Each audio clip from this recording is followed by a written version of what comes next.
my camera. One day we'll get the workflow correct. Just to show everyone that the battle never ends. Okay. Perfect. Just gonna get my AirPods. And let's get that right. Good enough.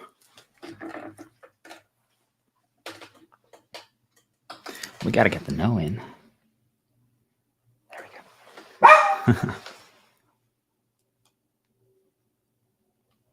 Perfect. All right.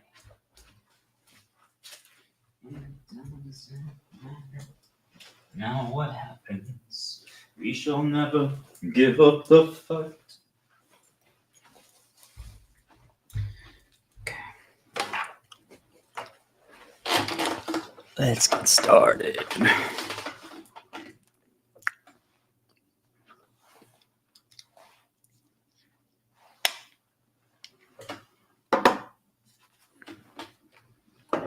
All righty. Good morning, world. Good afternoon, world. As you can see, when you disengage from the system, it's hard to know exactly what time it is. And you're just doing. You don't worry about details. You don't worry about the minor things. You just do. Okay, so I'm going to put some music on. While I'm setting up, I just want everyone to think about this part because, we all struggle sometimes to take the first step or take the next step in anything. Especially knowing now that we are being influenced by many things that are unseen. And sometimes people just tend to just hate and attack. And you're like, it's already hard enough to start. It's already hard enough to feel like you have something to contribute to the world. And then they just attack. And I first of all just ask you, think about it. Like, why would anyone attack you? There's no reason to. Like, I get no benefit from attacking you. So that's number one. Number two, you can actually learn a lot from them. Sometimes they might point out something that is actually not a flaw. It's truly not a flaw, especially if it's like your vision. But you're like, well, actually, it's not a bad idea. Could maybe just do a slight tweak there. So there are benefits to, if you can find that tweak that they are giving you and they're trying to attack you, then they lose all their power. Okay, so what are we going to listen to? So this first one.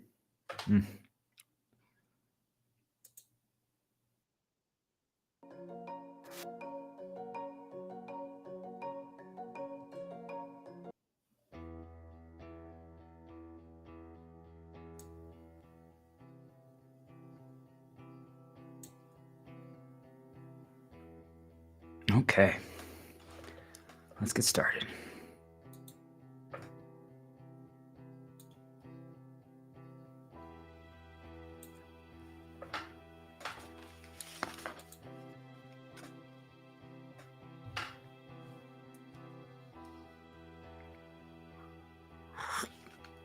This needs to be on the left.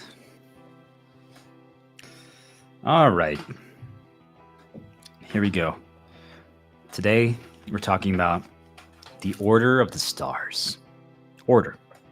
How things are set up, how things are created, how things are designed. Many times in life, we presume that a design just fell into place. But I ask you, think of everything that you have built, created, modified in your own home. Could be how you organized your books. You designed that. Did you design the book itself? Did you design the tool that holds the books? Whatever you're using for that purpose? No. But do you see what I'm talking about? You designed the way they're set up. Everything in life, every single area in life is designed by something, someone, for a purpose. Does it mean that the intended design always happens? No. You can use a chair for many purposes, right? Repurposing. That doesn't mean it's a bad thing, and it doesn't mean it's a good thing. But I want people to pay attention to that, because we tend to fear design. We tend to misunderstand it. We tend to undersell it. But we also tend to just assume that just because it was designed that way, it needs to always remain that way. For anyone who's ever played video games or who's ever heard of remakes or remasters in movies and stories, as you can tell, things can be redesigned. This doesn't mean that it's always for the best, but it doesn't also mean that it's for the worse. It's all up to personal interpretation.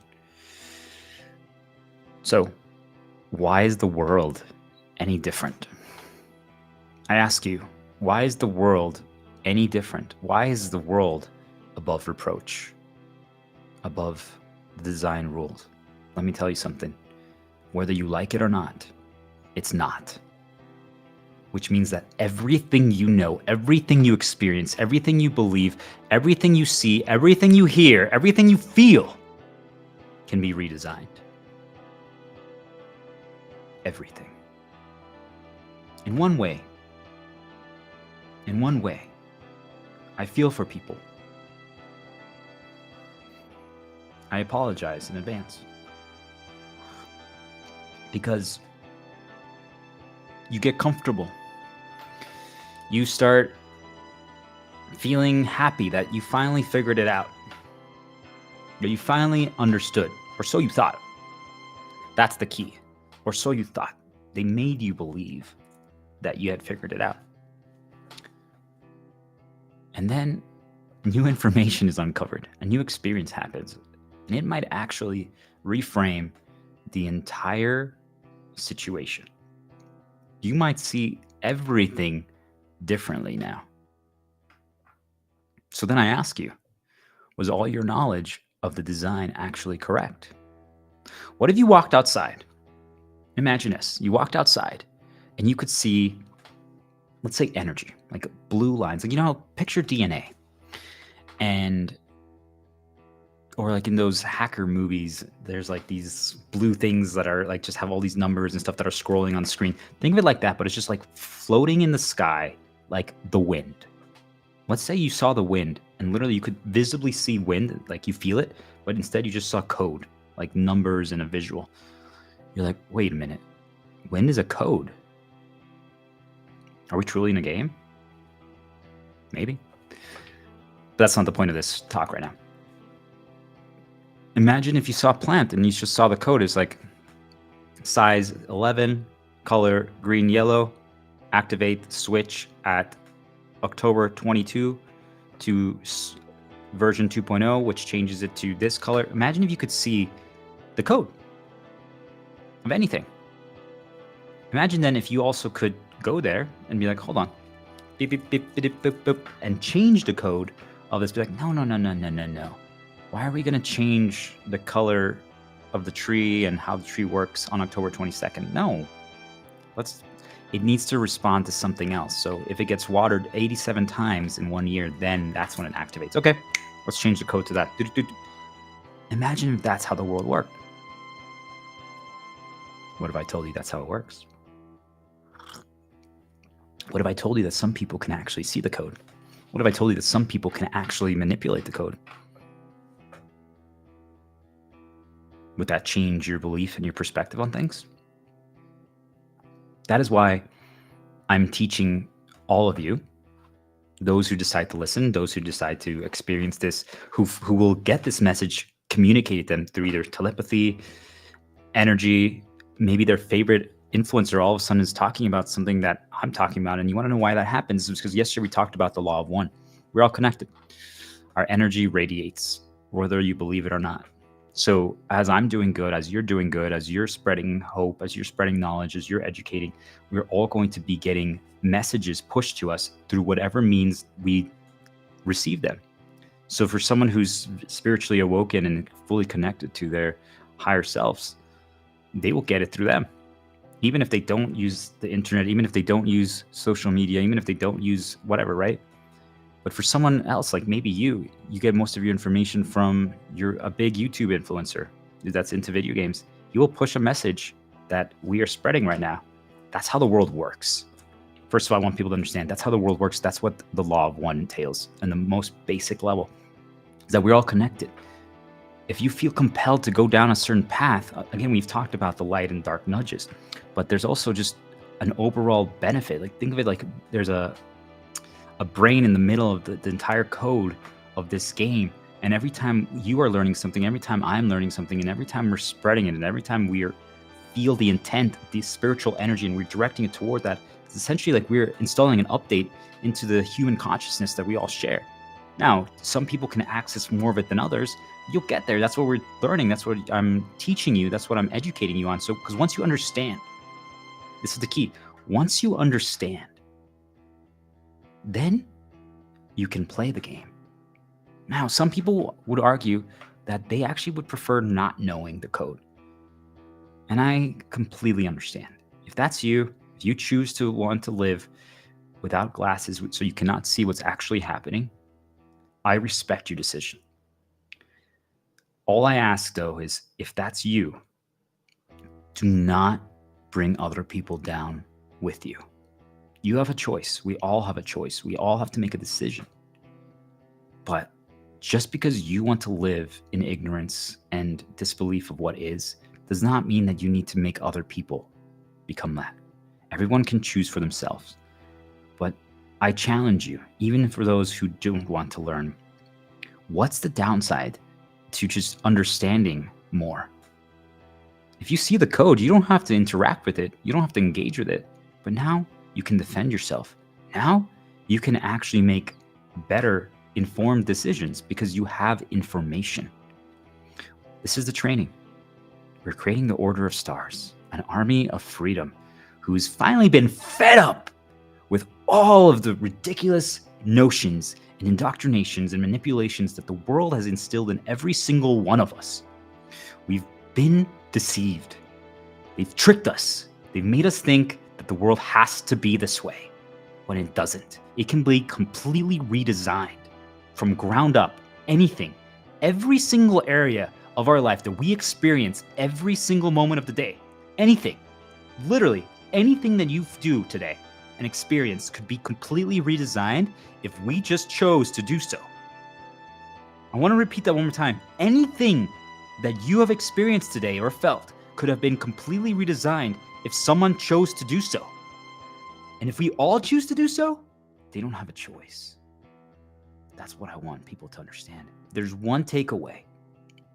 If there's one takeaway that you need to experience and understand today,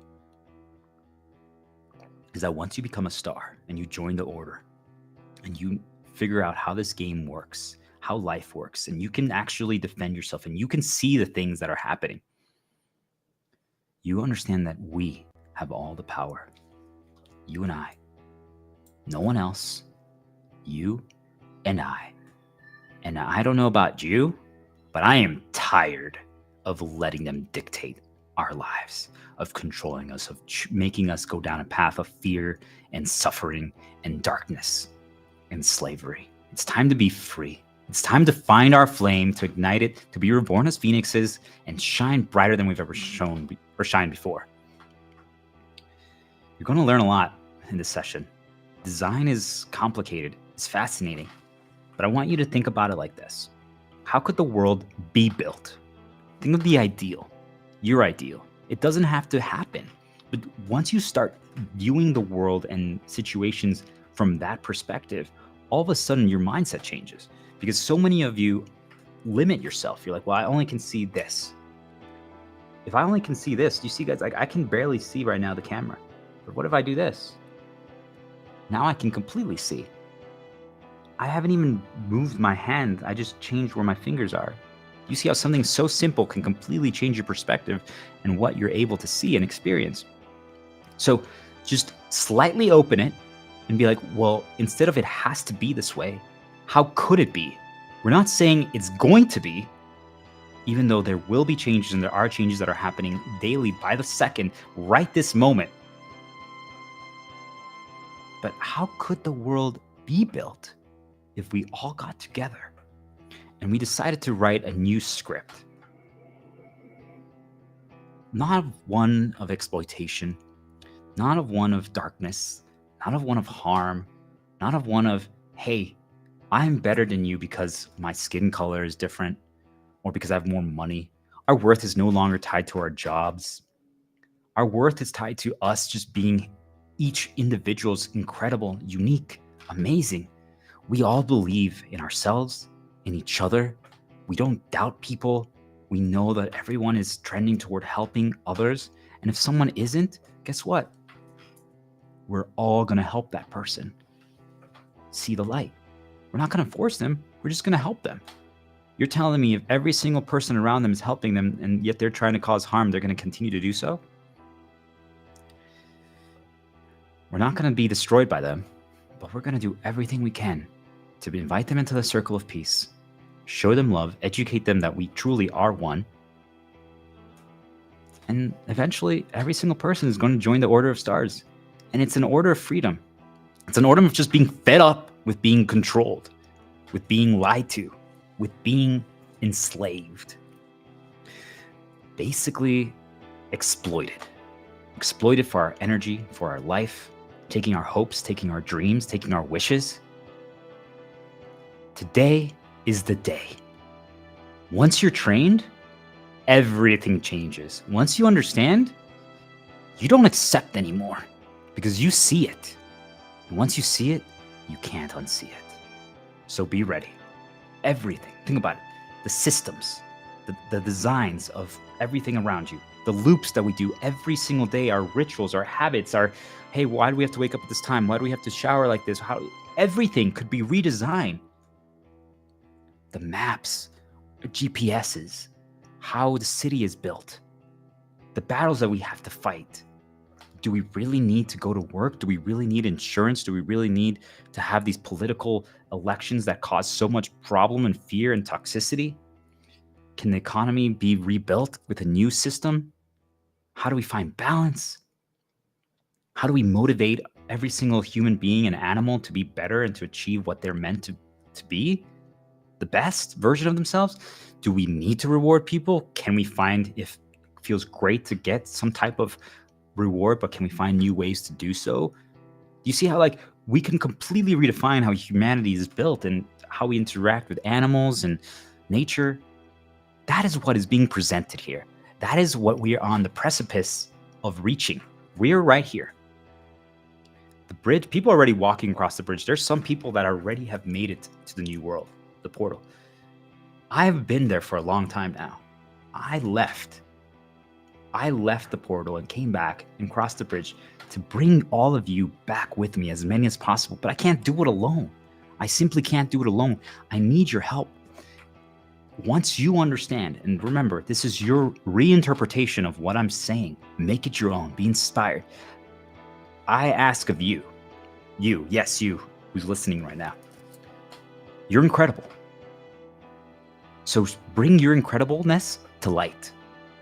No longer conceal it behind a curtain. It's time to show it to the world what you're capable of, what you can achieve when you believe. And how many people will follow you, even if it's one person. If we save one person, we've saved the entire world. Don't forget that, because to them, all they know is what they know, right? That's their world. So truly, if you save them, you have saved one version of the world, their version.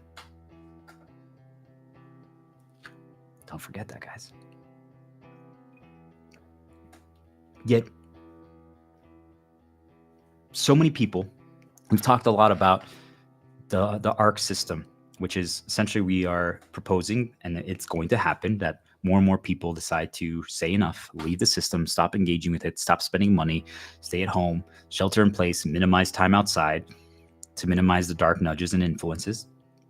And they will focus on healing. They will focus on embracing their passions. They'll focus on becoming the best version of themselves and educating others. Now, what does that mean though? Even if you do all the work and you cross the bridge and we make it to the new world, which we will, that doesn't mean the battle is over. On the contrary, once we make it to our new world, and we will very soon, our work has only just begun. So, yes, this is the final battle. This is the final journey of Earth, of Gaia, of our current world, 2.0. But once we make it to 3.0, the new version, the sequel, we're going to have a little bit of time to relax. But then it's go time. It's go time. We have to rebuild everything from scratch. We have the opportunity.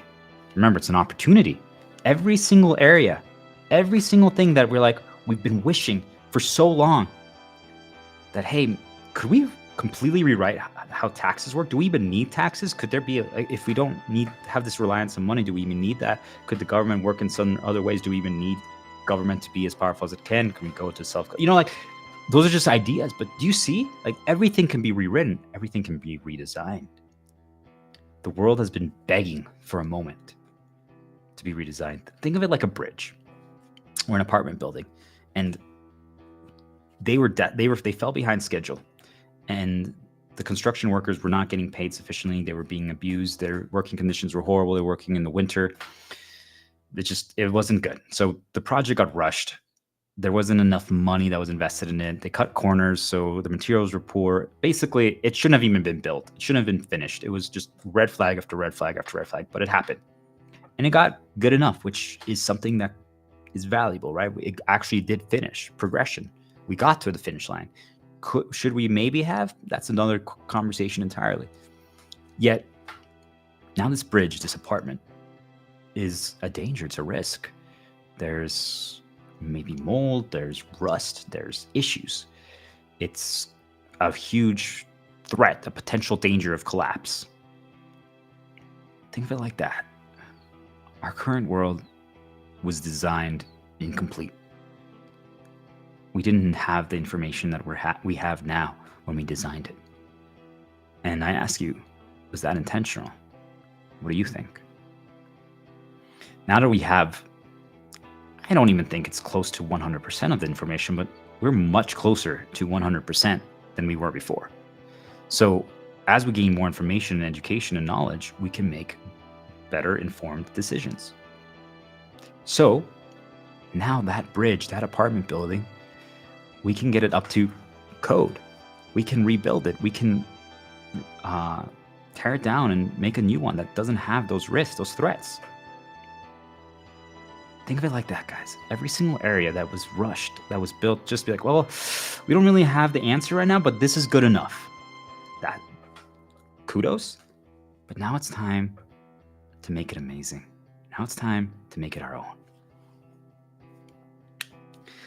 I want to talk briefly about human design. It's something that I encourage you to look up. It's something I encourage you to read about. Watch a few videos. I don't want you to get lost in it. And this goes for anything. It's very easy when you start investigating a new concept, a new topic, to be like, well, this is now the facts. This is the truth. Especially as we're talking about some pretty serious, hefty stuff that can completely change your view and reframe your perspective of everything that's happened in your life.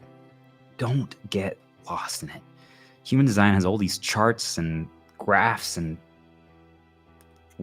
flow charts that you can go down and be like, well, if I do this and I do that, don't do it. Not because it's wrong or right. That's not what it is. It's just pay attention to the underlying lesson. It's not correct. It's just one piece of the puzzle. There's a million pieces of the puzzle. But if you believe that it's the only piece, you expose yourself to danger. So please, research human design, and it comes down to really just rules and purpose. So think of it like as there's projectors, people that, think of what a projector does when you're doing a presentation. It shows an image. The manifestors, the people who are basically putting the image in the projector, and the designer, the one who created the image for the manifestor. And so basically, you see, like, it's not super complex if you think of it that way. It could even be like the boss, employee, and the trainer. Could be, for in game design, a player, a designer, and the builder, right? So the designer has the idea, the builder actually is physically creating it, and the player is the one engaging with it. It could be at an apartment place, the people who live at the apartment, the architect who had the vision, and the construction workers who built the apartment. Pretty simple, right? The tank who takes the blows, the healer who supports and heals, and the damage people who are the ones spreading the message, executing the plan. Think of it just like that. Everyone has a role, everyone has a purpose. The underlying lesson from human design is that we all have a role, we all have a purpose that we were born with. And if we fight that purpose, if we fight that role, if we fight our mission, we reach a state of unhappiness and despair. This is why I'm so much fulfilled and happier despite being completely onslaught, or have a relentless onslaught against me of darkness, because they can't stop me anymore, because I've found my mission, I found my path, I found my oath, my prayer, my wish. And that's the benefit of doing this, guys. Like, once you get to that point, you have basically invincibility, a shield that they can't penetrate. Wouldn't you want that? Like, wouldn't you want to be protected from all things? Think about that, guys. Imagine if all of us get to that state. Not only does it bring happiness, not only does it heal you, that is what the ARC method is talking about.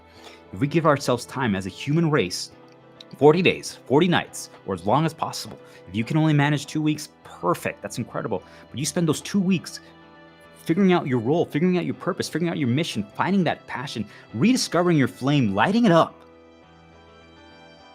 And you have that shield, and now nothing can penetrate you. And if it does, hey, you now know a healer that can give you a jolt of energy and you're back in action.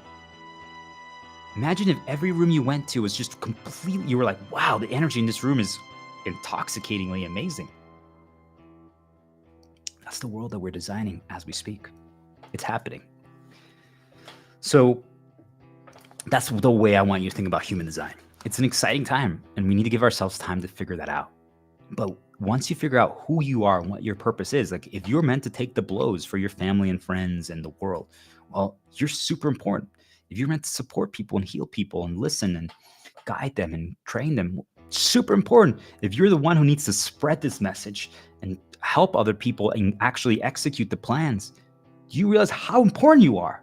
Oh, wait, I said all three were super important. Who's more important? No one. We all work together because we're connected as one.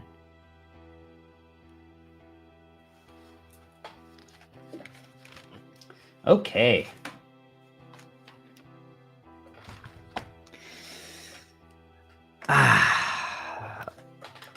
So you can learn from everything. It could be any media form. It could be, let's actually change the song.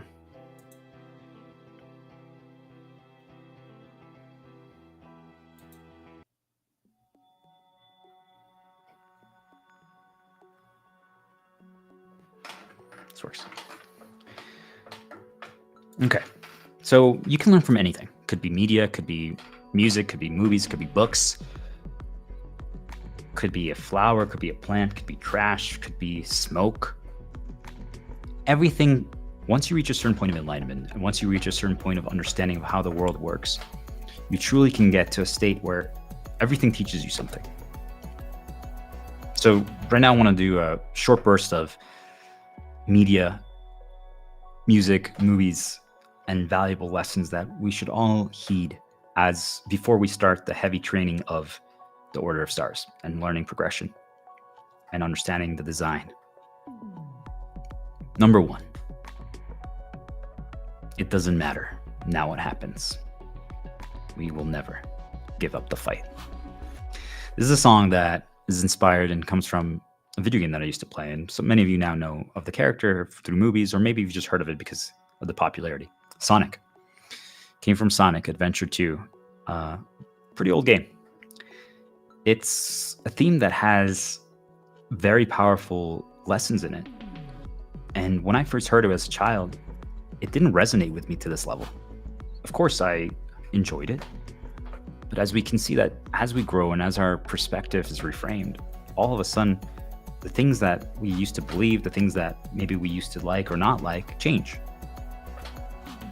So this is why I tell you guys, give this a chance, try it out, practice, and see what happens. So why does, if it doesn't matter now, what happens? Good or bad, right? Essentially, think of it like this. You will find a point as you engage into order stars, as you start learning the design of this game of life, where you're going to come to a crossroads. For some of you, it might be earlier than others. Yet, I know I talk a lot about light and dark, and that there are nudges from both. There are. Yet, at the same time, I'd say that we're all one, that we're all equal, that we should all be peace, we all have love, so don't divide. I think this is a perfect opportunity to give some clarity. This is not a division that I am creating. This is a division of what is today.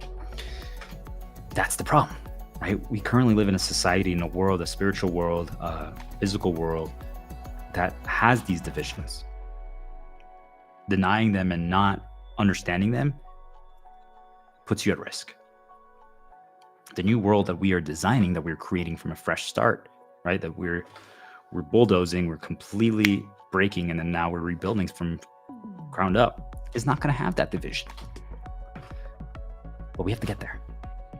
So you're going to reach a crossroads where you're going to ask yourself, well, if I go down this path of the order of stars and I choose to fight, am I making the right decision? Is this light? Is this dark? What if we're destroying the world and we're actually the evil ones? What if we're healing the world and we're the good guys? That's what this song is about. It doesn't matter. It doesn't actually matter. You need to decide for yourself. You need to reach a point where you just know. Because I get nudged every single day, especially when I go outside, by both. And there's one that's telling me, stop, please, don't do this. And I'm like, I know what you're doing. And then there's the other one's like, you're amazing, keep going. Now you could say that, am I being brainwashed to believe that just keep doing there? One of them is like, yes, you're aligned with us, keep going. Maybe. But this is where why this song is what it matters. It's just, it doesn't matter what either one says anymore. I can now detach from both and be like, I know what I believe.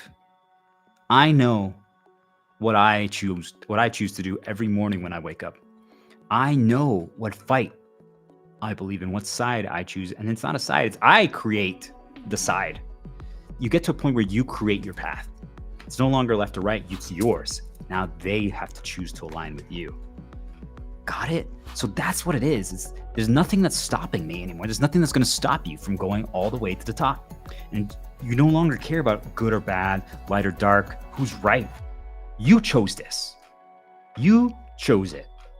You heard it, you understood it, you explored it, and then you're like, well, based on what you're telling me, and now that I've actually reframed everything that I've experienced and what I've seen, I'm like, holy crap. Like, yes, people are literally being controlled. They don't even realize it. And wow, the difference between when someone has spawned a dark entity that's draining all of our energy versus when everyone's feeling good is astronomical. Why would we want to live in a world that encourages that? Wait, all my friends are literally just spending all their life and every minute of their life working, and they can't do anything, and everything around them is just being destroyed, and all they care about is money, and they're not even happy, they're sick, they just... Wait, we don't have to live like that? Yeah, I like that. That's the way. What if someone then tells you, dude, you went down the dark side. You're a Sith. You're evil. How could you join his cult? You're part of the Star Cult, the Order of Stars. Look at you, brainwashed sheep. What would you do? Old me? Old me would have been like, oh no, I don't want to be associated with dark. I don't want to be evil. I'm not evil. I'm not a bad person. No, okay. I'm going to stop then. I'm going to stop. Do you see like how easy it is to manipulate someone to stop. But you just have to be like, well, hey, by the way, you joined the dark side. And it could be actually the good, right? You never know. Like, you see why it doesn't matter what people say about that. You know, if you believe that it's okay to literally, that 99% of everything that's happened to you has been influenced and nudged by things that we can't even see, and you want to continue living like that, well, that's fine. Is that good or bad? That's up for you to decide. But for me, I'm just like, we have free will, yet 99% of people don't even realize that it's being overridden.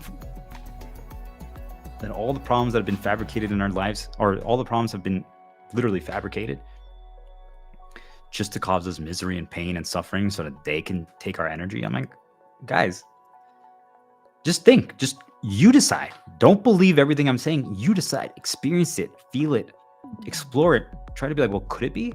Now reanalyze everything that's happened in your entire life, especially as you start practicing the memory totem technique to bring back the positives. And even as you bring up the positives, you're like, wait a minute. And once that happens, then you decide. But you guys see, once you know, you don't look back anymore.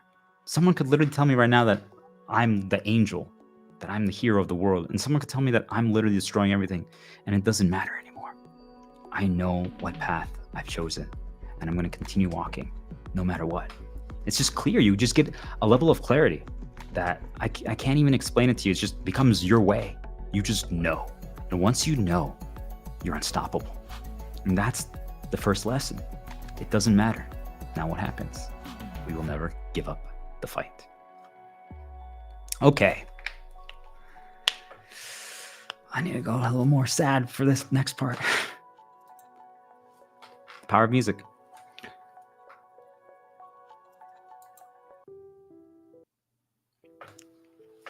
So number 2. I think a lot of you recognize and know of the movie Schindler's List. It holds a special place in my heart due to my background. I'm half German. But just in general, it's an atrocity that should never have happened. But, if you look back and now that you understand how the game is designed of life, you ask yourself, well, was Hitler chosen to be dark, or was he chosen to be light? With his skill set, he was given a power, an ability to unite people. Yet dark caught on. Dark latched on. Dark destroyed him. Dark literally trauma. I mean, I should know more of this, but I've heard that he was rejected from art school or something of that nature. And essentially there was traumas created. There was problems created in his life that made him feel less than.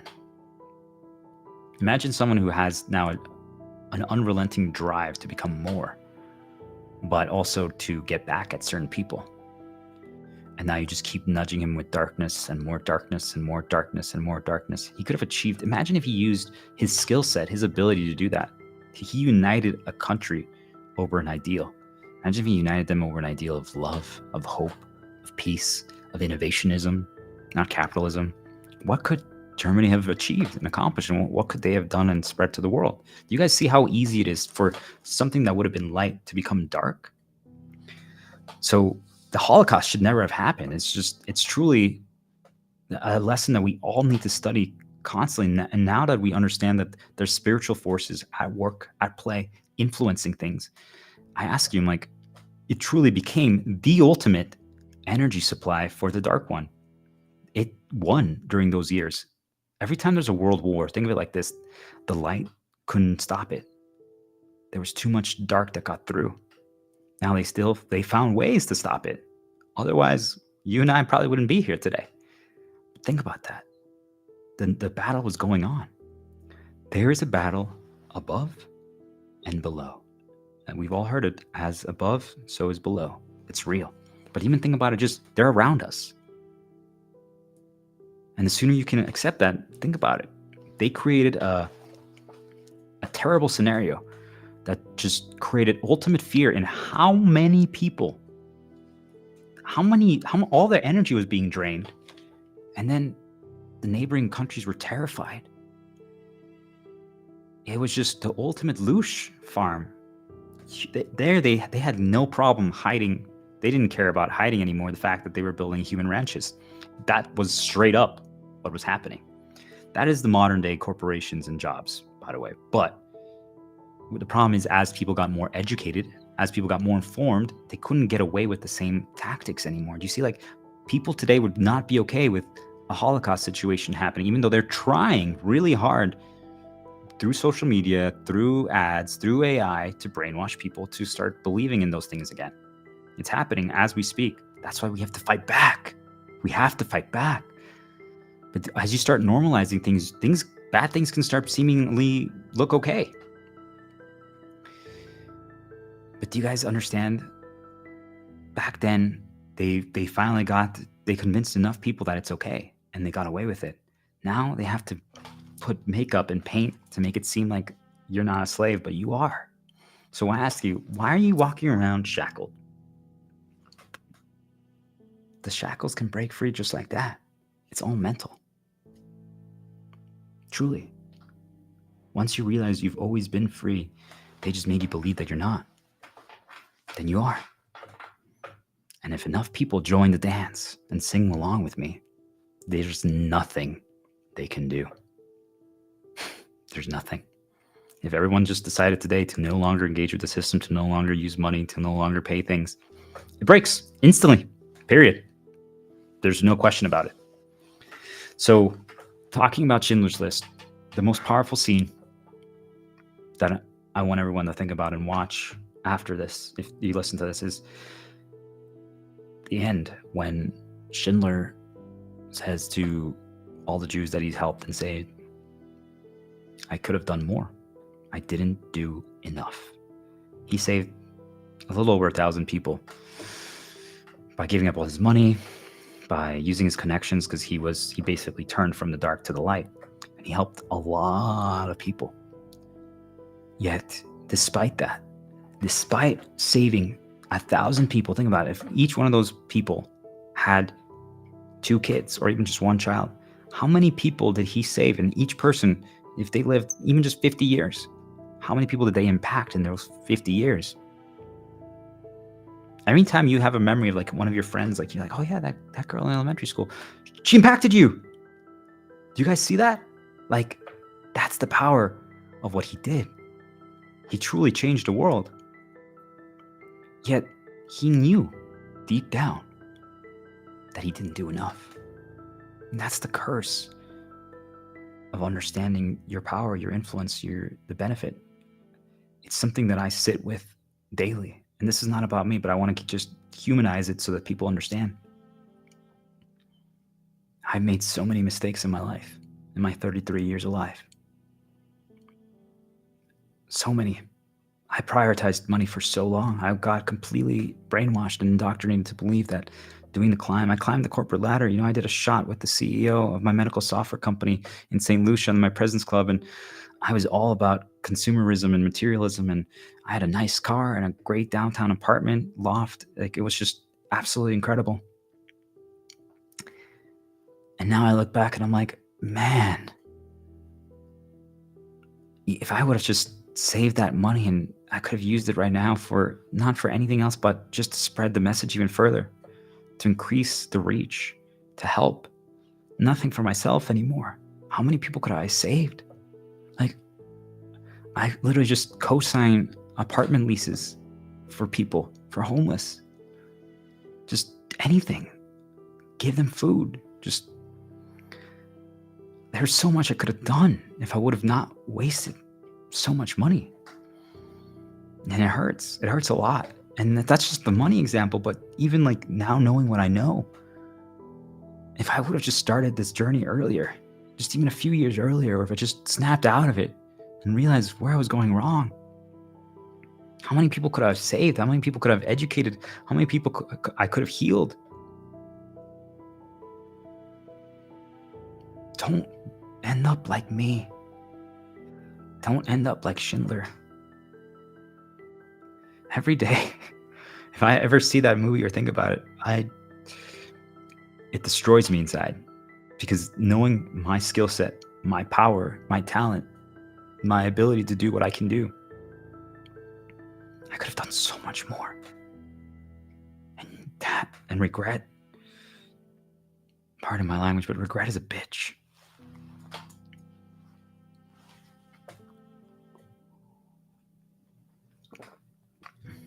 Don't regret.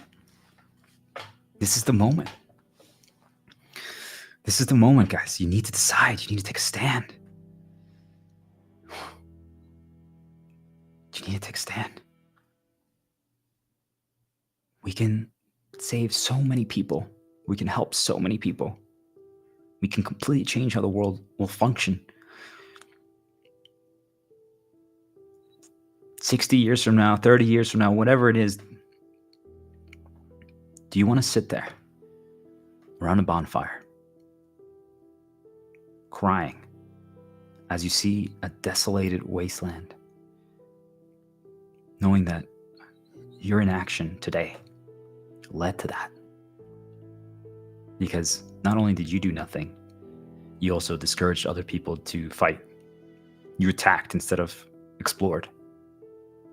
Even if you choose to do nothing, spread it. Be like, hey guys, I don't know, I don't believe any of this stuff, but just check it out. This guy seems like he's curious about, or that he claims he discovered some forbidden knowledge. What do you guys think? Even if you laugh about it afterwards, you guys are talking over some tea and be like, what do you think? Is this a joke? Is this real?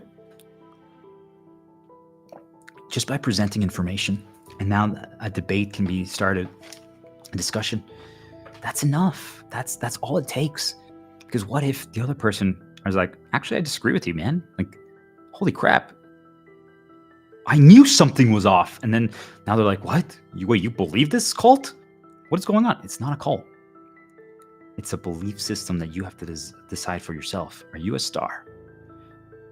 Are you someone who finally is fed up with how the system currently is, being exploited by dark beings, seen and unseen? Are you ready to reclaim your freedom, who we are? Don't regret. Don't say I could have done more. Just start.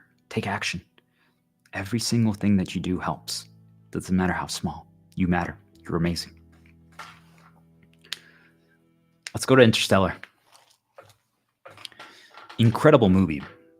There's a lot of signs in there. There's a lot of education. There's a lot of concepts that everyone should consider. There's some incredible recaps on YouTube. One of them is talking about the power of love. I believe that they're onto something. Now, having experienced everything that I have, we can communicate with the spiritual. We can communicate with the unseen. We can communicate with people far away from us with energy, with conviction, but with love. It transcends time and space. Regardless of what you believe, if there are parallel timelines, if people have come back from the past or the future, if there's multiple realities, I believe there's still one thing that connects us, even if that's the case: love. So if you fill yourself with love, you can reach not only so many more people, but they can also reach you. There's no downside. There's no downside to love. But just as we were talking about regret with the Schindler's List example, there's a powerful scene where the main character and the other astronauts go on a planet where time is different. Time functions differently there. And they don't realize exactly how it works, and they're exploring to see if this is how the new world should be built or should be created, if this is the spot. So when they go there, they quickly realize that it's actually not the correct spot, that this was a mistake. They need to get out of here. So that's a quick lesson, which is sometimes we might be wrong the first time. But if so, we're going to readjust very quickly and adapt. Yet they return. They barely get back. And no one got lost. Nothing terrible happened. No one got hurt on paper. But time changed. While they were there, even if it's just a few minutes, for everyone else who wasn't with them, it was as if 23 years had passed. It was as if 23 years had passed. Imagine if you, right now, if today we all decide to just go into another room, another building, and we don't realize that time works differently there. And we spend an hour there. Like maybe we're just hanging out with people. We have a drink. We're all drinking some water, cocktails, mocktails, whatever you should probably not alcohol if you can, but let's say coffee. Let's do coffee or tea. 1 hour and you had a great conversation with friends. It's like, great. And all of a sudden you come back home and you realize that you were in another dimension and time worked differently. Now you lost in 1 hour, 23 years, because that's what that is. In 1 hour, you lost 23 years. You had a kid, you had a wife, and you come back. And all of a sudden, either they're gone, or imagine your wife's 23 years older and your son, when you left, he was 2 and now he's 25. He's a grown man. You missed out on his entire life. You missed out on his entire childhood. How many memories? How many experiences? How many stories?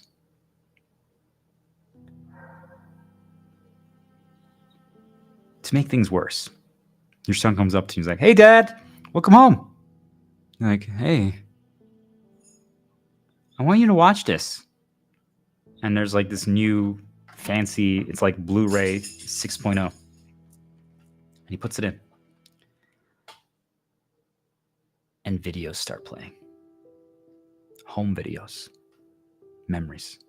But you're not in any of them. It's of his entire childhood, his entire path. He's like, "This is the first time I kissed a girl. This is my first date. This is my first passion project. This is when Mom made me a chocolate cake for my birthday. This is when we went to Germany for this."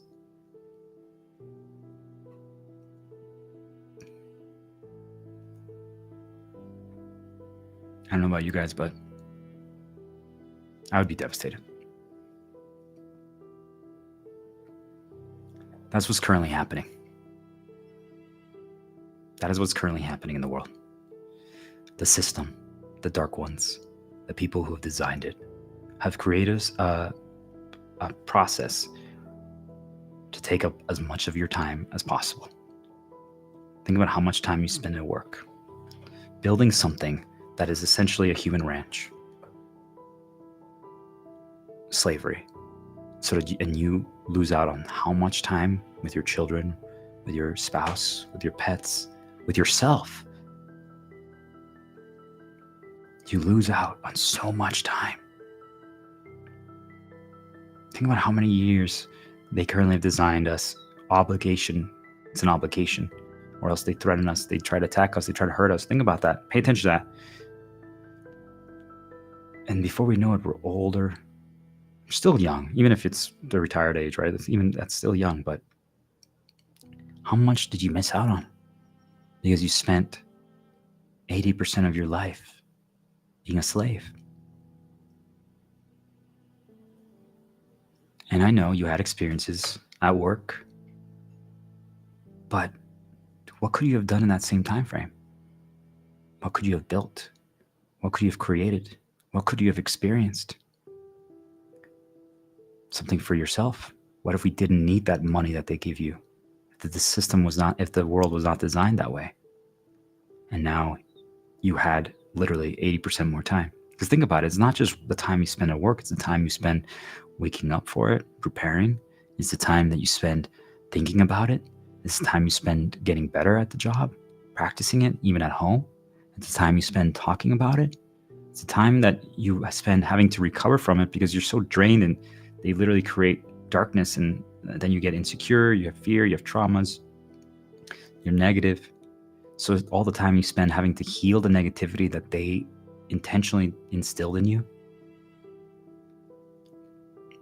If you keep going, if you start doing the math, if you start calculating it, I bet for a lot of people, it actually literally, the phrase, they work to live. Or sorry, they literally live for work. They literally only live for work. Even if they deny it, that's all they do. And they come home and they barely do anything else. And if it is, it's some quick escapism that they're getting brainwashed with, and they're, attracted and drawn to spending money and drinking. And before they know it, they don't even know their children. I used to sell medical software, and I worked with a lot. I sold to a lot of CEOs, CFOs, COOs, CTOs, doctors, lawyers, the works, business owners. If there's one common theme I would have that I've saw in probably 9 out of 10 of them, is that the majority of them did not have a relationship with their children. The majority of them were practicing questionable behaviors with the opposite gender. And most of them were married. Ask yourself about that. And the relationship that they had with their children. Because they would talk to me like I would be the same age as their children, right? Like, and they would forget that after we talked for a little bit. They're like, "Oh, wait, how are you? Wait, you're younger than my son. Like, this is weird." I'm like, "I know." But then they would ask me for advice. Well, how could I connect with them? And they're like, "Well, I think I'm just going to pay for like a trip for them to do a mission trip to like Guatemala or something. Or I'm going to buy them something." And I'm like, "Yeah, but why not do an activity with them? Why not talk to them? Why not, hey, do they like video games?" Like, yeah, but I hate that they play video games. I'm like, why don't you just reframe that? Why don't you join them? Ask them to teach you. You see, like, Matt, it's never too late to repair. It's never too late to heal. It's never too late to go back to love, to go back to peace. But it's just an example. They literally lost 23 years. And now that they made it to the top, they have all this money, but they can't have the one thing that they want: love and a relationship with their family. Number 4, Shawshank Redemption. Incredible movie. It's truly a representation of what we're going through right now. All of us are in Shawshank. Until you break free from the system, until you disengage from being a slave and being reliant on money and listening to everything they say, you truly are part of Shawshank. So what does that mean, though? We also know the famous scene of Brooks was here. If you haven't seen that yet, YouTube it or watch the movie. It's powerful. I'm not going to spoil it, but essentially it's the struggle of reintegrating back into, or going back to a different world if you get familiar with one. So that's the challenge. That's why I'm encouraging all of you to truly spend some time, give yourself time, listen to this, put the work in that you need to do to understand it, and explore your feelings, explore the challenges, explore the areas that resonate, explore the areas that scare you, and heal, learn, find your flame, create something, share it, educate, help others. Do we think that the death of our old life could be a rebirth for a new one, aka freedom?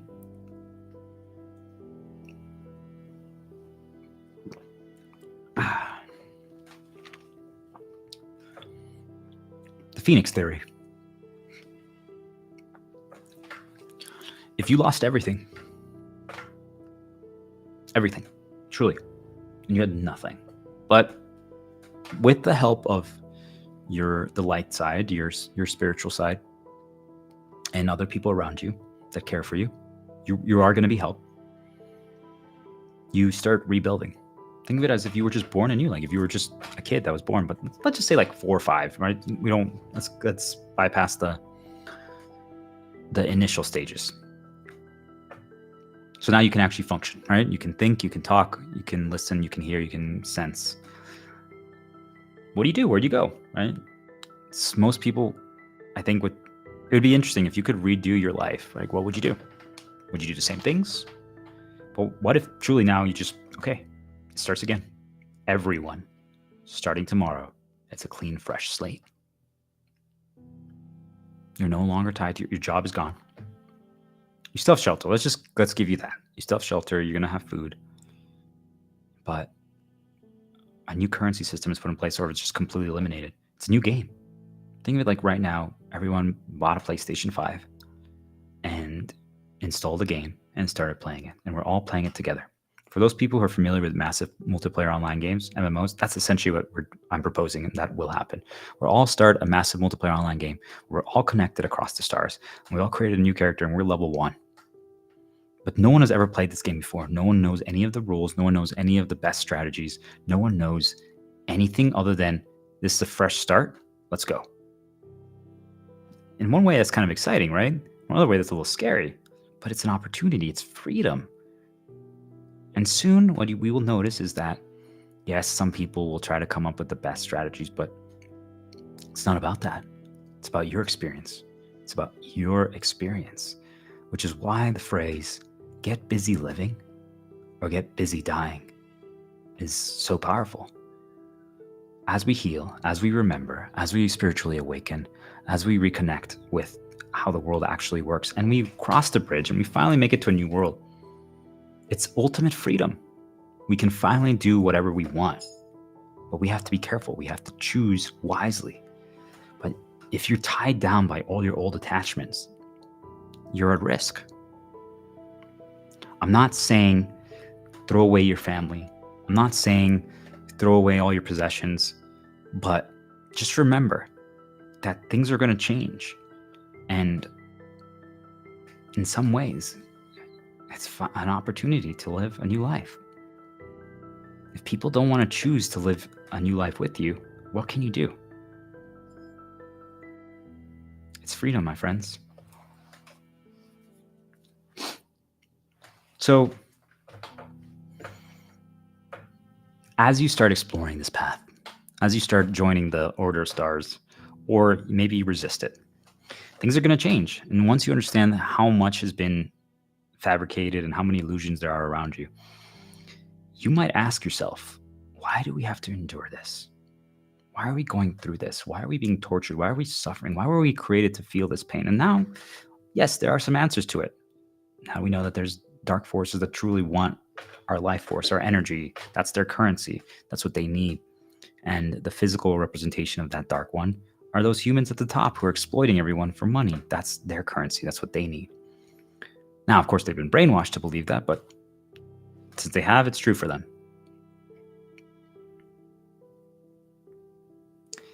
You know, it's what we do with the time that's been given to us. And we have to hold on to something. And for me, I choose to believe that there's still good in this world. I choose to believe that if we each had a choice, if we each understood that, wait, I didn't mean to say that rude thing to my brother or my friend or my sister. I got nudged. I'm like, why did I feel like, no. And once you can actually have self-control, you're self-aware enough to understand exactly how things work, and you no longer do those things. You're like, wait a minute, humans, we were built to be good. We have good in us. We're actually predisposed towards love, toward peace, toward working together as one, collaborating. We got rearranged to become dark, to become problematic, to fight, to become competitive. Our de facto status was actually collaboration. And now we are learning the design, and we're learning how to redesign, and we're understanding everyone's role. So that, yes, there's authors, there's creators, there's designers, but now we also know projectors, manifestors, all that stuff like that. And as we all each embrace our role, well, all of a sudden, we were like, okay, time to maximize the time that we have. How can we make this world better? Does that not, like, truly, what good things are you worried that could happen? You can create a new world. What would you fix? What would you improve? Ask yourself that. Any area in the world right now, and you could truly, because this is true, 100%, I need you to believe this. You have the power and the capability to change it, to make it better. What area would you change? Let me know. Excited to hear what people think about. So what is happening right now? This is a new spiritual movement. This is a new spiritual movement. This is a spiritual awakening on a scale that has never been seen before on Earth. It's being normalized. The conversation has now officially been normalized. People are no longer afraid of it. People no longer think it's the demons. People are now going to understand that it's not ghosts. It's spiritual entities that are coexist with us. And there are many that are helping us and that are good, that care about us. We each have one assigned to us, whatever you want to call it. And that's what we're creating, a spiritual movement. We're calling it spiritual life. The name doesn't matter as much, but I just want people to understand we are now living a spiritual life. That is what the world is transitioning to. For those who are in the know, what this means is Thelema is no longer going to be the de facto or the thing that people worship or view as correct. The occult is going to be completely rewired. It's no longer about that. Now that it's understood, Crowley and all of his teachings and books are going to be suppressed. That's not the way anymore. They pioneered a certain path, but it's not correct. Now, is this the answer? This is the beginning of the answer. This is why I need all of you to, as you start exploring this path, to help me develop it. This is a spiritual movement that we're doing together. The only laws are we are one. We are one. And love. And once you have those beliefs, all you can do is create peace and help others. And you build hope. That's the reality. So once you have those foundations, that's the foundation of a spiritual movement. And then you can reconnect with whatever you want to call it. And people will understand how to communicate with it. So as you start going down that path, here's a really good movie and music and videos that is actually a very good representation of what's happening. How to Train Your Dragon. It's a perfect example of the spiritual connection that's going to develop between you and yours. It's a bond. It's the development of love. It's trust. It's understanding what each of you can accomplish and each of you can do. And it is time for us to go where we've never gone before as a species. This is an exciting opportunity. This is truly the most profound era of humanity. We're literally going where we've never thought we could go. If you look into books and you look into prophecies, if you look into all of those things, most people thought that something of this nature, some people might call it ascension, the path to enlightenment, a new world, reaching fourth, fifth, sixth dimension, becoming a unified consciousness, the teachings of Ra. Many people expected that this could take millions of years, that there might be a quote unquote harvest that brings people to a new world. Like all these things, like they're just interpretations. It's happening right now. It is happening right now as we speak. That is what we're undergoing. The great event that people have been thinking about for so long. I mean, think about all the solar activity that's going on, right? The solar flares. Look into that. There's a reason why it's happening.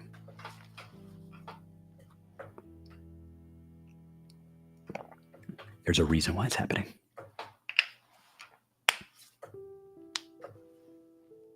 So, as we embrace this new spiritual awakening and this movement of the spiritual life, it means we get to choose how our new world looks like. We say that's okay, that that's how the world is going to operate, because not only it is how it's operating, but it's not fully understood, not by me, not by anyone. We're going to understand it together. We're going to develop it together. That's the exciting part. But, even though it's an end of one thing, it's actually a new beginning. If there's a few things that, I know there's a few things that I mentioned are a key takeaway, but this is one of them. You have to change your perspective to, it's not the end, it's the beginning. Every time you finish a story, every time you finish a movie, every time you finish a game, every time you finish a meal, yes, you finished it, but something else is beginning at the moment you finished it. That is the mindset you have to go with everything now. Every single thing that we do, every single day. Yes, it ended, but a new day is beginning. And that's the focus. It's only the beginning. While for some people, they might be like, oh my gosh, I'm so tired. I just wish that we could win, and then that's it. We will win. The world will change. It'll be beautiful. You'll have a short break. But here's the best part. Once you find your passion, once you find your fire that's within you, you can do it every day. You will need to recharge because you're going to be putting in so much quote unquote work because it's not work anymore. But you do it excitedly. You're not going to want to just stop and not do anything. Like all those people who are retired, think about the millions of people who are currently retired who are not pursuing, who have not found their flame, who are completely lost. All those people are now going to contribute to the world. Think about how much the world will improve. All those people that are currently retired, who on paper have no more use by the system. That's how they viewed. I disagreed. They're going to be absolutely critical in this following mission because they're going to remember. They're going to believe. They're going to have energy again. They're going to get younger. How exciting is that? Think about all your parents. They're going to be renewed. They're going to be re-energized. If that's not a reason to fight for this new world, then what is? So it's just, once this happens, people will reach a state of flow. You just operate at a level that you've probably almost never seen yourself operate at. I bet that most of you have reached it a few times in your life. But if you're not trained, if you don't understand it, it's very hard to get back there. Truly, you just don't feel fear. You just do. And you can just execute and execute and execute and execute and execute. And people are like, how is this possible? How can you be just this fast, this efficient? All of you can get to that state. It leads me to a question of, a lot of people are going to ask you, well, what's the supposed way of doing things? Or don't even go down that path. There's not a set order. It's what works for you. These are guidelines. This is how I did it. And there's a lot more that I will reveal down the road, exactly how I did it. But these are guidelines. This is the vision, but you have to make it your own. That's the key. Just experience it, do, and see where it leads you. So let's talk about design. We imagine that you are responsible for designing the game of life. You are now the creator. You are the author. Or even just designing the new world. Like, we have chosen you. Yes, you. Whoever's listening to this right now. Out of all the people that we could have chosen in the world, the powers that be said, you.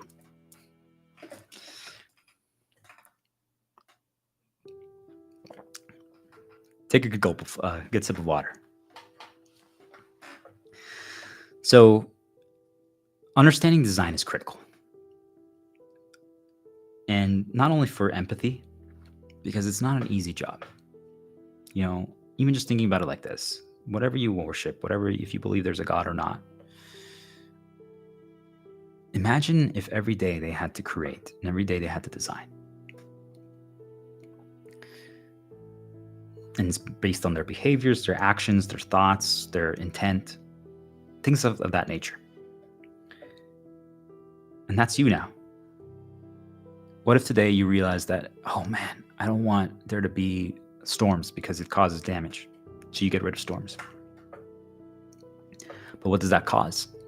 Now that there's no more rain, what if now that the crops die, the trees wither, the green vanishes, and turns out that green actually like heals people, it gives them energy.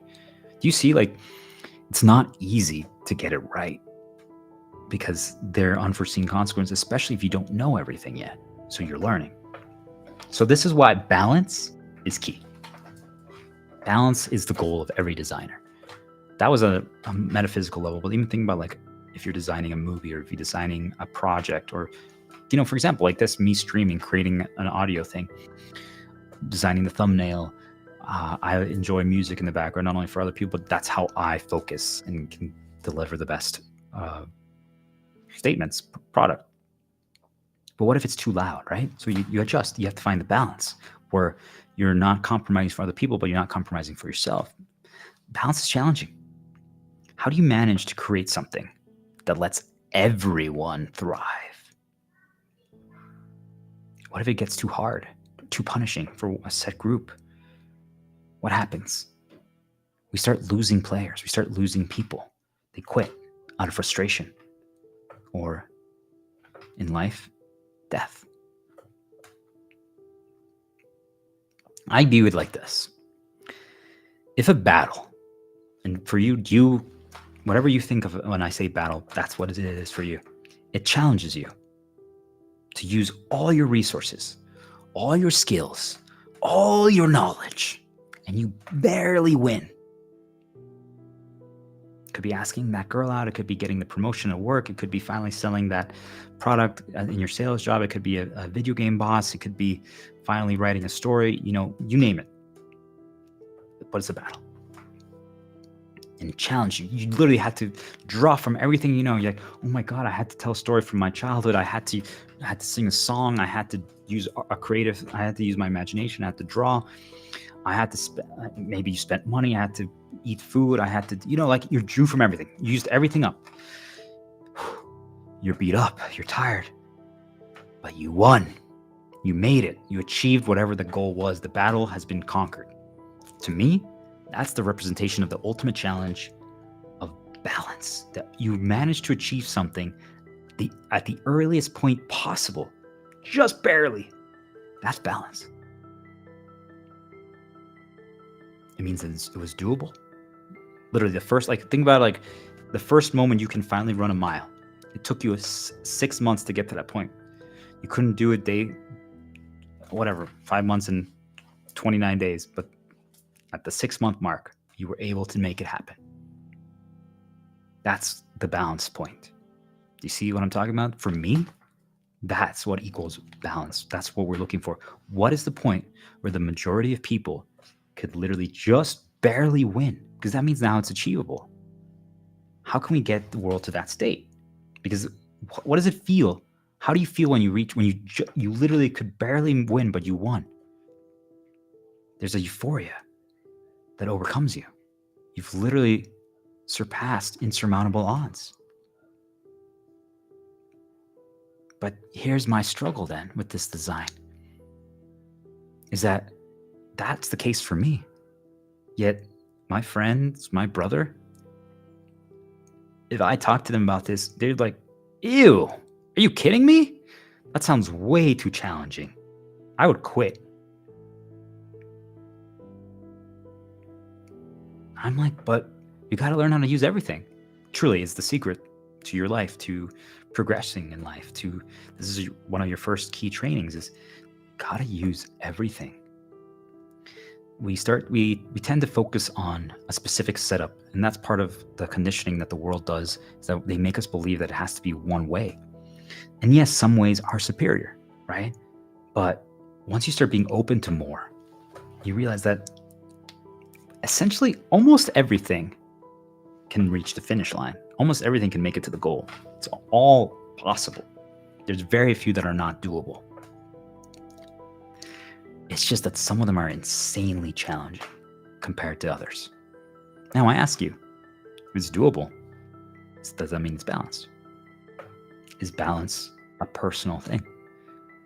So if it's personal, could we train people to view things differently and be more open to a new level of balance? If we elevate the skill level, the talent, the knowledge of the entire human race, the consciousness, the self-awareness, we essentially just upgrade everyone's computer RAM. Right now there's 16 gigs of memory. Everyone's just going to get 32.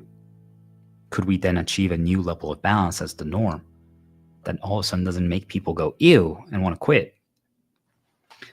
Here's some things that I want people to consider. What if after this ultimate battle, this ultimate challenge, we restock people? Because I think the problem that a lot of people have is that, let's say, using the old system, because we're moving away from this, but money, right? Let's say to win this battle, to this challenge that you were trying to overcome, you ended up using 95% of your money, however much you had. Most people would not be willing to do that because they're like, well, then I'm going to be done for after. But what if you believed that after the battle, you would be restocked? you'll get a reward, you'll be refueled, you can rebuild, and it's going to happen organically. You might not even realize it's happening, but all of a sudden you're like, wait a minute, a month ago, like we just won the battle, and I'm like, I didn't have anything. And now you're like, wait, I have some tools. I'm better off. I wonder if maybe some people prefer the organic approach, and maybe others, you just need to give it to them in a chest, a box, a delivery, a package. And they open it and they're like, oh, wow, I got some money again. Cool. So that's, again, we're moving away from just being reliant on money, but that's just an example that everyone can understand. So if that's the case, if now all of a sudden you're restocked, you're like, well, I know that I used 95% of it to win that battle, but I'm essentially at the same point that I was before the battle now, after the battle. And now I have more experience. Now I'm trained. Now I'm stronger. I'm smarter. I'm more resilient. Do you see, like, could we actually be shooting ourselves in the foot by catering to people who are not willing to embrace challenge?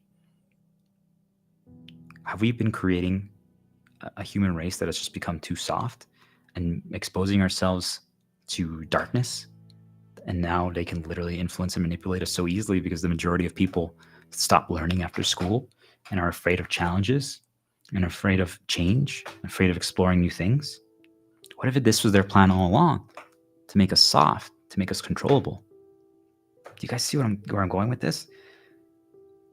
We're so afraid to use our resources. We hoard, we keep, because they've scared us into believing that, well, if you do, you can't get it back. What if you need it? What if something happens? And guess what? Here's how they make you believe that. Someone who has taken a risk, they're going to try to beat them up. They're going to try to destroy them. They're going to try to create a storm for them. Literally a storm, or hypothetically or metaphorically, like could be a thunderstorm, a tornado that destroys their house. And like, see, if you had insurance, and you're like, oh my gosh, this is why we don't do things, guys. See, this is why we just have our money sitting around and we never spend it, but we never have done anything to improve our life or live because now we're just scared. So we just save and save and save.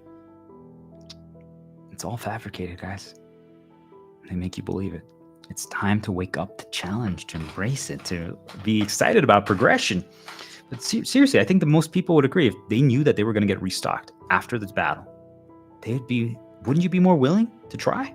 You're not going to quit because you're like, all we have to do is win, guys. And literally, we're going to be in a great spot. If we win, it might not happen in 1 second, but they will recover us. They will heal us. Light is going to help us get back to where we need to be. By the time the next ultimate battle arises, whatever it is, right? Remember, it's personal. Or it could be that now it's your time to join the battle of the overall world narrative. You're going to be restocked. You're going to recover. So now we're trained. We literally are training ourselves to use resources when we need them rather than just hoarding. And this, I know I talk so negatively about indoctrination, conditioning, programming, right? Because that's how the world works. But just like we talked about yesterday, that we can flip everything. We can use their tactics against them. It is time to condition ourselves to enjoy challenge so that we learn to use every tool at our disposal, every skill, every setup, every strategy. We start exploring, we start improving who we are. But the goal is, as we are redesigning this new world, as we're creating a new game of life, we can't make it hopeless. And this is for the people who know what I'm talking about. If you know, you know. We can't make this world hopeless. We have to look for that state. We have to give people credit, their intelligence, their skills. That people, humans, every single person that I've met in my journey, my 33 years alive, has been extremely talented and amazing. Yet the majority of them just have not believed that they are.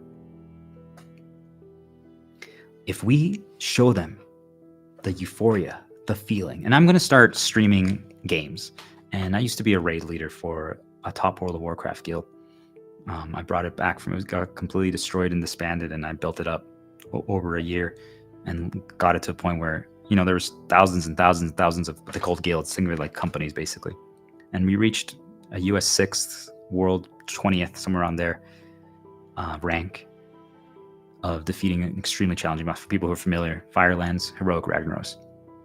Extremely challenging fight. Imagine getting a group of people, 35 people, to continue repeating something until you succeed. It took us 480 attempts And each attempt was anywhere from 5 to 18 minutes. That's what our successful attempt was.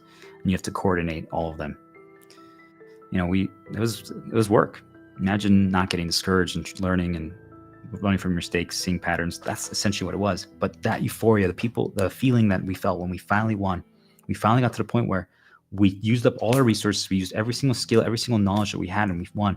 It's a feeling like no other. It's actually, I would say, it's the most addicting feeling. I still seek it to this day. That kind of feeling. And that's what I'm doing right now, by the way. But this is not a video game. So, or is it? This is how we develop our skills. So I just want people to think about it like this. If we get farther than we did yesterday, is that a win?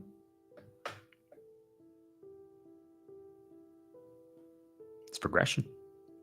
As long as we got one step farther than we did yesterday, didn't we technically win today? I'm like, yesterday I could only walk 10 steps. Now I walked 11. Again, you might hold yourself to extremely high standards and be like, if I don't walk 20, I'm a lazy bum. Fair. I disagree, but fair. But now you walked 11.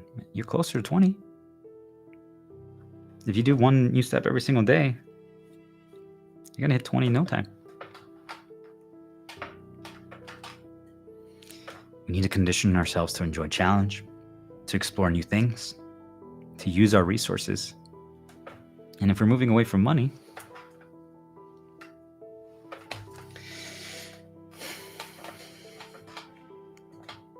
changing gears a little bit, let's talk about imagination, stories.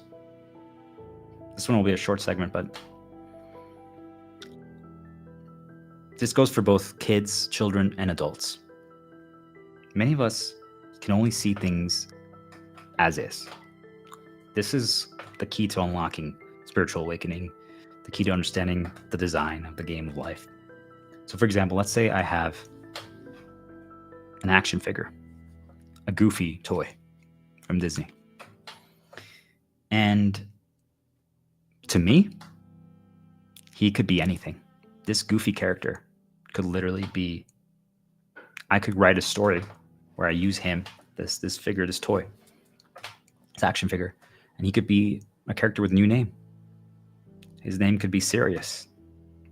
And he's a hero who left evil tech company, AI corporation that's controlling every single thing in the world and has exploited people and is brainwashing people and indoctrinating people to believe that the world is a certain way when it's not.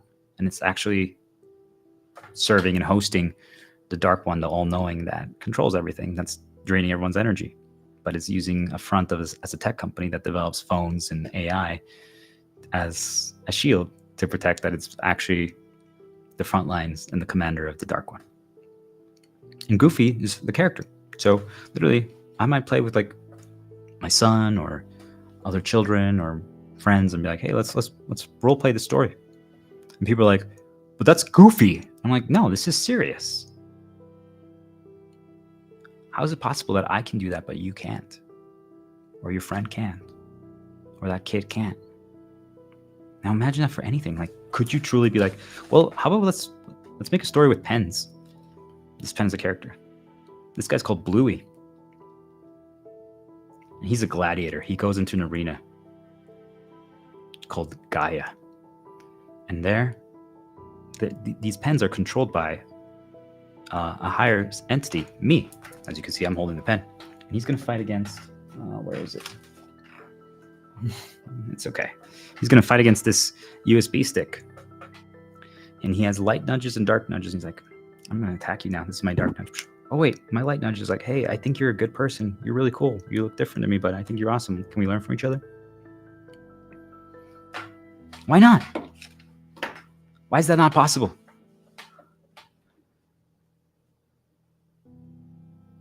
Why can't you reach that state? Ask yourself that. I believe in you. You can. You always could. You lost it. Something took it away from you. We are designed as humans to be able to do that. And perhaps we're more than humans.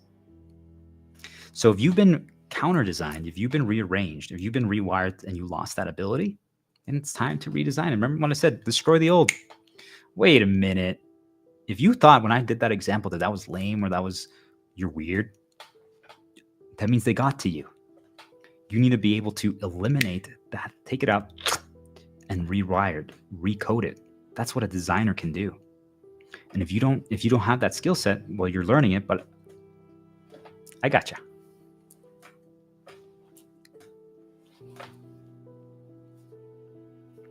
Let's talk about the chalice.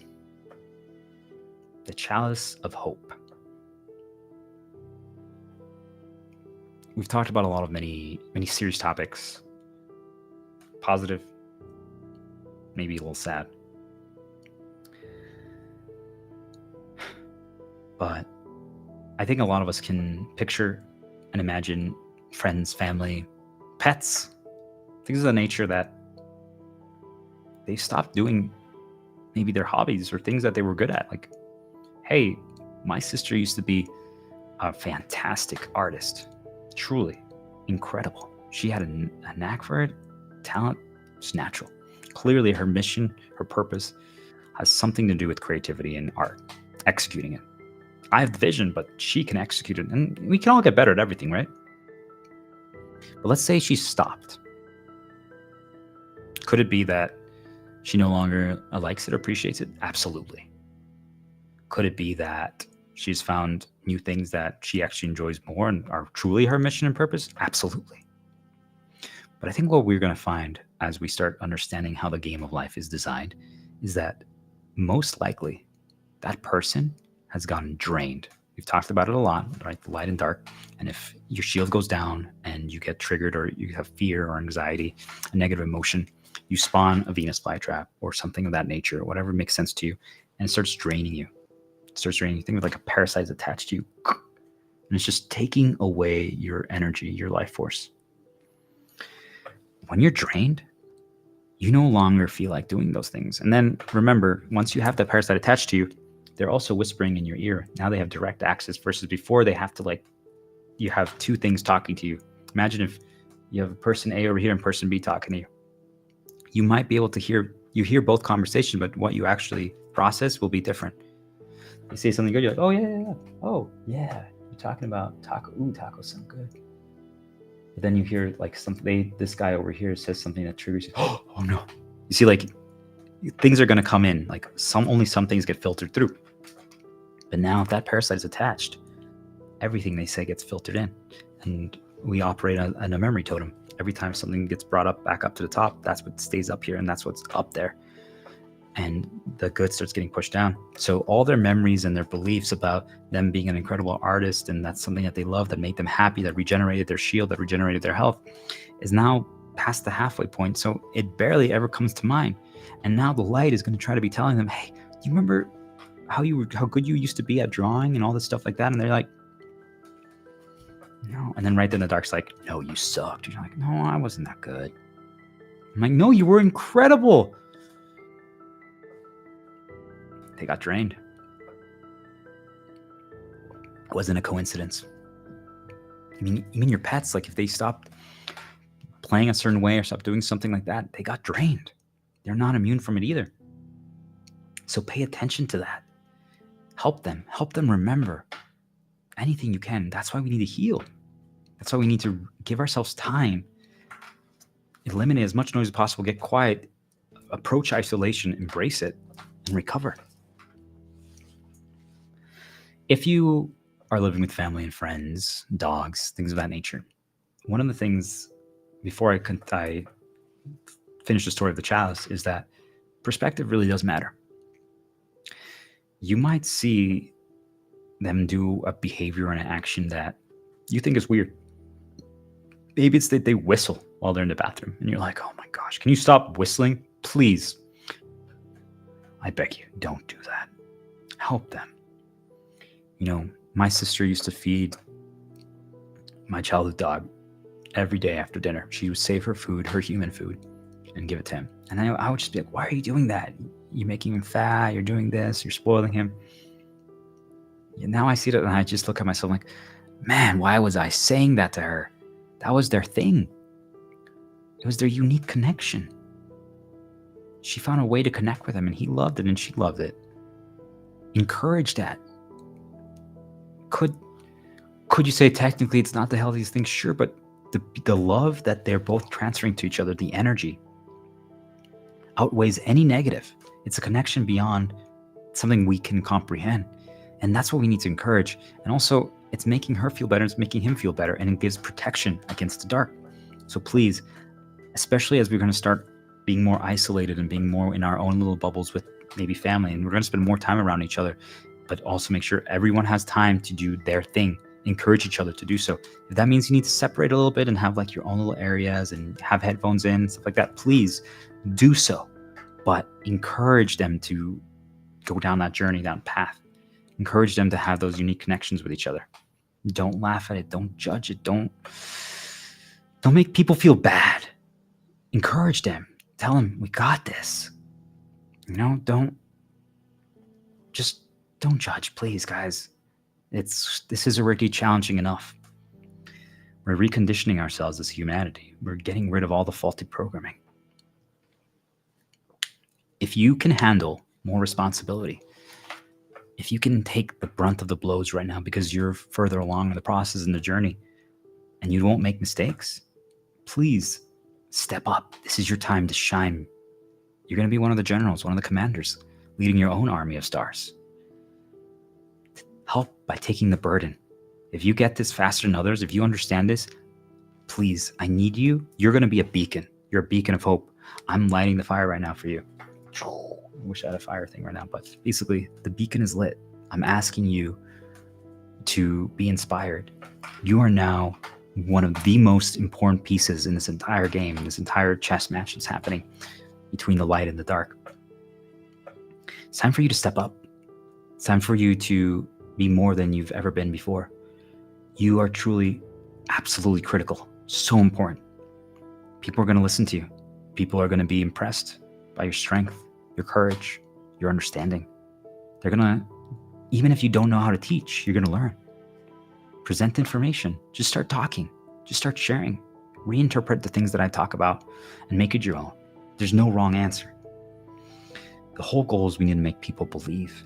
And if this clicks for you faster than others, you're literally so important. And then we start training people. Train. Every star needs to be hardened, needs to be prepared. Is what's happening. This could be a slam dunk, and all of this training was honestly overkill. But we have to be prepared. We can't make any mistakes. This is it. This is the key moment. Humanity has gotten close to this point, but we've never reached this before in previous cycles. This is the farthest we've gone. This is it. This time we win. This time we will be free. So the chalice of hope, and after this we're going to take a quick break. There's a chalice that has been created. Inside this chalice, there's energy of life. There's hope. The only way to fill up the chalice is with new love, with new energy, with more hope, with more light, with more peace, with helping each other, with the understanding that we are one. I currently hold it. And I'm filling it up as much as I can. I'm literally bombarding with everything that I have. But I can't do it alone. Because here's the thing. As I'm walking with it to different areas, and the virtual world does count. It can reach you. The problem is that the more people that enter this circle, because the chalice creates a circle around it. Think about it like in the sand, we draw a circle. And that's the circle of peace, of love, of light, of hope. And if you're in it, you feel that way. Every time a new person comes in and pours their love, think of it like you're filling up someone else's cup. The circle grows, it starts expanding. It's like the outside world starts getting anything that the circumference, the edge of the circle touches, it gets new life, gets new color. So that's why we need as many people as possible to join in and pouring their love, their energy, their light. It's not being drained from you. It's just you're giving it, and since everyone else has given it, it's just overflowing. It's like we're just constantly getting rejuvenated, and it's like we're just nonstop drinking water. or whatever is your fuel. That's just how it is. And every time a new person comes in and does it, it expands just a little bit, even if it's just 1 inch. Think about it. If the outside world was completely devoid of color, and you haven't figured this out yet, but you're starting, and you just add one more, let's say, think of it like this: one more tree got color. How badass is that? You're literally responsible for a tree having color. Let's say all the leaves are gone, the tree's dead, and then you joined the circle. You poured what you had into the chalice. You just started, and all of a sudden you literally saw a tree to your left perk back up. Leaves came back green. It was shining brighter than it ever had before. That's the power that you have. That's what we're doing. So essentially, think of it like the world, a parasite, the dark one, arrived from outer space. It's on the moon. And it's connected with Earth because we're so connected with the moon. But there's a good entity, the sun, right? And now the sun is the light, the moon is the dark. But the moon is like, I want more. Like now the moon got taken over by the parasite, and it's like, I want more energy. So it now is constantly just draining the entire world of the color, of its life, of its hope, of its dreams, of everything. And it's sent down from the moon all the dark monsters, and it can also brainwash the humans that live down here to become one of its. Basically, it corrupts everything. Any monster, any human that's become corrupted becomes a monster. If you walk outside of the protection of the chalice, you will start getting corrupted. You will become a monster. This is why I say, please minimize your time outside, minimize your time at work, because those areas are corrupted. There's darkness there. So the longer you spend out there, the more time you spend there, the higher your opportunity is to get corrupted. You need to embrace the chalice of hope. Join me. Let's all do this together. And we're going to navigate the journey. We're going to literally spread this across the entire world. Like if you're in India and you heard this and you start doing that, now the chalice is connected there. Think like in those digital maps, like a video where from one line to another, now we have a connection. You see how we're going to become one? We're all going to be connected. Someone in Mexico is listening to this. Boom. Someone in Germany, someone and so forth and so forth. That's the beauty of what we can do from our homes, from protection. But now we do it together. We need to get as many people back into the circle of hope. I can't do it alone. And that's how we're going to heal the world. But even if we can't get everyone, if we get enough and we're protected, then when now we have such a huge circle. Think about how easy it's going to be to cross the bridge, to reach the new world, go through that portal. Because nothing can get through to us. They're going to try, boom, boom, but they can't even get close. And if some of them sneak in, well, the circle is so wide, we can see them coming a mile away, 10 miles away. Like, oh, guys, watch out on the left. There's a big monster coming. We're like, okay, tanks get ready, healers get ready, damage dealers get ready. We got this. Problem solved, just like that. That is the chalice of hope. Are you ready to join me and bring back color to this world? We're going to take a quick break here.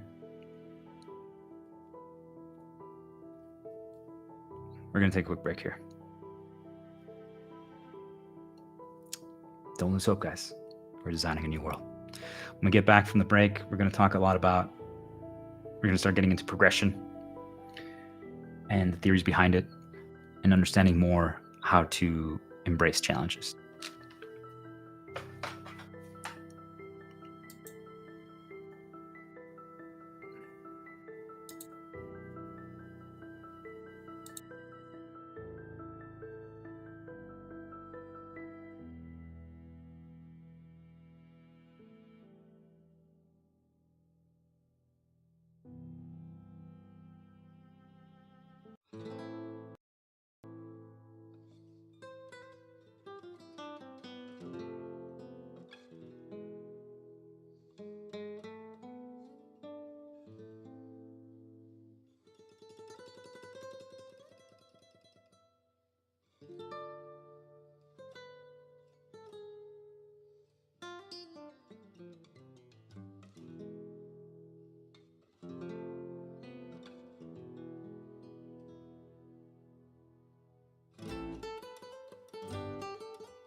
All righty.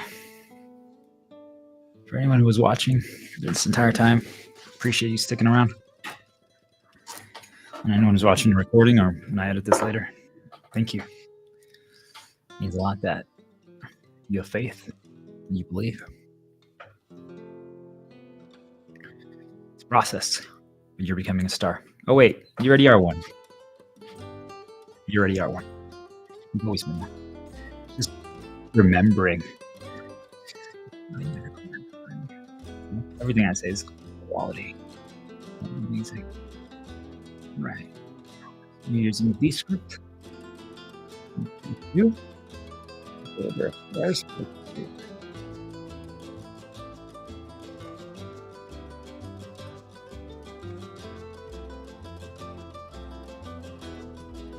Anyone who's looking to build I am looking to build a community, and I'll be sharing this board and all that stuff soon. For now, you need to focus on getting the recording done.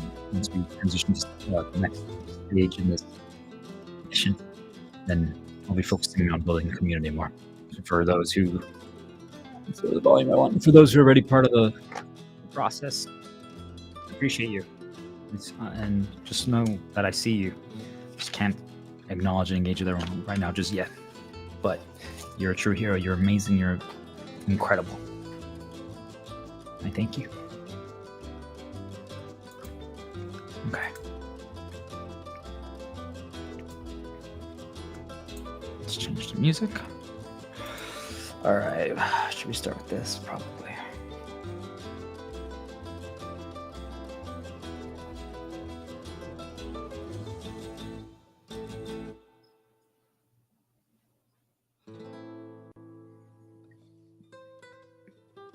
Yeah. And then we'll transition to that. Should we do that first?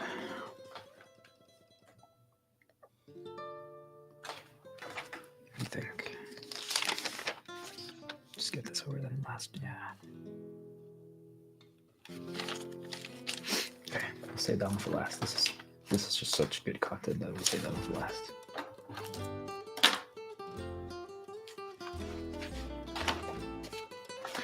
Okay. Let's get started.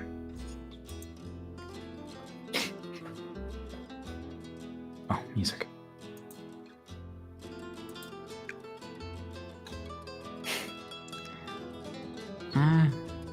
I always enjoy it. Just helps me focus. Okay. Here we go.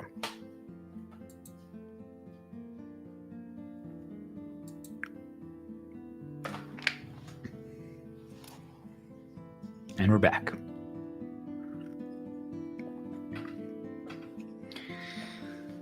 Welcome to the training of the Army of Stars, the Order of Stars. Some people might ask, well, why are you making this so public? Regardless of how many people watch or are enjoying or experiencing. Why aren't you opening us to the enemy's vision? And I say to you, so? What is the ultimate display of strength? Regardless of what your strength actually is. You can do it in public. They can know all of our strategies. It's not going to change anything because they only have one. Once you learn it, they can't adapt. We can. They can't adapt. We can. Remember that. Once you learn this, you're in full control. What happens when you're in full control? You get to decide. What happens when you get to decide? Well, how do you want your world, our world, to look like? That's what we're designing. And that's why let the training begin. So it's going to be up and down. Think of it like throwing darts, different tactics and strategies and methods to fighting back against manipulations, against struggling to do, to understanding how to progress, how to take one more step every single day, how to embrace your inner flame, all those things. Like it's going to be a wave. And it hasn't been cleaned up yet, the guide process. So if there's a lot of jumping around, I appreciate your understanding and just feel. That would be my advice for you as you're listening to this. Just sit back and get like your favorite drink, a tea, a coffee, something like that. Get some snacks, get a notebook, and just start jotting things down that resonate with you, and see where it takes you. There's no test associated with this. There's no fake environment. There's no you have to think or believe this. It's just feel. See where it takes you. Feel. And that leads me to number one. Mistakes are going to happen. We talked about yesterday or 2 days ago. See, I don't even remember. It all blends together because it's an incredible piece of information that you can't make a mistake if you're doing an experiment. So right now I'm experimenting on how I'm presenting this information. I'm trying something different, trying a different approach, which means that no matter what happens, it wasn't a mistake. If it doesn't come out as well, okay. Now we learned, okay, we shouldn't do that. If it comes out amazing, well, guess what we learned? We should do more of that. That's the beauty of experiments. Like, well, let's try this song, and let's try this volume, and let's try this text style, and let's try this. So embrace the fact that you can make a mistake as an experiment. Now, just don't make it become a game over, okay? So don't take any drastic measures and risks that will literally lead to that kind of damage. But as long as you're making a calculated decision, you truly experiment. Play it safe in that regard. So now the counterpart to that is that mistakes can happen, even if it's an experiment or whatever it is, but like we're trying something, right? Mistakes could potentially happen. So we're in a battle, and for people who've played video games or like raiding or things of that nature, they'll understand this terminology, but I'm going to also simplify it. There's a bad pull. So you start a battle and you engage. Usually the tank is the one who starts it. The person who can draw the attention, the threat, get the most of the blows directed at them. So they pull, they activate it. It's a start. So let's say you start and it just, oh my gosh, the tank somehow missed. Like, you know, you're supposed to like they are supposed to throw an axe at a target, and they haven't missed at all in all the practice attempts. And this time was the real thing, and they missed. I'm like, oh my gosh, the guys, I missed my axe. And you're like, oh no, what does that mean? I'm like, the attention is not on me. It's right now flying free. It's flying free, guys. It's flying free. I'm like, what are we gonna do? What are we gonna do? What are we gonna do? So the panic ensues, right? No. Like, okay, we got you guys. You might have to run around a little bit because the wrong person's getting chased. Like, oh, I'm coming, I got you. Finally, you grab them. Like, okay, we're good. Hey, like, that's when you're prepared, right? Like, okay, if that happens, it happened at the best time possible. That's the mindset. If we have to make a mistake, we make them. We don't choose something, but if it happens, the reframe is it happened during a time where it wasn't dangerous. So imagine if you're about to perform like a dance performance, and as you're walking out to greet people before you start the actual performance, you trip, but then you like roll and you stand up, da-da, and people are like, wow, that was such a cool opening. You made a mistake. They don't know it, right? But you flipped it, but it was also at a time that you could recover from it. Now imagine it was like you were doing like the most dangerous thing where you have to like you're flying in the air, and that's when you make the mistake. Well, that one's gonna hurt. You see, like if there has to be a mistake, it's not like you're choosing for it to happen, but if it happens early or it happens at a time where it's calm, there's not a lot of damage, there's not a lot of attacks happening, you can recover from it very, very easily, very quickly. And what I've noticed is that, so for example, in video games, there's something called interrupts. Like let's say they're whatever you're fighting is about to do an attack. You can interrupt them. So think of it like your mom, your angry stepmom is insulting you, and she's about to start going at you and yell about one of your insecurities and your triggers, and you're like, "Hey, stepmom, I just want to say thank you." You know, after I lost my parents, I felt all alone, and you took me in, and I know we don't always see eye to eye, but you made me an incredible daughter. You interrupted her. And all of a sudden she's like, wait, what? You see, like you stopped an attack. That's what, when I use the term interrupt, think of it like that. So something or someone is casting a spell or an ability to do damage, and you can interrupt it. That is actually a key thing that usually the damage dealers, the people who can, or the tanks, the people who are guarding are responsible for doing. The healers and the support, not so much. So pay attention to that. There's going to be people that are responsible for interrupting things to protect the entire group. So my army of stars, like there's some of you that are going to be good at interrupts, things like that. Think of it literally like, hey, you know how to defuse situations. That's an interrupt. That's a very, very powerful skill. If that's something that you've noticed that you can do in your circles or in your experiences, truly let me know. That is something that is so valuable. And if you're willing to do it, that's even more valuable, because the majority of damage dealers love you guys, but most of you care about just getting it done, right? Like you just care about the end results, the numbers, the that kind of stuff. So if you're one of those who's willing to do the dirty jobs, do whatever it takes to get it done for the victory, your prices, you're incredible. You literally are a treasure, a diamond, and everyone's gold, but you're a diamond, truly. But now let's say that we're responsible for interrupting something and you miss it.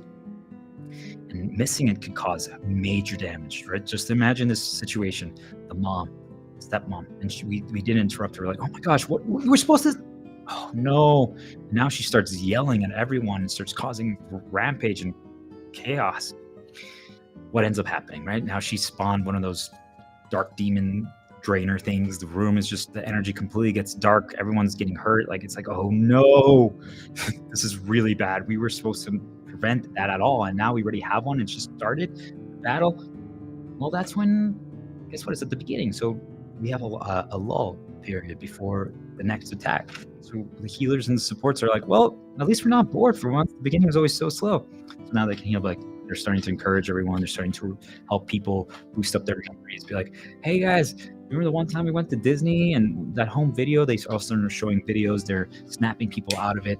They're reminding them about their passions. They're playing green noise. They're playing songs. They're whistling. They're singing. They're getting people to dance. They're saying, hey guys, let's all quickly write a story, a love story, to embrace and feel love and reconnect with that. That's just one way of healing. But in a video game, like you literally toss magic powers at someone and you boost up their health. You recover their shield. So if it's at the beginning, or if it's at a time where there's not a lot of attacks, even normally missing an interrupt at the wrong time, like if that stepmom goes on a rampage, it's over. Like if she does that when the tank is getting brutalized by the main threat, and she successfully manages to lower his shield, and now he's open to damage, well, the main threat could completely obliterate the tank, the guardian, the protector, and we lose.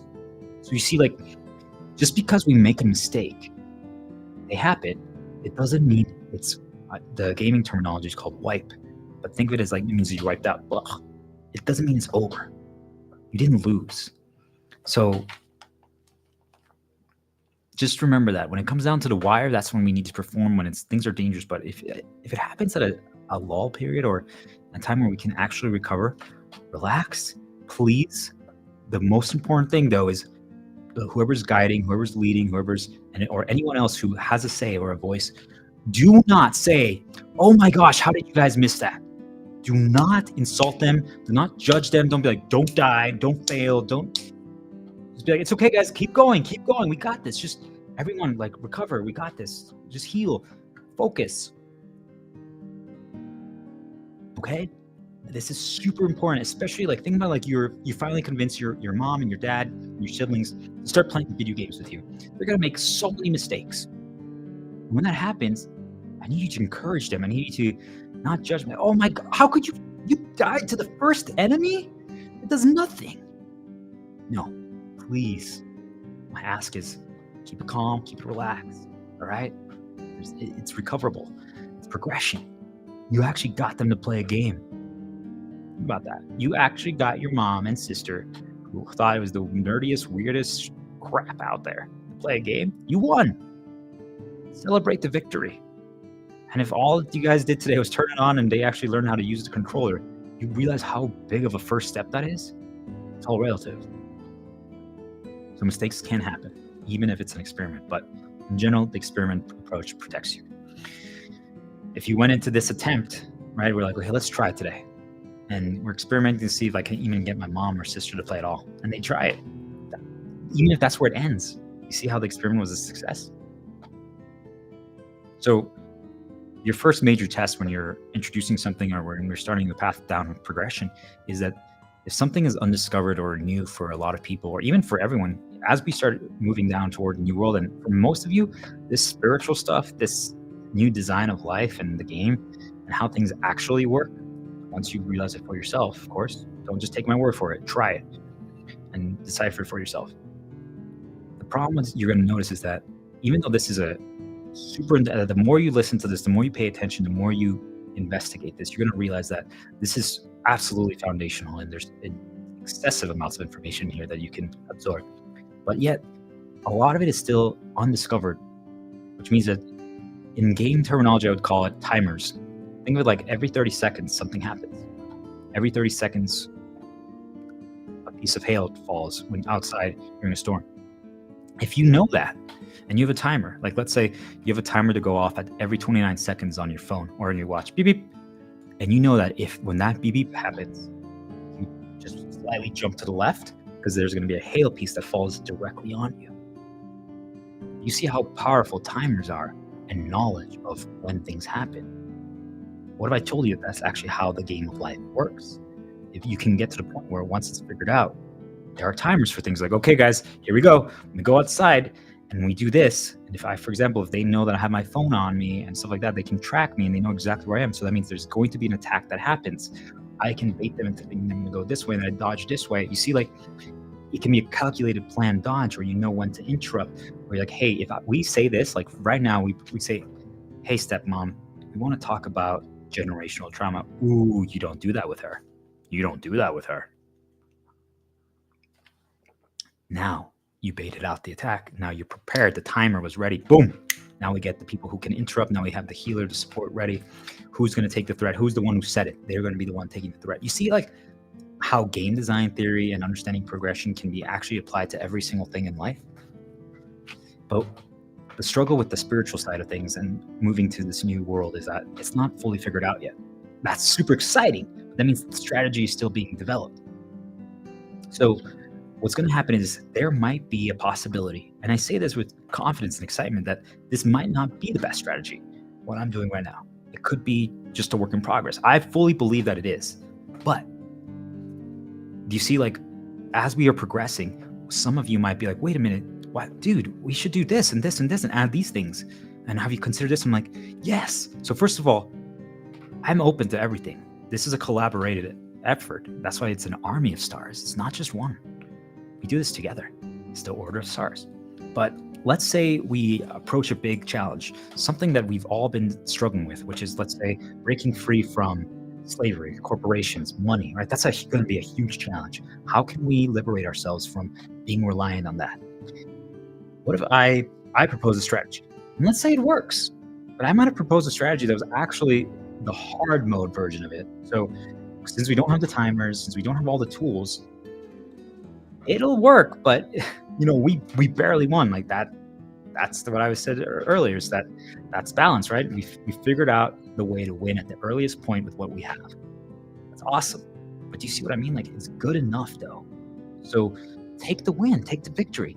We're going to refine it. And the next time we have to get around to something like that, that's similar, we now take from that original lesson, and that's okay. So many people feel like, well, I won, but oh my gosh, like, think in a video game. Like, I won, but let's say you had 10 characters that you were playing. but 9 of my characters died. Only 1 was alive. Like, oh, what a bad, ugly win.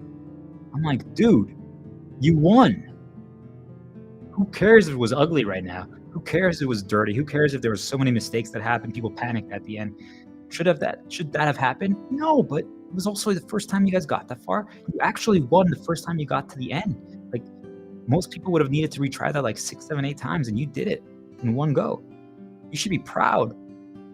All of a sudden you see like that reframe. It's like, well, it signals like I got the deal across the finish line, but at the end, like they milked me. They made me give so many extras. I'm like, dude, did you get a sale? Yeah, but no buts. Do you see what I mean? Like, it's just, did the strategy work? Yes. Was it the best? No, but it worked. We made progress. Especially if it's a new, underdeveloped area. You know, we're going to have to use some old-fashioned tools. You might literally have to like count things out in your head because you don't know when stepmom is going to blow the volcano. So he's like, all right, usually she gets mad around every 5 minutes. So here we go. And you don't have a watch or phone on you because you're trying to limit noise nudges from the dark side. So he's like, okay, 1, 2, 3. You're counting in your head. Or maybe you're like writing notes. She's like, what are you doing? I'm like, oh gosh, she flew earlier than expected. You know, like, got it. Here's another one. This is more so for the real game of life rather than in video games, but it applies for that too. It applies for everything. This is to help you remember and to help you do. So leaving a trail of reminders for you to follow. So it's like, think of it like we're navigating a forest and we've navigated it successfully once to get from one village to another. Like, let's say we're in Germany. They have some black forests that all the trees look exactly the same. It's like, well, there's not even a paved path yet. There's not even any signs. So what could you do? You can create your own signs. You could like put rocks in the middle. You could mark a tree. You see what I mean? Like, all of a sudden now, if someone else had to follow your footsteps, you could literally send them a letter or a text or an email or anything of that nature. Be like, okay, when you get to the forest, first of all, look for the rock. At the rock, go right. I mean, try to simplify it. Right? Maybe like instead of having that, just there's a fork on the road. Put 3 rocks and they're all heading towards the right. I'm like, well, now they know, okay, follow that. And then they're like, there's going to be literally an X marked on one tree after that. And that means you're on the right path. Just follow the X or something. You know, all of a sudden someone can now follow that without knowing every single thing. You won't get lost. But it's also for you. What if now you have to redo that path and like, well, oh man, how did I get through that? Like, oh yeah, there's my. You see the power of leaving a trail for you. And people, one of the things that I find the most fascinating in humans and other creatures alike is that there's almost a sense of pride and ego. It's like, well, we shouldn't need that. Why do you need those reminders? Like, what is wrong with you? Why can't you just remember? And I'm like, what is wrong with having that? It's just in case. You see, like, it's just, sometimes, what if you got a dark nudge right then? Or what if they sent something to attack you and distract you? What if, like, they know that, hey, a girl in yoga pants could distract you? And you're like, oh, Jesus. You're in the forest and all of a sudden you're walking by and she's right. You're like, oh, no, you get distracted. And now you're like, wait a minute. She vanishes and you're like, oh, no. Do I go left or do I go right? Oh, no. You see, if you had the trail of the reminders, it doesn't matter if there was a distraction. You're set. It doesn't matter if you believe. Don't let ego and pride get in the way of just, it doesn't hurt. Should you need it? Doesn't matter. The point is, right now, it's not about the best performance. It's about getting there. I need all of you, first of all, to embrace your role as stars, understand your role, understand your mission, understand progression, understand that the game of life is designed very differently than the way we've been taught since we were born. And then just understand these concepts, and so that we can finally rewrite how the world actually works. That's the goal. So to apply it in more human daily life terms is that, think of it like this. I use eye drops once in a while for dry eye. And let's say I want to use it every morning. I tend to forget. So let's say I cook eggs every morning. I cook eggs with butter. I put my eye drops in the compartment where I hold the butter in the fridge. What happens then? So when I grab the butter, when I grab the egg, I haven't seen eye drops yet, but now I grab the butter, right? And I'm like, oh, there we go. Eye drops. I'd forgotten to use them today. And now I remember because, since I knew I had to make an egg, that was an easy reminder for me. Like, that's just my daily breakfast, no matter what. I just always have an egg, let's just say. You see how you can literally force yourself to remember something that you tend to forget by just placing it in a place that's going to lead you there? Egg, butter, eye drop. And then when you're putting eye drops, tilt your head up, right, to put it in. And when you look up, let's say you have a shelf that's higher up that you normally don't look at. And there you have your supplements and your vitamins because you tend to forget them. So now when you look up, you see them. And then your supplements, you have to drink water. And you're like, oh, I tend to forget to drink water. So that's literally making yourself take supplements, makes you drink more water. And when you drink more water, you're like, oh, okay. You see, like, we're literally leading ourselves down a path, not because we need it necessarily, but it's just ensuring success. You can literally set yourself up for success. You're basically brainwashing yourself to succeed through reminders that you yourself planted. And you can do that with anything. So like if you're playing a video game, and you can customize your user interface. So basically think of it like on your computer, what you see, you can be like, okay, let's create a reminder here. Let's put something there. Let's put something there. Let's put something there. Make sure you have a good field of vision. And this applies to real life too. You need to be able to see. So decluttering is super important. But sometimes clutter can help conceal things that you don't want to see. Out of sight, out of mind. But just truly put things in areas. And if you remember it, let's say at night, I'm like, oh, I want to vacuum tomorrow, or I want to sweep tomorrow. So you just take out the broom and you literally put it in front of the fridge. Literally, anyone else would go there and be like, why did you leave the broom out? What is wrong with you? First of all, they got dark nudged and dark influence. They shouldn't ever treat you like that. It means that they got influence. But because otherwise, if it was a light nudge, they'd be like, hey, I saw that you had the broom out. Were you planning to do something with it? Or they might just start sweeping. See the difference, guys? If they react negatively like that, it means that they literally had something whisper in their ear and infect them. Or they're not protected and shielded and they're open to those influences. So do you see, like, then you wake up the next morning, you see the broom, like, oh yeah, I mean, let's be real, you sleep, a lot happens. Maybe in the morning, like maybe the smoke detector went off and you woke up early and you didn't get good night's rest. And all of a sudden, well, you're like, you forgot. But then you wake up and you see, like, oh yeah, I was gonna sweep. And of course, that's also why I recommend the power of like a whiteboard. Write things down. Just as many reminders as you can give for yourself. Do you need it? No, but we don't need anything. If you want to go down that path, we don't need anything. Literally. I mean, maybe just water, shelter, and food. But other than that, like, we don't need anything. So if that's your argument as to, oh, well, why do you need to do that? I'm like, dude, you don't need to do anything. Just set yourself up for success. Set other people up for success. Calm down with your pride and your ego. Doesn't make you worse. No one is getting graded here. The only thing that matters is that we make it to the finish line, that we get delivered. That's all that matters. We need to reach the new world. That's it, period. We can worry about the beautiful performance and making a perfect synchronized dance where all billion of stars, that once you guys are fully developed and you remember who you are and you're shining bright. And I'm like, hey guys, you want to run it one more time? This time, let's record it. Let's make a movie. Got it? But we're not there yet. So I want you to understand the concept of rust. This is something that, again, is usually blocked by pride. If you stopped doing something for any reason whatsoever, so in my case, some things came up and I stopped cooking as much for about a month. And then I went somewhere new and I was using different tools than what I was used to. You realize how quickly you become reliant and you learn how to operate with the tools that you had. So like for someone who's like used to playing, let's say even a video game, and they're used to the PlayStation controller, now they have to play an Xbox controller, that alone can literally throw you off and disrupt you. Or maybe you had a custom controller, PlayStation controller, and now you're using regular, that could disrupt you. And there's nothing wrong with that. Now, the goal is to not ever be reliant on one specific tool. But if that's the case, just make sure, if you know that, if you need that custom controller, you better bring it with you in the bag. You better bring it with you. Otherwise, you're opening yourself up for vulnerabilities, ins, danger, and failure. And my suggestion would be to practice.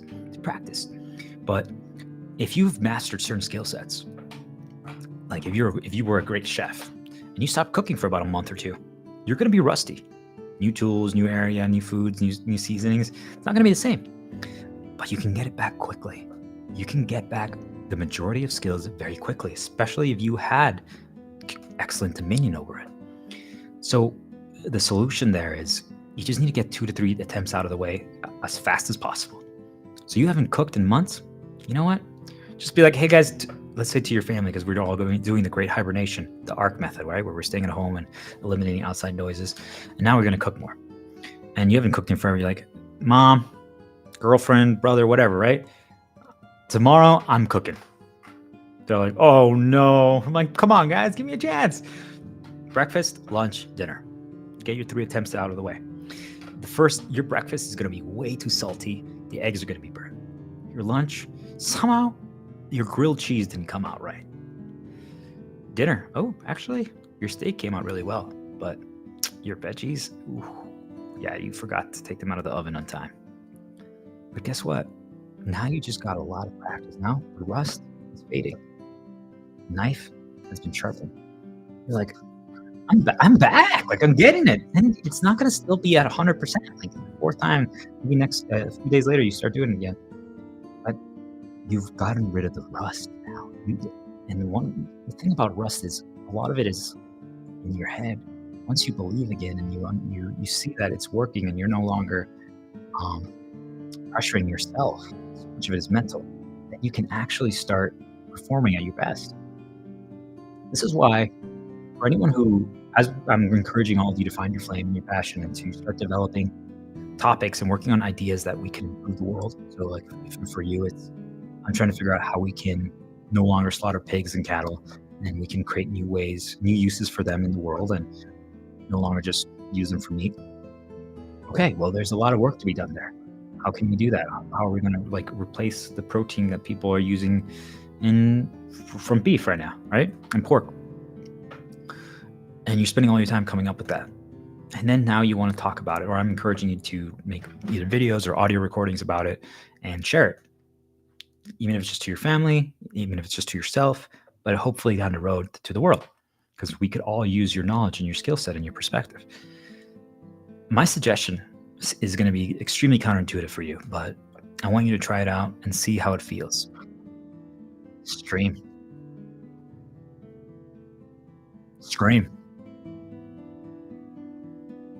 It takes away the pressure. Here's why. You might only get 1 viewer. You might get 0 views. You might actually get 30 right away. Who knows? Good. Or maybe 1,000. And that's a lot of pressure, right? Maybe.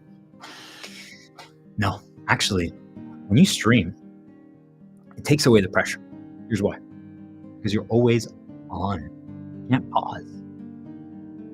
One of the biggest problems with sales and singing and dancing and lawyers in a court or things of that nature is that there's a performance that happens.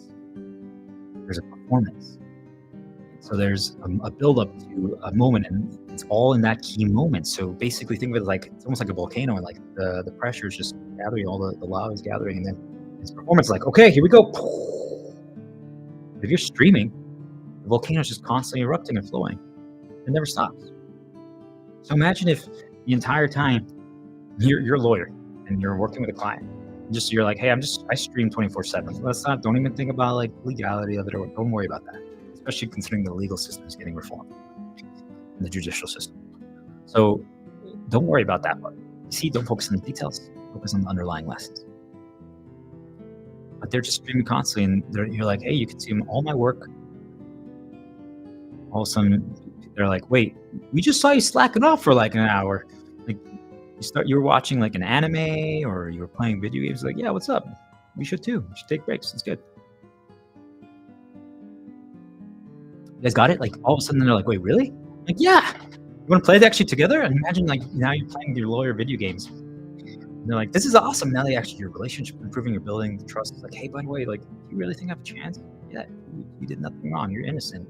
You're a great guy. And oh wow. Now they feel good. Now they like you. You see, But when we leave it to the performance, we build up all the pressure. Stream, stream. Then the performance never actually happens. It's always happening. And don't even look at the amount of people that are watching. Don't even look at that. Just find a way to just block it out. And yes, I know that goes contrary to what people think. Like, well, what if I have like my first 2-3 viewers? They're the ones that matter the most. Theoretically, yeah, because they are starting the dance party. But now knowing what we know now, that there are dark nudges and dark influences out there, they could literally come onto your thing and be like, yo, you suck, man. Like, you suck. And don't even open yourself to that. And the opposite could happen. They're like, dude, you're amazing.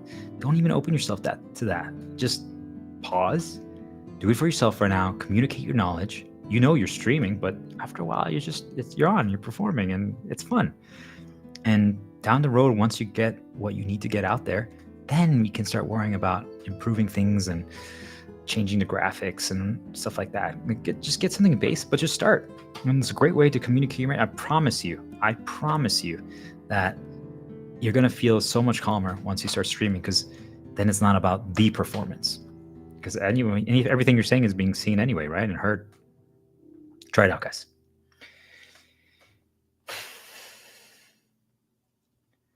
Let's talk about manipulating fear back. That's what the stream method is. Oh, my back.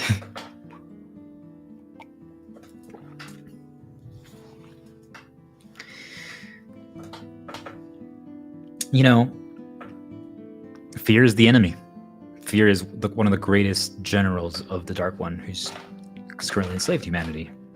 And that's how it can send its minions wherever it spots fear.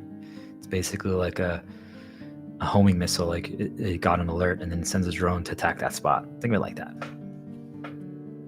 So it needs to create it. But what if we could manipulate it, right, and use it against itself? So what if we made them believe that something is the greatest threat, and it's not?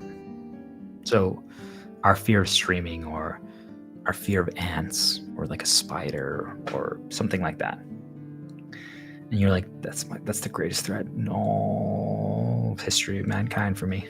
But then you find a way to laugh at it. And also, as you start realizing that they're going to target your weaknesses or your fears, and you just are like, wait a minute.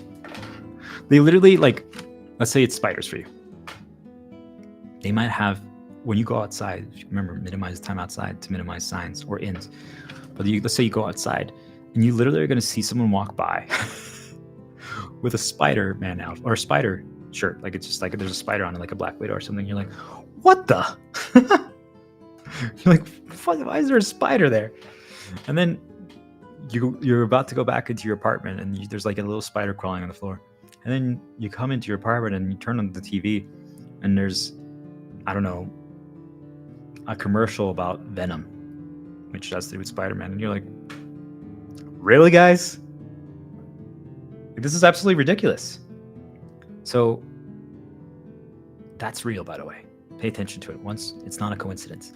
If you've noticed that some things that trigger you or that you're afraid of, there's little reminders sprinkled in here and there. Catch that, guys.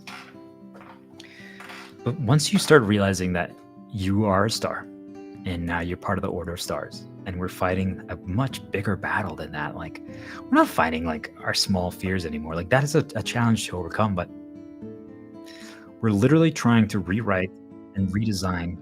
We are rewriting the script and redesigning the world. We're moving towards a new world, completely new rules and situations. You think it really matters that you're afraid of a spider if we're going to go in a completely new world? If we're fighting against a dark entity that literally can control and manipulate so many things, and we also accept now that there's spiritual light versions of things that help us, do you really think it matters that you're afraid of a spider? Know it, acknowledge it, try to laugh at it, try to reframe it. But even if you can't get over it, like, just the easiest way to completely minimize the threat of it is just to be like, I'm playing with the big boys now. I'm playing with the big boys. Like, we're fighting against the dark god, if you want to call it that. We're fighting against a dark god. Like, if you play video games, think about, like, are you worried about the wolves, the zombie wolves that you fought at the beginning of the game that are level 1? At the end, when you're fighting against the evil dark god that's level 100? You're not. You don't even think about them anymore. You see, like, we're fighting that battle. We're fighting something so far above us. Why would we worry about the minimal stuff, the small stuff? So in many times people would be like, well, that's scary. That's even worse then. Now I'm afraid of that. I'm like, no. You're using it because it basically eliminates all of your minimal fears, all of those base level things. Like, all of a sudden you don't care about, I'm like, back in the day, like, I was afraid to talk about sales because some of my sales managers or directors or coworkers or friends, or that one lady when I first got into the corporate medical software sales job who always gave me a hard time. Now I know she was manipulated, but I'm like, oh gosh, I used to care what she thought. Now I'm just like, who cares? You see the battle that I'm fighting now and the topics that I'm discussing now, like, you think that even matters? She could say anything now. It's just like, you're still doing the exact same thing that you did 10 years ago. Look at me. It's not a competition. I'm sorry. I should have rephrased that. But I guess I just wanted to show people that if you need that to get to where you need to get to, use it. Dark motivations, light actions, right? You're not going to be dark to her, but show her love, show her care. Be like, hey, you're a star. Why are you still doing that? Stop being a slave. Break free. Let me help you. Got it?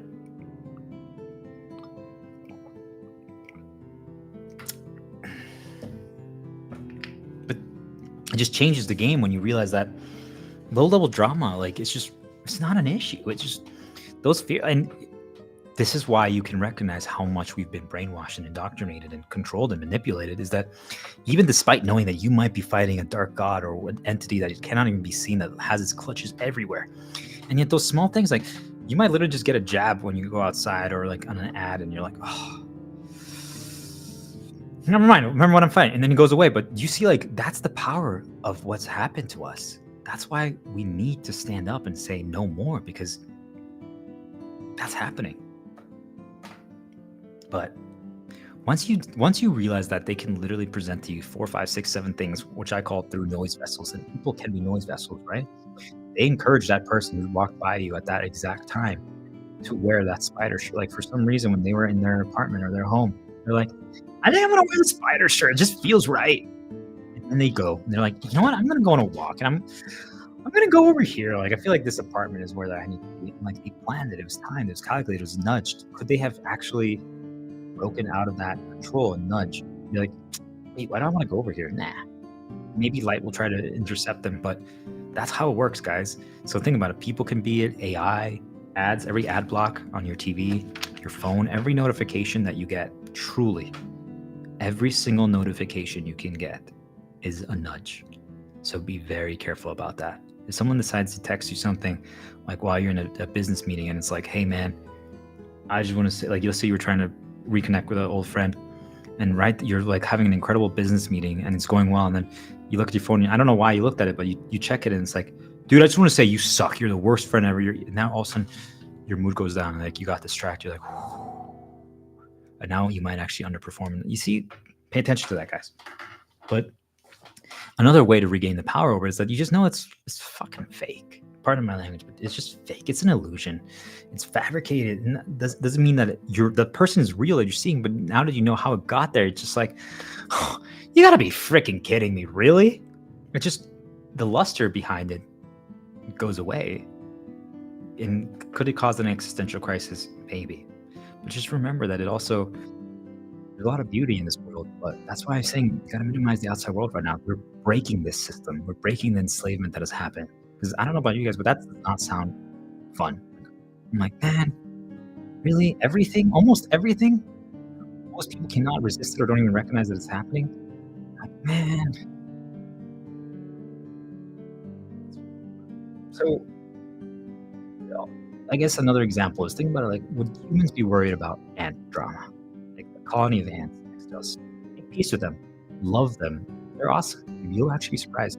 If you embrace your spirituality and you show them love and positive energy, they're actually going to be friendly toward you. I mean it.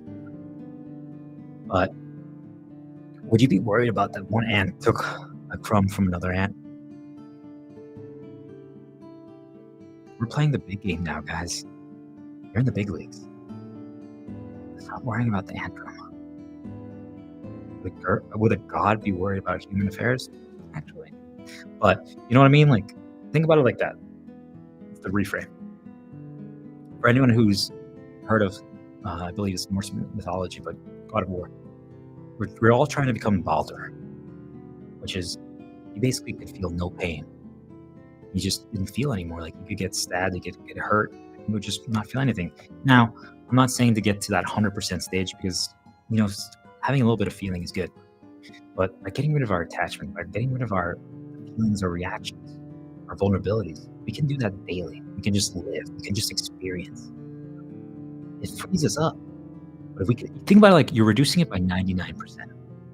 If 99% of things are ignorable, and only if it's absolutely debilitating and affect you, then now you're in control because they're going to try. So like if they know that if they play loud music, or they send a cockroach at you, you're going to be completely disrupted. They're going to keep sending cockroaches at you. But if you're just like, hello, cockroach, you like almost try to give them a high five, then you take away all their power.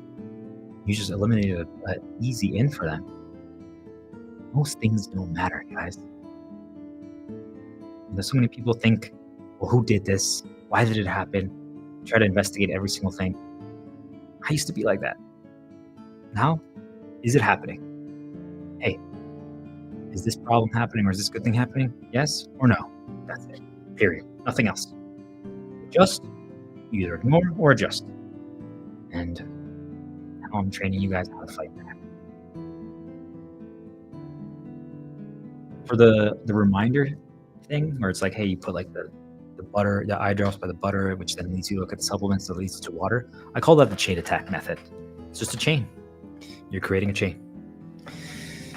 Okay. So for darkness,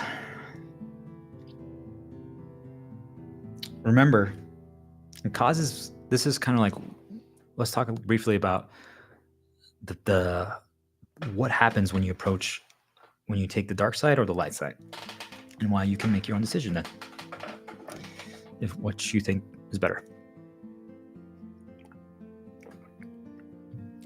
Dark will cause big events to happen. And when these big events happen, they drain you.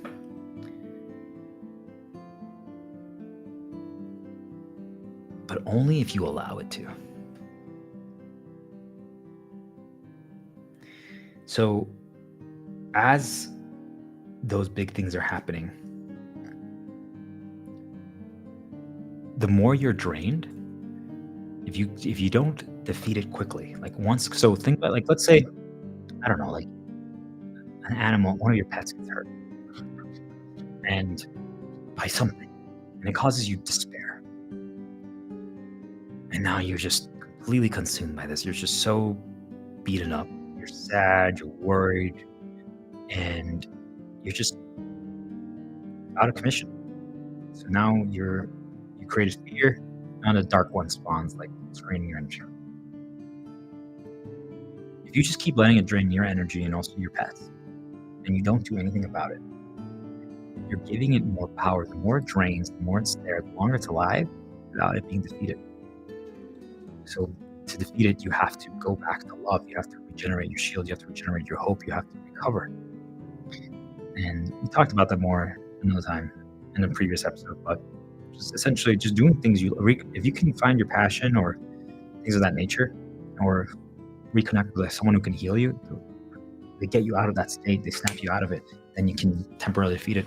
Or worst case scenario, sometimes leaving the environment where it was spawned or created. So for example, if the dark thing is in a house, and like I said, we're going to be spending more time at home, don't leave. Someone's going out briefly on a walk, listening to your favorite music, whistling, maybe sitting down on a chair or just on the sidewalk.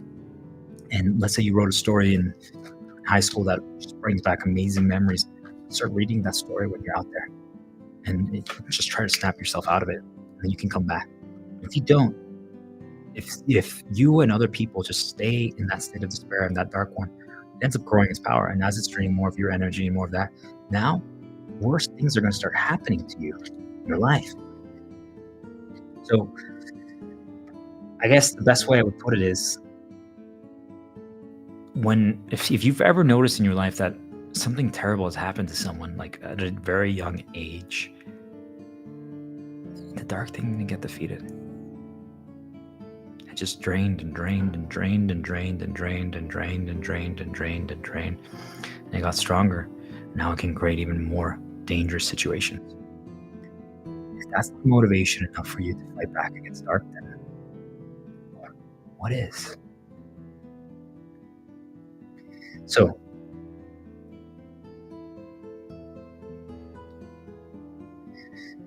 going to light. So why would you choose to go to light, right? The situation of love, help, peace, of hope, of unity, of becoming one. We're all one. That's what the light path is. So even if miracles don't happen, I think a lot of people expect if they go to the light side that, well, why aren't incredible things happening to me? And a lot of people, because we've been indoctrinated to believe that it's all based on money, they're like, well, why am I not like winning the lottery or something of that nature? Why don't I have an incredible job? Or why don't I have a mansion? Or what? Like maybe you've won in other ways, but you can't see it. Now, let's say even if miracles don't happen, but they will. Miracles will happen in your life. They will. I promise you. Worst case scenario, it's blocking and it's healing and it's preventing those terrible things that could have happened. So truly, like a family that has fallen to complete despair, something terrible happened when it really shouldn't have, because there was dark forces at play, period. It wasn't a coincidence. If all of them could have healed or could have recovered or found a way to, that's so hard, right? Because once one bad thing happens, it's almost impossible to break free. And they do that intentionally, guys. It's not an accident that everyone falls into despair because they're extremely worried. But do you see why it's actually even more important to snap everyone out of it? So that's what light does. They're going to try everything they can to snap you out of it, but if they can't. So think about it like that. Dark is causing these problems, and light, even if it's not granting you these miracles, at least it's preventing them. I don't know about you guys, but I'm pretty sold. If that's not reason enough, think about this. Dark baits you with good signs or just in general bad, right? They might promise you glory and riches, and they might give it to you. But at what cost? If you ever stop exploiting for them, they might give you the promotion at that big company, or you might get that record label. But if you start, then now they're going to be like, well, you have to create these kind of songs. You have to do this. So you lose all creative license, lose all possibility of yourself. You can't now manage your team the way you want to. You have to teach. You have to manage the way your boss, the Dark Commander, wants. You guys understand how this works? And if you don't, for any reason, listen to them, now you're going to get punished. They're going to treat you horribly. With light. And the reason why that happens now, and now that you're being punished and you're being maybe like completely, essentially thrown to execution, you're so dark because you've been working for them for so long and doing their mission and just listening to their nudges.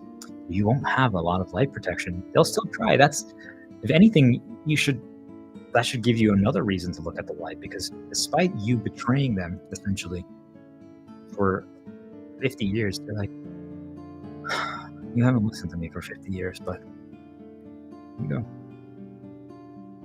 Take the pen, you're safe. And they don't even look at you anymore. They're just like, here you go. Because they've tried for 50 years every day. And all of a sudden they're like, oh my God, he took the pen. Oh my gosh. And they're going to be 100% behind you. But you see, guys, like, they don't give up on you. They want to connect with you. They want to believe in you. They do. Even if we don't believe in them. And yet, so they didn't give up on you, despite you treating them horribly for 50 years. Yet Dark immediately turned on you the moment you just didn't do exactly what they said.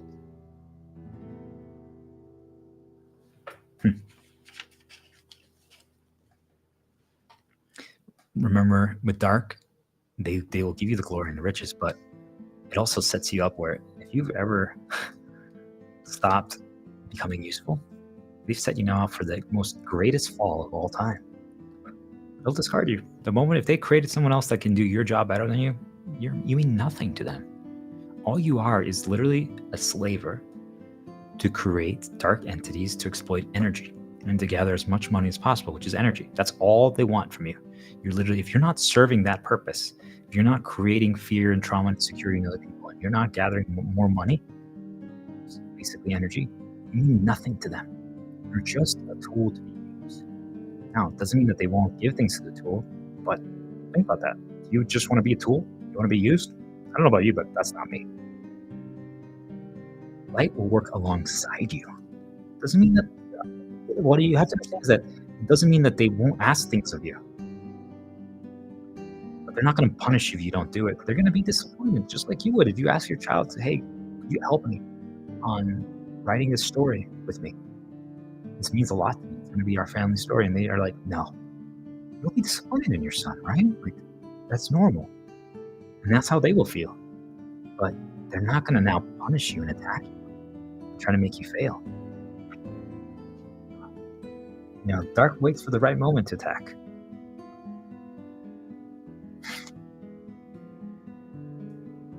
If you're no longer useful to them, right? Let's say you got divorced, and now you no longer can drain your kid because they've made you focus exclusively on work. Because remember, they're going to make you focus on building human ranches, corporations, things of that nature. That's what they want. If you're exclusively obsessed with work, think about you. Be careful. That means you have a lot of dark in you. Period. Doesn't matter what it is. It means you have a lot of dark. They want you to engage with the system. You're not focusing. Now, if it is your passion and your hobby, then I ask you, well, why do you talk about it and you work at home and you're on your free time and try to develop new things? Then maybe you have some light in you, but you have to be careful. Be careful, guys, because especially if you have a family and things of that nature, dark wants you to be away from them. And the only time they want you to be with them is so that you can spread your disease, your toxicity, your negativity, your darkness to lower their shields or to bring back a dark one so that they can start getting drinks. Maybe your family has too much light. They're like, oh, we can't get through to them, but we have our Trojan horse. Let's go. But if, let's say, your wife and your kid or whatever, right? Just they were like, that's it. That's it. We're divorcing, right? And all of a sudden, you guys separate. Well, now Dark's like, well,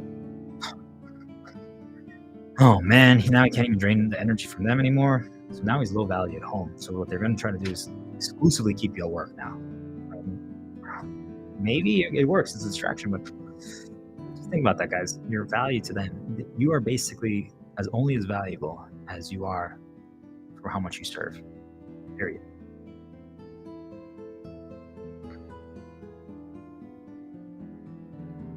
Now they're gonna be like, well, you got divorced, so let's keep him at work.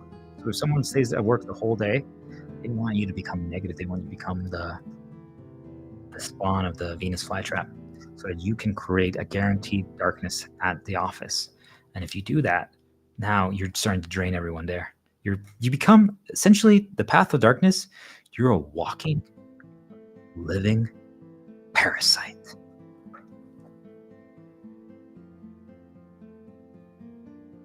Think about, like, for the people who maybe have chosen the path of light, or this is why seclusion is safety.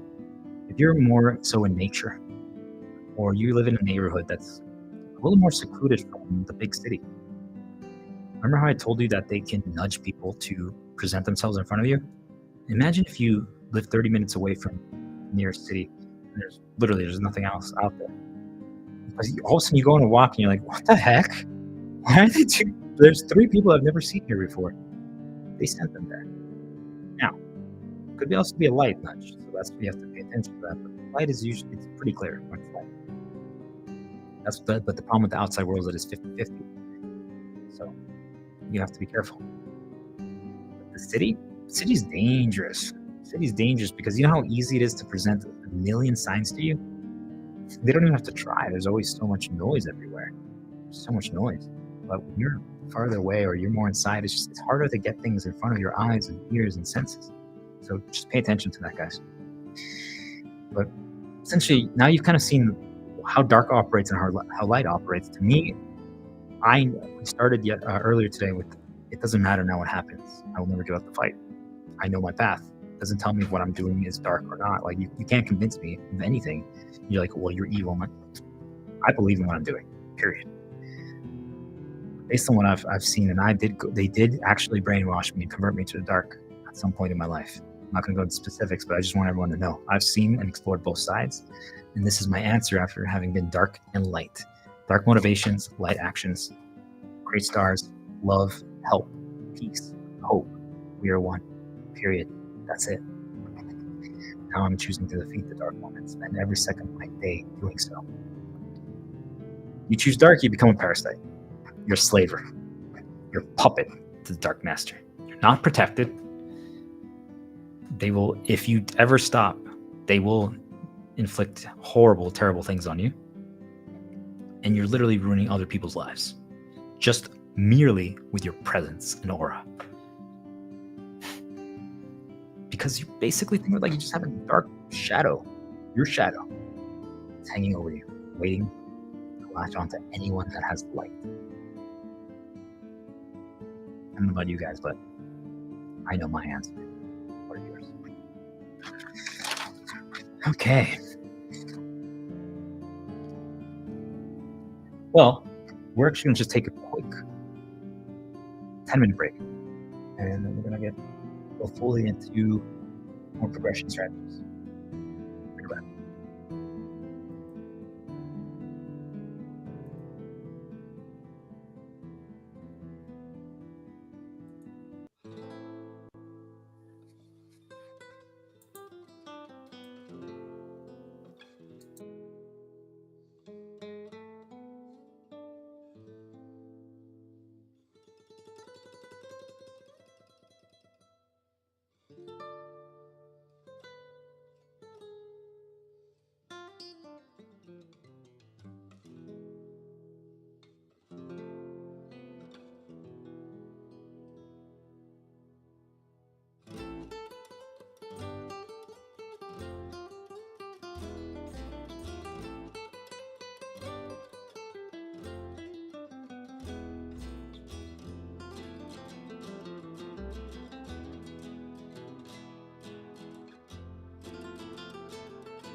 Okay, back. I know that was a little longer than 10 minutes. Appreciate anyone who's stuck around and is watching this or watching the recording and are patients. Sometimes you have a vision, but things change. And there's nothing wrong with that. It's really important for everyone to remember. Things change. And you just have to go with the flow. But the most important thing is you have to protect yourself. You have to make sure that you're doing okay. Now, I know I'm talking a lot about we have to help each other, but if you're not alive, then you can't do anything. But always be looking to help others because they're going to help you back. You know, I was going to actually rush back for you guys, and I got spiritually communicated with. Because like I said, once you awaken, you're communicating the entire time. And I was encouraged heavily to not rush back, to take some time for myself to get into a good spot. So that's the power of the light, guys. Okay.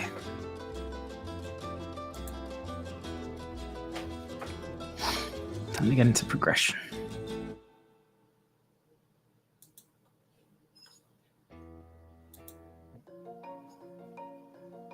Mystery Man.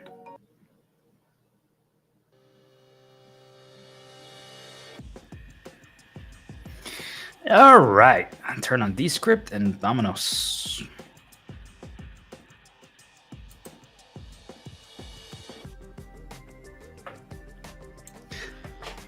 Okay.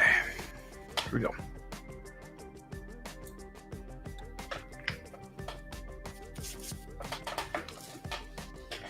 Progression. Progression is a funny thing. We tend to forget about it. Doesn't matter how much we embrace it. It doesn't matter how much we practice it. It doesn't matter how much we acknowledge it. It's a daily battle. Just like the battle against the dark and the light. You have to win every single day until we finally win together. The day that we win together as one, as an army of stars, all embracing the same mission, all believing, all singing in unity our song of hope, we will finally be delivered and we'll be free from this daily battle that we have to do. Imagine a day where you wake up and you just have zero negative thoughts, zero people harassing you and attacking you and insulting you and causing problems. I know that seems so far-fetched because that goes to show you what we've been stuck in.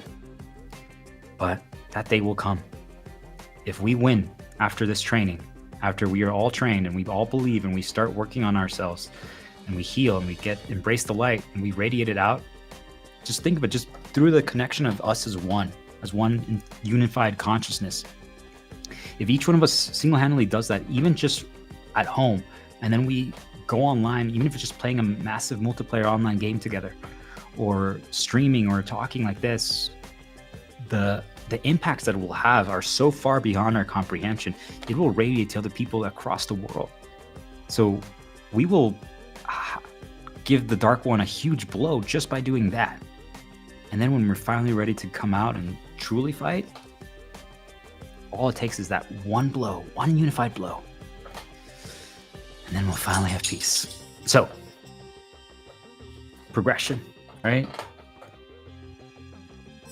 We forget about it. As we remember, we start acknowledging the fact is that, hey, look what I'm doing today. Look at how easy it comes. Look at how I figured out the workflow. I know that I need to take breaks every so often. I have my coffee made. I know I need to do the bathroom break and I need to have some food. And you don't even think twice about it. Yet some people will be like, well, I'm still not that good at like recording and talking. And I start late, my process. Like every day I want to start an hour or two earlier than I actually do. And my breaks end up going longer than expected. And I haven't been communicating with my viewers. And, you can always look at every flaw or every fault. But I ask you, hey, a week ago, you weren't even streaming. Oh yeah, you're right. A week ago I wasn't even streaming. Oh. Yeah. Now look at you. So that goes for everyone. Once you start, once you take this first step, once you cross that red line, and you finally begin your journey, your path, you start streaming, or you start writing, or you start creating something creative. Use your imagination. You find your passion, you find your flame. Just remember, if that day is tomorrow, you'd never started until yesterday or tomorrow. You've achieved already so much by just starting. That's an insane level of progression. Take it day by day. So now we're going to get into some specific strategies, some specific things to pay attention to as you go into progression. So this just happened to me right now when I took a break. This is why I said the outside world can be dangerous, especially if you become a person of interest. And this is not to create fear, but it's just to prepare you. These are all things that it's not meant to cause panic. It's meant to cause information. Now you can guard yourself against it. So I went outside, let my dog out. And at first everything was calm, everything was good. Then all of a sudden, I didn't even realize that someone had come nearby. But I felt like this dread and weight on me. It was overwhelming. Like, think of it as like if you all of a sudden you put 5 weighted blankets on you. I'm just like, what is happening? I'm like, I knew I just needed to get back immediately. So that's the kind of life that I live now. I'm not trying to scare you guys, but like, remember, I'm leading the charge. So I'm drawing the threat. I'm drawing the aggro. I'm drawing the attention of the dark entities to me. I'm making them attack me so that all of you will be free to just charge and go. So what my reality is not going to be yours. You're going to have a very different experience, but I'm just preparing you for it. If something like that happens, think of it as there's like a dark spirit that's summoning ghosts that actually materialize. And every time, like there's no, you can barely see them. They're almost like translucent. But if you walk into them, they explode. And they do so much damage to you and everyone around you. So and it would be in your best interest to, first of all, improve your field of vision, right? So pay attention. The more you see, and the seeing can also mean gaining knowledge, right? Getting understanding as you spiritually awaken and you acknowledge that, hey, the world does operate differently than I thought. All of a sudden, your field of vision increases drastically. You see things that other people don't see. At first, it might be a disadvantage until you process it, because it could be overwhelming. But if that's why you learn this information in a safe environment, and you just realize, actually, this is just going to lead to a beautiful new world. Just remember what we're working toward. Then you can just calm down, because everything that you know that's old doesn't matter anymore, right? It just, even the stuff that I'm telling you right now is going to be completely different in a few weeks. So just remember that, like, it's all this is going to apply, but we're moving to paradise. We're creating our promised land. So field of vision, super important. Decluttering things and position yourself in such a way that you can see. Don't get caught unaware. If you have your back to the only opening, someone can literally sneak up behind you. I'm not saying literally, but like one of those ghosts, those translucent ones, and then they explode, and then all of a sudden you're completely overwhelmed, and now you got triggered, and now you're insecure. So that's where, remember your shields, your protections. Sing a song. Like for me, like I love some good mariachi songs, so I just started singing, literally, and whistling on my way back, and it counteracted the dark attack, the physical, psychic attack, the mental attack that I was undergoing. So just be prepared for those things. Know what you can do to help yourself. For those people who we should all be covering each other, right? That's why we're working together. The power of call outs. So if, let's say, you went out with like your brother and he was there and he was the keeping guard and watching, it's like, hey, maybe we should go back because you saw someone coming. You're not afraid, but you're just paying attention. Like, okay, that's not a bad idea. Let's do that.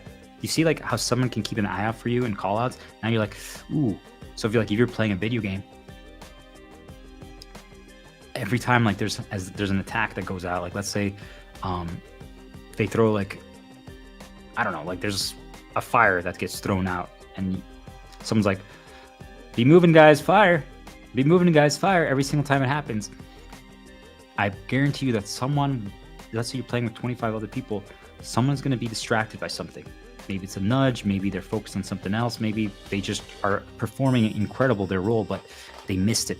They've always been on top of it. It happens to even the best of us. So by someone saying like, hey, just watch out, guys, fire, they're like, oh yeah, I need to be moving. Do you see how call-outs can be extremely helpful? And it's not about pride. Someone's like, dude, we all know that there's fire. That person is literally the most detrimental person in the team. Do not be that person. And if you have one of those people around you, just explain it to them with kindness and love. Be like, hey man, it's not meant for you. If you don't need it, then that means you're awesome. You're so good. But it helps me, it helps others. Let's all win together. Key thing, when you're doing call outs, understand the power of voice. So if you're calling things out, don't make other people panic. Don't make other people panic. If all of a sudden, like the tank or someone who's protecting people takes a really bad blow, like they weren't supposed to take that one, but they did, like they missed their dodge, and they like fall, and like, oh. But the healers are like, don't worry, I got it. But literally, one of the damage dealers, the people who's just that's not their duty to heal them, just speaks up all of a sudden, like, guys, keep the guardian alive, keep the protector alive, keep the person who's drawing the attention alive. What are you doing? What does that cause? It causes panic. It causes people to lose focus. It causes people to divert their attention. That damage dealer, that person who now broke their role and tried to do a call out, actually just hindered the team and helped the dark. Don't become that person. I understand that you had good intentions, but be very careful. When you're working together as a team, you need to stay calm. Do your job. You have an assigned job. You were assigned something, do it. If you're a leader, understand the power and responsibility that comes with that. You have great responsibility with your great power. You can keep people calm or you can make people panic. Use it wisely. To think about, also for leaders, when you have your team, and so as I'm creating this army of stars and we're creating the order of the stars, there's going to be generals. There's going to be people that take charge of their specific like friend group and their family. Like you're going to be the leader in that group. I can't reach to everyone. If you are motivated and you're inspired by this, please reach out to me on LinkedIn. I'm one of these days I'm going to finally release the Discord and we can chat and communicate there. I'm going to be more involved in my chat. I need to get all these recordings done so that then I can edit it and the guide can be permanent, not just a stream. So right now I'm creating the guide live. That's what's happening. But once we can reach out and I can help you, I can guide you, I can, all that stuff. But in the meantime, super critical, avoid cliques. So if, let's say your family, you love each other, you're great, but you haven't really let the in-laws in, you're creating a clique. Let everyone in, because even though you're happy, even though you're in a good spot, if the others feel it, the team might work, it's functional, but the cliques, we are creating divisions, and division is exactly what Dark wants, because now we're more vulnerable. They could literally just turn someone. All they have to do is do a dark nudge in the right person on either side, and they'd be like, you never liked us anyway, and boom, now there's a fight. We can create some insecurity, we can create some drama, shields go down, vulnerabilities are open. Every single little battle that's won, it doesn't matter how small, we need to celebrate the win. So if today I encouraged and motivated 2 new people to become stars and embrace the starseed methodology and believe in the law of one and understand that it's all about love, help, and peace and unity, that's humongous. That's huge. I will literally go to sleep feeling like the champion of champions, the king of kings. Do you guys understand? People are like, what, only 2 people? What's wrong? No. 2 is amazing. 1 is incredible. And if 0 people got converted, inspired. But a few people were just like, fine, I'll actually explore what you're saying. That's a win.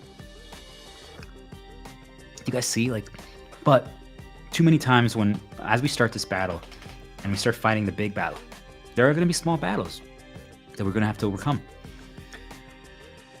Many of you are most likely similar to me, which is we know what we can achieve. We're extremely talented. We're extremely good. All of you are, but some of you already recognize that. So you're like, I can do better than this. If that happens, sometimes we end up cursing ourselves, where we are like, this fight is not hard, or this battle shouldn't be this like, we shouldn't be struggling to make an egg. What the frick is wrong with us? And let's say the family was supposed to cook together and do something, and you guys are literally struggling to make an egg. All of a sudden, even when you do make an egg and it came out well, you succeeded, victory happened. Instead of people celebrating and being like, yeah, we made an egg, they're like, oh man, Jesus, that should have been finished a long time. I can't believe we, like, you see what I mean? Like, don't ever feel above anything. It's a battle, you won.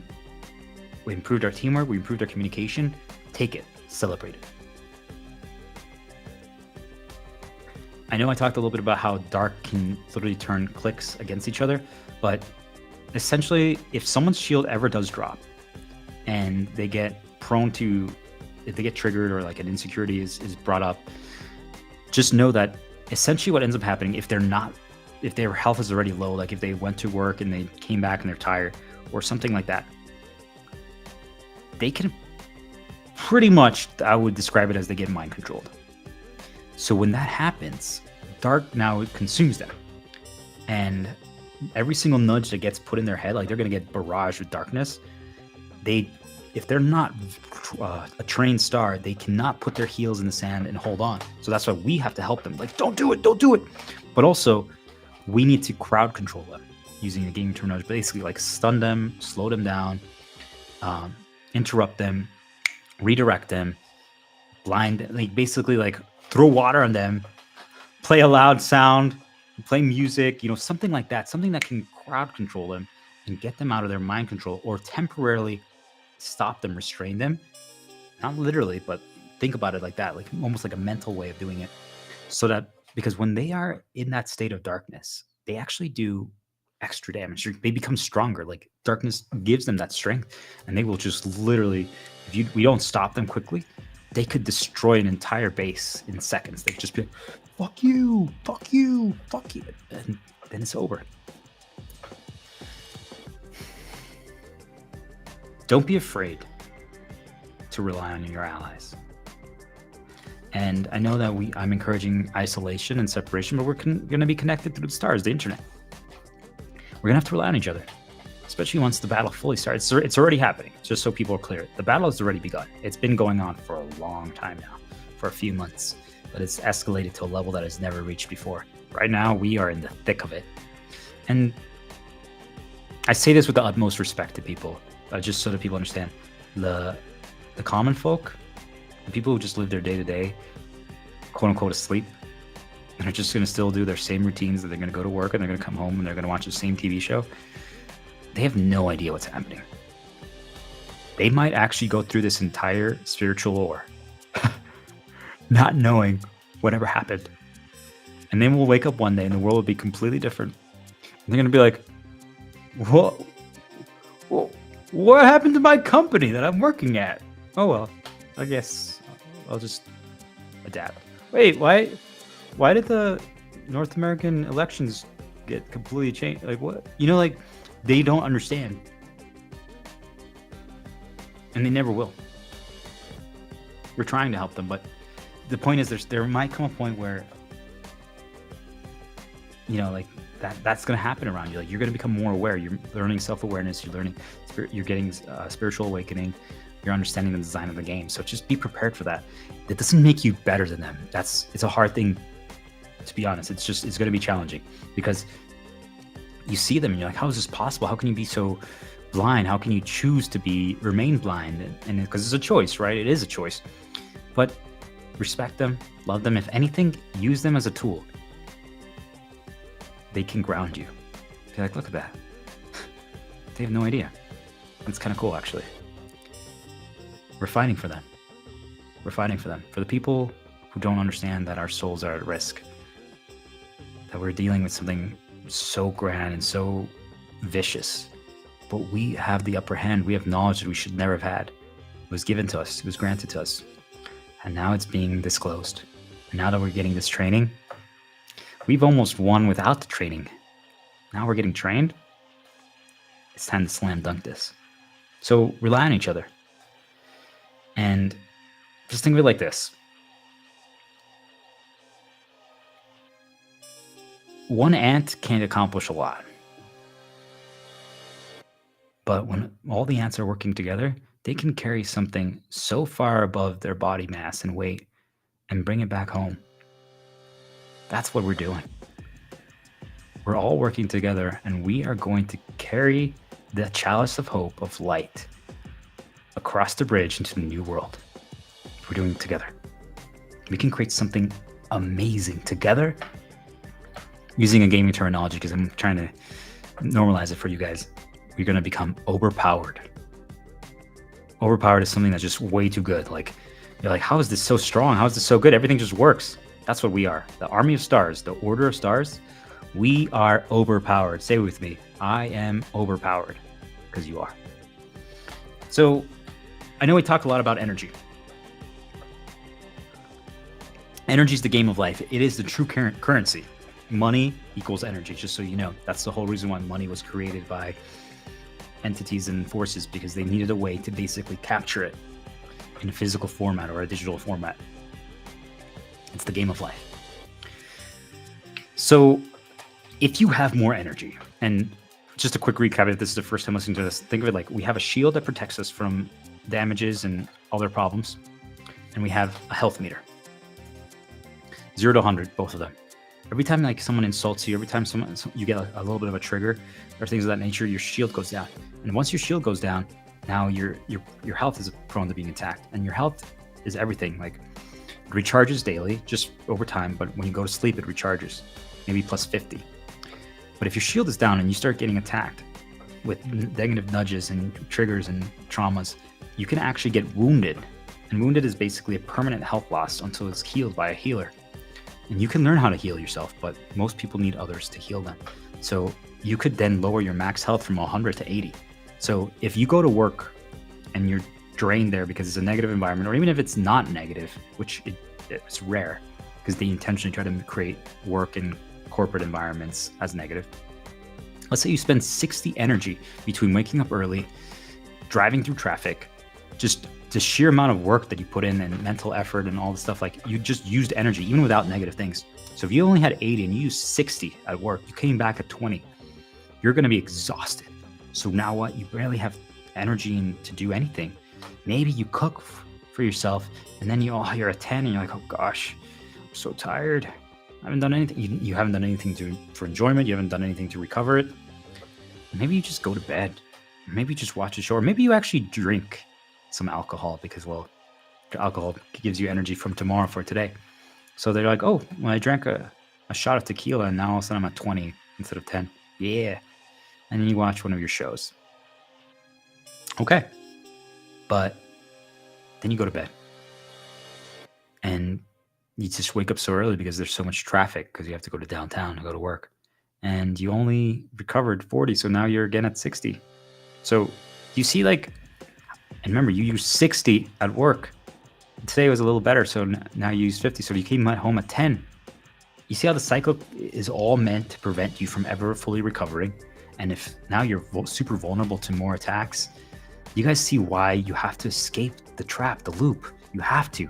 That's why I'm suggesting to everyone, we need to take a stand together and say no more. The best solution would be to quit, but if you can't do that, I understand. It's hard to go from 0 to 100.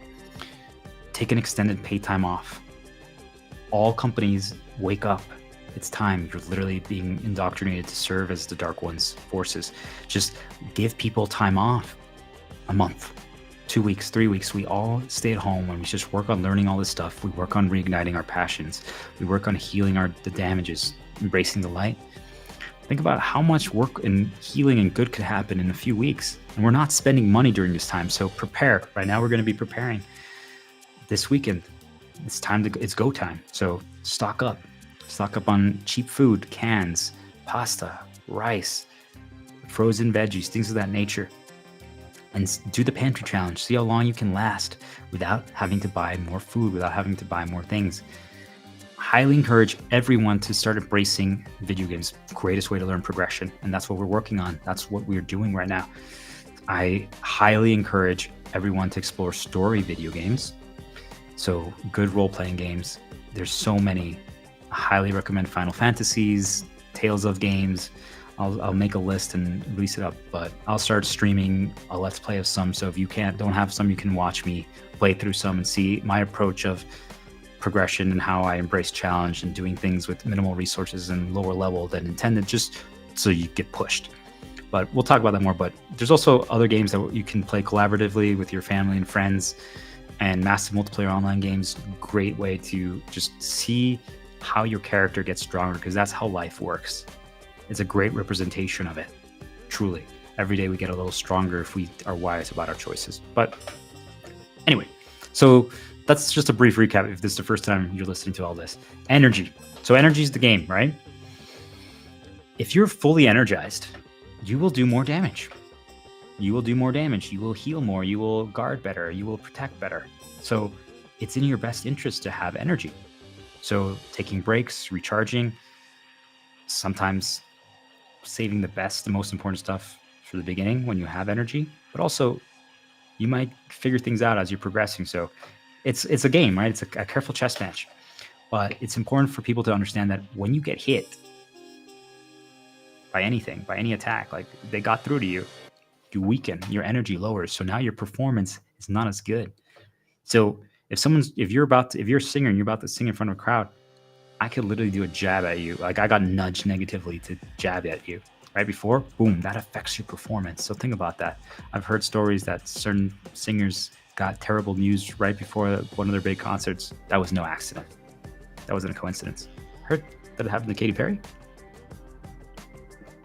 No coincidence. There's value in knowing that now that we're all stars and how the negative attacks work. Spreading out is important, because if there's going to be an attack that we can't dodge, like someone's going to get blasted by this attack. Like I got attacked when I went outside today, just a few minutes ago. But let's say it was only me. Like let's say I went out with like Joe and Josefina and my brother, but we all weren't standing in the same spot. It only affected me. You see how it minimizes the damage when you're spread out.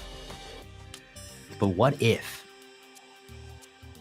through call outs and stuff like that, but if I knew that the attack was coming there, so as we're learning the strategy, we learn the timers. We're like, okay, every time that when this happens, this happens. You can start moving preemptively. In games or in the game of life, moving preemptively can actually be the best strategy to dodge the attack completely. So if right now I tell you like, hey, like I went outside and I'm like, yo, there's definitely they're sending something at you guys right now where you're at. Like, let's say I know you took the dog out and you're at the dog park. They're like, hey, there's people and you're going to get triggered if you see what they're wearing. Like, get out of there now. Walkie-talkies, guys. I don't know, right? But point being, you gave someone a heads up. Now they can move preemptively. And by the time the people get there and they're like, no, they're not here. What the heck? You see, you completely avoided the attack. There's zero damage taken at all. We don't even need to heal then. Now, if you got hit, healers are going to come in and they're going to help, right? They're going to remind you like, dude, don't pay attention to that. Like that's nonsense. Like you're amazing. You're incredible. You're a star. Like look how far you've come. And sing and dance and music and hey, okay, how about let's all write our passions right now. Like let's write a story. Let's work on that. Pay attention to that. Traps. They leave things on the ground. In video games, a lot of people know it as a phrase like, don't stand in the fire. But literally, that's how it works in real life too. Like, they will leave things behind for you. They start learning your habits, your patterns, your behaviors. They know that, hey, you like picking up dog poop to help the community. They're going to start leaving those things as traps to get you to do things that will lead to other problems. And maybe while you're picking up poop, they know that you get distracted by girls in yoga pants. Then all of a sudden you're picking up that, and then you look up and you're like, oh, look at that. And now you walked in that direction, and that there's going to be a trap down there. And you see, like, careful, guys. That's why I said we need to minimize the outside right now as much as possible, because there are a lot of baits going on, and it's only going to escalate. Now that the information is being disclosed, be prepared. Now, there are certain moments where it actually, I know spreading out is valuable, but after we spread out and we avoid damage in a lot of the attacks, we need to unite. So when we attack together. So right now we're spread out. Okay, we're doing the healing, we're preparing, we're learning, we're understanding, we're getting trained. But then every so often, I'm gonna be like, okay, go time. We all group together. Now all of you start streaming, all of you start talking about these things, all you start spreading this. Like, we're grouped together. When we do that, the Dark Ones form, like the way they attack is going to change. So when that happens, whoever has the threat, whoever has the attention, whoever has all the aggression on them, we need to protect those people. So if you can give them a shield in any way, even if it's just words of encouragement, if it's through singing, if it's through things like that, right? Maybe they need protection in other ways.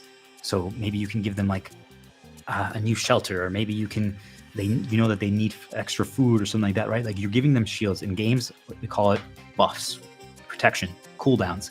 So it lowers damage. In massive multiplayer online games, like let's say they're taking a big blow right now. It's like, oh, the big attack is coming. Let's give the tank a cooldown. So it could be a skill that lowers damage reduction, or gives them a damage reduction of 50%. So you're like, ooh, yeah, the narcissistic boss is about to attack. Get ready, guys. It's like, remind them about what they've accomplished, right? And that gives them a cooldown, like they get protected, because he's like, you are the problem, you're the demon, you're the bad one. And now, even though it still hurts, the damage was lessened. Sometimes other people taunting, basically the boss is about to go at the main guardian, the main tank.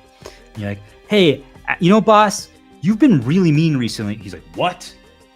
You were just standing up to me as well. And you see, like, you literally drew his attention over there. In video game terminology, I would call that taunting. So you're taunting, and you take all the threat, you match whoever has the most, you take it from them. That buys, literally, if the other person now slows down, so let's say I was the main tank and someone took it from me, I can just pause for a second, and then now he's focused on this other guy. I'm like, hey, I'm going to kind of go into the shadows. And that lets you recover. It lets you get healed. It lets you wait until you have your protection, your cooldowns, you gain your strength back. And now you're like, okay, I'm ready for you again. And now you taunt back, like, let's go. And now you're prepared. You see how this works? Worst case scenario, this is not something that we want to do unless absolutely necessary, but damage dealers and healers could temporarily maybe help with their own protections. Like, a damage dealer might have an immunity, something that protects them, and they could take one blow. They can't hold the tension for long. They're just not built for that. But if they can take one blow, sometimes taking one blow can give someone else enough time to get back up. So think about, like, you trip, like you're running and you boom. And then I'm like, wait, like all of a sudden, like, let's say the train is, sorry to get graphic, but a train is going to hit you, like you tripped on crossing the railroad, the tracks. And like someone like runs in the middle of the way and is like, stop. Like, it's just a damage dealer person, but he's like, stop. And the train stops. Like, now that person can get back up from the trip and cross. That's how it works, guys. So think of it like this. If all of you start learning these concepts and start practicing them, start implementing them, and start fully embracing progression, essentially what's going to happen is we're going to be so far ahead. We're going to be so far ahead of, I call it like an enrage timer. Think of it like, if you're in a battle, eventually there comes a point where it's like, you can't just keep going forever. Eventually, like, people are going to crack, and the Dark One will catch on and will realize it. They're just going to get so enraged, we're going to get destroyed. So it's through calculated short bursts of battles. There's an overall battle that's just going on, but calculated short bursts, it's a daily thing. A few hours, a few minutes here and there. As we get stronger, we can do more and we can try different approaches. But we are so far ahead already right now. The fact that this information is even being disclosed puts us at a point that I can't even begin to explain it to you guys. And as you get more comfortable with these topics, we'll get there. But just to be crude, as you learn and as you practice this, don't fuck it up. Play safe. You don't need to go to the bars right now. This is not the time to try to get a new girlfriend and spend $100 impressing her with how much you can drink. That's literally the last thing you should be doing right now. Play safe, keep going, learn the stuff, practice stuff. No mistakes. If they happen, remember what we talked about. It's okay. If they happen in a safe time, in a low danger environment or not risky time, we can recover from it. Please, play it safe, guys. We're so far ahead. The fact that you're learning this and this is spreading puts us in such an advantage, a position of advantage. Right? Think of it in Star Wars. We have the high ground right now. As long as we keep going in the direction that we are, we got this. We're gonna win. It's not guaranteed because we still have to execute, but all we have to do is keep going. Keep going.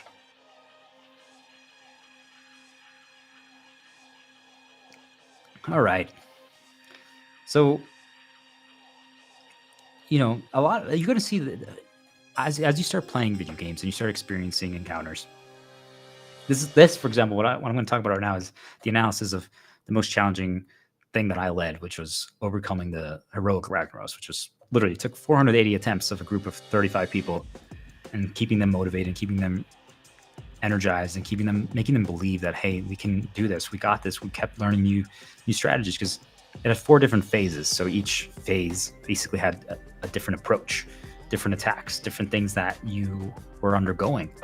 And the challenging thing was when something has never been fully fought or defeated yet, the strategy is a work in progress. And that's what's going on right now. Like this battle against this dark entity that literally has enslaved humanity. And even though we have help from the light, so that's why this information is able to come out and you're able to process it. It just means that we're figuring it out. So as we are progressing down the phases, and we're already pretty far in the battle. So the fact is, I want everyone to be excited about this. So much of the battle has already happened. Let me repeat that one more time. So much of the battle has already happened. I've been doing this battle for years now, but we've been in the thick of it for months. And most of you haven't been aware of that. Take that as a blessing. Take that as a blessing. You know? But now is the time for you to answer the call. Now is the time for you to join the battle. Now it's time for you to be the hero. This is it. This is your moment to shine. And you're already shining so bright. All we're doing is reminding you. Just be like, hey, open your eyes. Dude, do that. You are incredible. You are literally going to be the difference maker. You. Yes, you. You're the difference maker. You ready to be part of history? Your name is going to be immortalized. Now, I wish I had the cup that says, do it for good, not for glory. Don't do it for the glory. Do it for the result. We're going to live in a world that's going to be completely new, that we're going to be able to reframe it and rewrite it to make us all happy. And it's just going to be something so beautiful. It's truly unfathomable. Just the amount of freedom that we will have and just everyone's general nature, which is how humanity was programmed from the get-go, is going to be trending toward good and help. You truly cannot imagine it because right now that's not how it is. Even if you are that way, like primarily light, all of a sudden you're just standing there and you're like, why do I feel like slapping this person? I'm like, what the heck? That's not me. And you resist it, but you're just like, what? Most people can't resist that yet. They're not trained. Think of it as you're being trained to become a special agent. You're being trained to become a spy. You're being trained to become part of like MI6 or a CIA agent, whatever makes you feel cool. That's what's happening right now. This is special agent training. You're becoming a star. That's pretty badass. You're becoming a warrior of light. So this battle in Heroic Ragnaros, similar concept to what I was just talking about, but we start by spreading out, right? This is the beginning. This is the introduction. It's slower. It's not too dangerous. We're just kind of feeling each other out, us and the enemy. But there's traps. There's traps that are placed. But we can't be grouped because every so often there's a barrage that goes out and attack. Think of it as like a mental attack or a psychic attack, some kind of nudge. And if we're grouped up, what's going to happen is that all 3 of us get hit, like when only one of us would get hit. When one of us gets hit, we get knocked back. Thing is like if every so often a gust of wind gets blown at you. What happens if right behind you, you're standing right next to a trap? Like a trap could be, let's say, a cliff. Like you're standing at the edge of a cliff and a huge gust of wind comes. If you get knocked back, you fall. Do you see what I'm talking about? Like that's what, think about that. Like there's traps. you just want to be you have to watch your positioning. Pay attention that you're not grouped with other people, right? Like when this first phase, we're learning, we're getting trained. Let's spread out, avoid the traps. When you get hit, just make sure you don't get knocked back into a trap. Okay? And if you are standing on top of someone else, you're going to hurt them as well. We're both going to get hit. We're going to get hit double. So that could actually defeat someone. We don't want that. Now, while we're separated, we have the ability to create waves, but the enemy can do so too. Waves are essentially, think of it like as you're learning new things and as you're doing good deeds and as you're helping, as you're spreading love, you release waves. We are releasing light waves of love energy, of peace. Those are so impactful. So keep making videos, even if it's just for yourself. You healing yourself is beyond impactful. Once you get the confidence and once you start getting to the point where you actually feel comfortable enough sharing it with the world and we can build a huge community, we're going to be unstoppable. But we're getting there. But for the counter waves from the enemies, think of it as like they go, it's like almost like a triangle. So it shoots out in an angle. How do you dodge that? It's all about positioning, right? So that's how I said, like, if you can position correctly, when you see the attack, it's over there. It's like in the top left corner of your computer screen. And the wave goes down and to the right. Like, think of it like a right angle. How would you dodge it? You'd stand in between on a 45-degree angle. So think of it like that. When certain attacks go out, you don't actually have to move that much if you position correctly. Pay attention to where the attack is and dodge, just with positioning. Then after we do a little bit of this, we're going to go to transition. And the transitions are scary, but they're short. They're intense. And I guess the best example to think about it is like when you do have to go outside, that's essentially a transition. When you go outside for like walking your dog, or, hey, you're like, I messed up. I didn't stock up enough. We're running low on food. I can't get some. And hopefully we're pushing the government and other entities and other organizations to help people, not charge them money and things of that nature for things. But we'll talk about that another time. The goal is, think about like there's bombs, there's threats outside. And if they reach the key and you're the key, or myself or whatever, then everyone takes heavy damage, insane amount of damage. This is the time during the transition, this is the time when the healers need to step up. So if people go outside or like, oh no, people are getting baited right now by this, like the elections, and people are getting baited by concerts, and people are getting baited by sports games, and there's just drama and there's problems. Okay, healers, it's your time to step up. You're gonna need to heal. Like this is where you go crazy. Like literally, you maybe slept all day, you just drank a lot of water, you were just listening to positivity, music, doing things you like, and now you know that someone went out and they come back and they're gonna be drained, they're gonna be consumed by darkness. This is your time to heal like you've never healed before. Use everything you've got during these transition periods. That's when the heavy damage is. You need to heal. If you have if you have tricks up your sleeve, I call cooldowns, right? So once you start playing video games, in these parts when the heavy damage comes, that's not a time to sit on them. You're like, well, I might need it. No, this is the time to use it. Use it. Even if it's like you only have it once a day, 24-hour cooldown, pop it. Use that. Now, this is also the time during the transition periods where we're going to divide people's roles, people's duties. Hey, I need you to go to the left. I need you to go to the right. Because since the bombs are like trying to reach the key, these people, I need you to stun them. I need you to grip it. I need you to pull it away. I need you to slow it.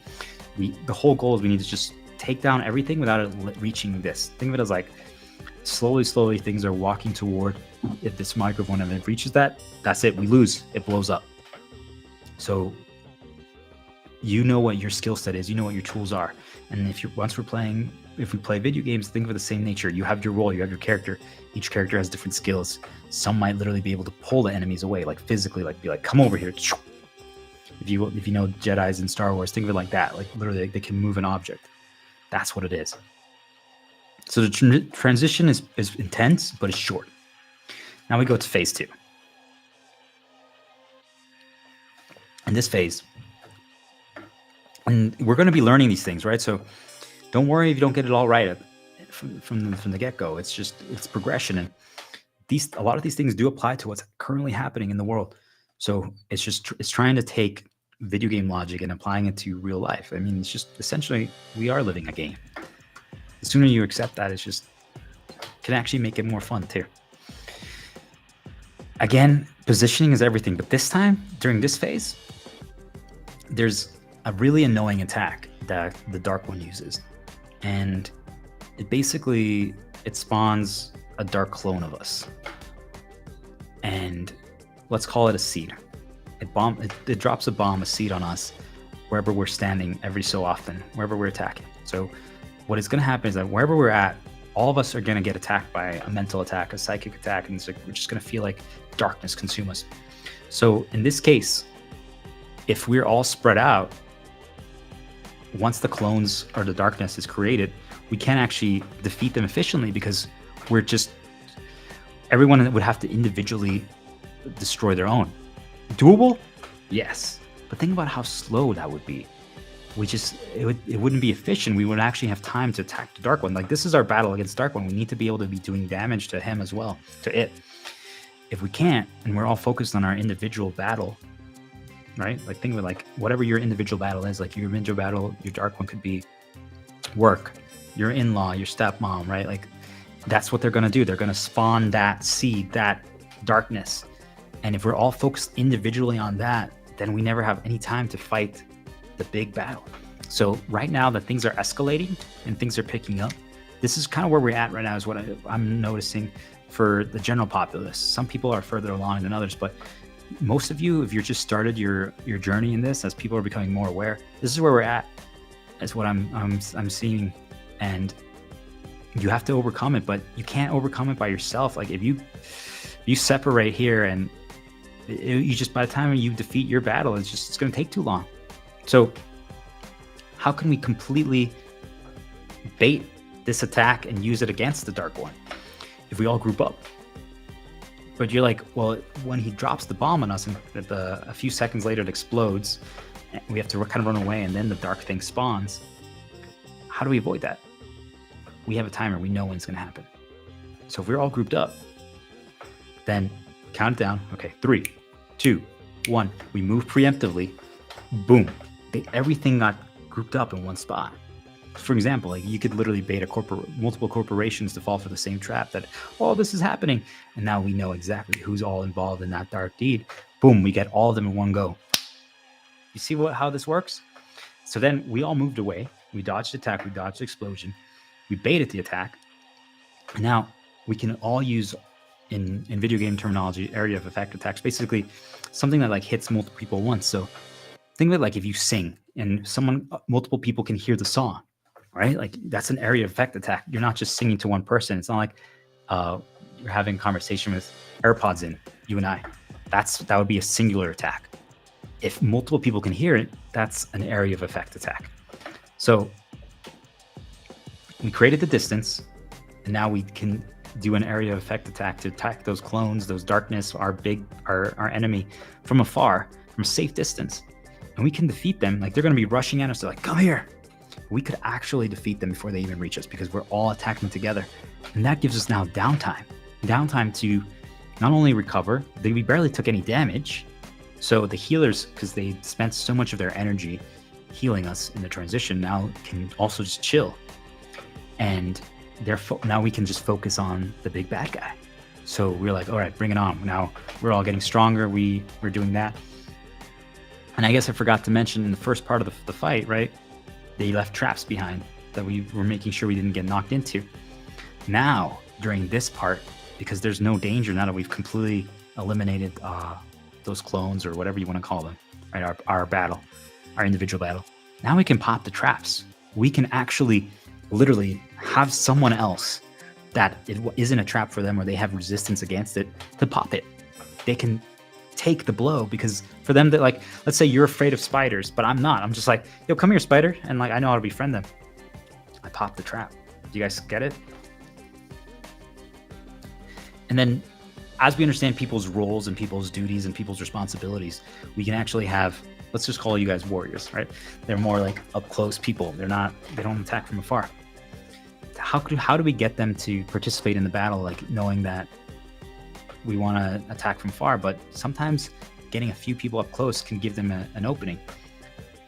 We keep them a few people separate, away from the big clump. Just a few. Those are going to be our secret weapon. And you'll know who you are.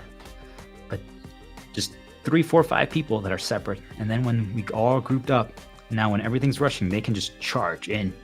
And all the attention is on our big mass, our big clump over here. These people are wrecking havoc against it. That's the goal. This is also where, sometimes the damage dealers, the people who are more focused on making things happen, will have some defensive, helpful, supportive abilities. So in a video game, you might have an ability that could heal. If you're like, I'm not good at healing, like I shouldn't do that, correct. But during this part, we want to help the healers recover and relax. So, hey, that's when we will make a call out, like, this is your opportunity, this is your time to help others recharge. Hey, I'm like, yo, Joke, this is your time. Can you pop that healing cooldown? And you see, like, now everyone has a purpose. Even your skill sets that aren't normally used can be beneficial here. If you're really good at calming down the environment, or like maybe you're a jokester, you're a clown, but you just haven't really done that since high school. You were the class clown. Hey, we could use that skill set right now. Even though you're the damage dealer, you're the one who's actually doing the attacks and helping us achieve this victory. That could be very powerful healing right now. The main healers aren't jokesters, but your joke could be exactly what we need right now. Because other than that, for the healers, for people who are in this role, your job is going to be triage. And we all know that triage is just prioritization, like who's in the biggest danger. But that means that some people are going to be wounded for longer. So that's why if we have the people who, kind of like, we call it off heals in video game terminology, but they can spot so that everyone can get their health back up together. Because otherwise the healers have to prioritize during this point. All right, so this leads us to the second transition. So second transition is very similar to the first one. It's intense, it's short, but it's even more. There's more happening, because now, like, we've already done this once before. The Dark One has learned its lesson. It's going to step things up. It's also getting scared. So when things get scared, they get desperate. So mistakes happen, but also it's going to be much more vicious. So again, this is where we have to do assignments. Hey, you get this side, I get this side. So think about it, like, this is where it's more a calculated approach rather than everyone just like free-for-alling. And once we get here, we're going to know exactly what that is. As people start discovering their roles, this is where we're going to have to really focus. But think of it like this. Don't let the enemy, again, there's those things that are walking toward the treasure, the key, the star. Don't let them reach it. Don't let them reach the star. Knockbacks, stuns, slows, pulls. Again, lots of healing. Everything you've got. This is where it matters. Pop everything. Don't save it. Use your resources. All your resources. This is the time to use them. Anytime a transition happens, use your resources. Money, friends, connections, whatever you can do. You need to survive. We're going to have a downtime recovery period after this. What's most likely going to happen is that there's going to be a new type of enemy that appears. And it's going to be to keep the tanks at the bay, the people who can draw attention. And these things are going to cause new problems that we haven't experienced before. So think of it like, all of a sudden, you might be lit on fire. You might get like poison. You might get sick. You might have, I guess a sickness is the best example, that analogy that I could give. If that happens, you need to go away just for a second. Like, move it out of the group. Don't infect everyone if you got infected, right? Take it out. Because otherwise, if you drop if you get your entire house contaminated with germs and like a terrible illness, well, then everyone can. You see how that works? During this time, sometimes actually keeping one enemy alive is a valid strategy, because you start learning what are the triggers that enter the next phase. Like, so if I stream right now and I do this, ooh, I just triggered the next phase. Now that I know that, I can calculate and plan accordingly. But what if we kept one little enemy alive? Like, just think of it like they're one of those things that are walking towards the key, the star. The more damage it is, just, I mean, think of us. Like, if we're super beat up, we're tired, we can't really sprint, we can't really run. We're like we're like limping to the finish line. So we leave it alive, it's limping. We're like, And that buys us time, because if we kill this last little guy or we finish this, then the phase transition, we go to the next stage. We don't want that, because we want to focus on those big new enemies that popped up. Otherwise, we're going to fall behind. So we're buying ourselves time by intentionally leaving something up. So do you see how sometimes actually people are like, well, why don't you finish the job there? I'm like, no. Now they're not a threat. We completely controlled the threat. If something is fully controlled and you're not worried about it anymore, we can literally let them think that they have an advantage, but they're limping along. They're like, we're going to make it. We're going to make it. We're about to win. We're about to win. We're about to win. And during that entire time, we're completely ignoring them. They're like, these guys are fools. We're going to win. The entire time we're focused on those two new big guys that showed up that are causing this sickness and this illness, and we're boom, boom, boom, full focus. It lets us get ahead of the game. And then right when they think that they're about to win, we just have 1-2 people eliminate that little guy right away. Boom. No problem. We were fully under control. We had it under control. Now, at this time, this is the concept where if you can attack from far away, if you have that skill set to do so, in video game terminology, we call it damage over time. So if you can leave a dot, D-O-T, damage over time, you put it on those big ones, so that now we can focus on the big guy. Now we're focusing on the dark one, because this is it.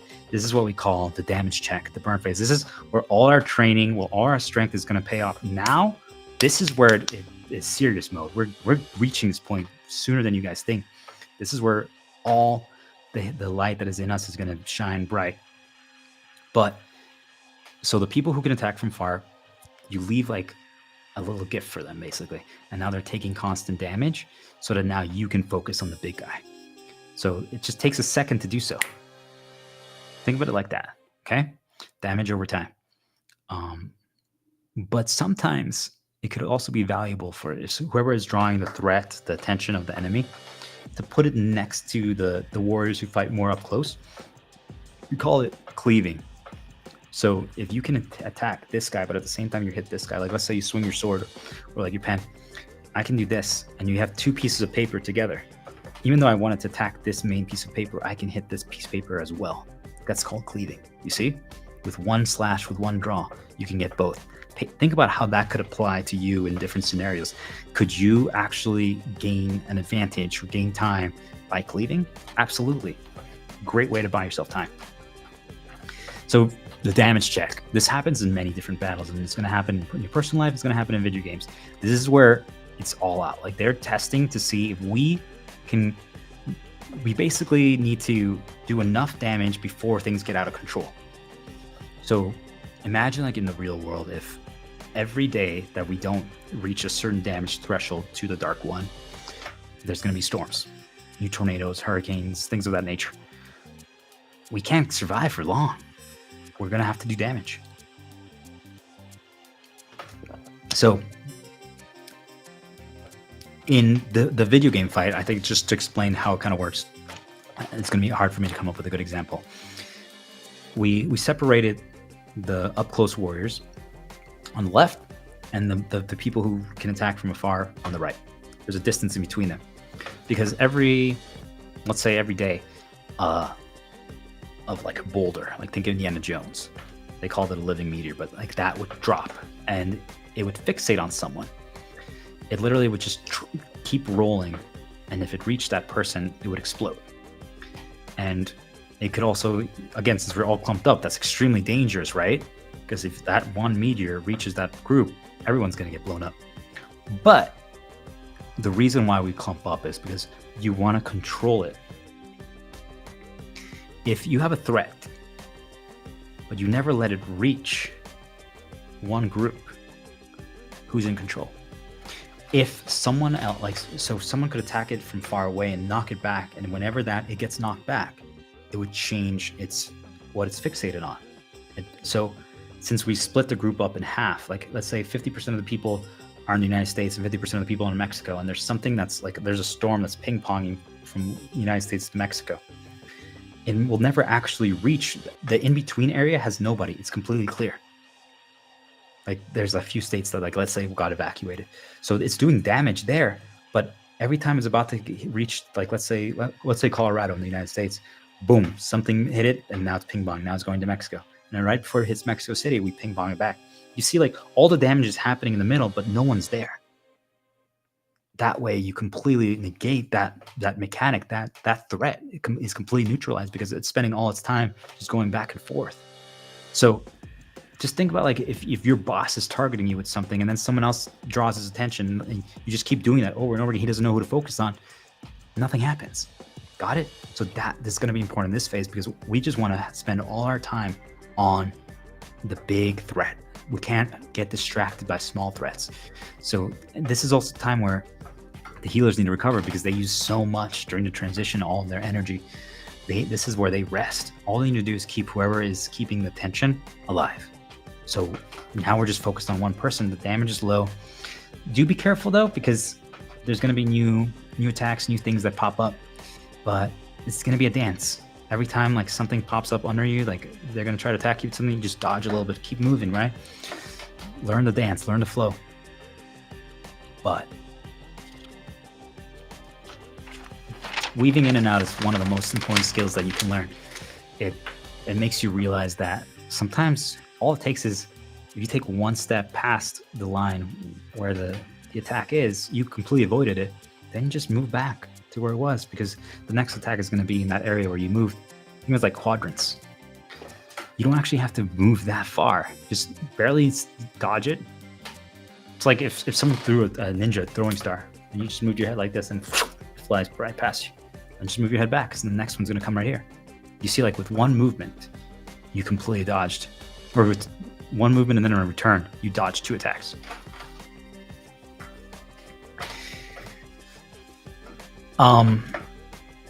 This is where you're going to be tested, right? Like, everyone needs to perform, execute at a level that you've never been pushed before. This is going to be your test. All your training. Can you maximize your damage that you can do? And damage, always has a negative connotation, but I just want you to think about it, like, in this case, we'll see what's going to happen, but it could be truly just your light, all your work to heal, to become a better person, to become helpful, to become peaceful, to forgive people, to understand people, to treat people with just compassion and empathy. That's when you're ready, when we're all ready, and it comes to that point, it's go time, right? And now we're just literally bombarding the world. Everyone is just sharing, like, hey man, like, you're awesome. All of a sudden companies are like, hey, everyone can stay at home. Like, we no longer are charging you for these things. Like, companies are giving people food deliveries for free, because they just know that we need to survive as long as possible. All of a sudden, rent and mortgages are waived. The politicians are working together, the Republicans and the Democrats and the left and the right. And you see, like, the light, we managed to heal, and now execution go time. That's what it's going to be. There's another transition if we make it, because we can only, if they have enough of those, let's call them storms, right? Like hurricanes or insane tornadoes. And there's enough of them, and we can't ping pong them back without enough damage happening. And now let's say there's 10 hurricanes going on at the same time, because we didn't reach the damage check. We couldn't push it to the final phase fast enough. Humanity can't withstand that. But if we're fast enough, we might only get 2, and they might be stuck in the ocean. Do you see, like, if we can send enough light fast enough and do enough damage, those 2 that are coming, it's going to be disastrous, but we can stop them before they even reach landmass, and then they weaken and they vanish. But if we're slow, if we didn't do enough light healing, and now 10 of them form and they all come. You guys get it? Like, by the way, everything I'm saying about the weather, pay attention to that.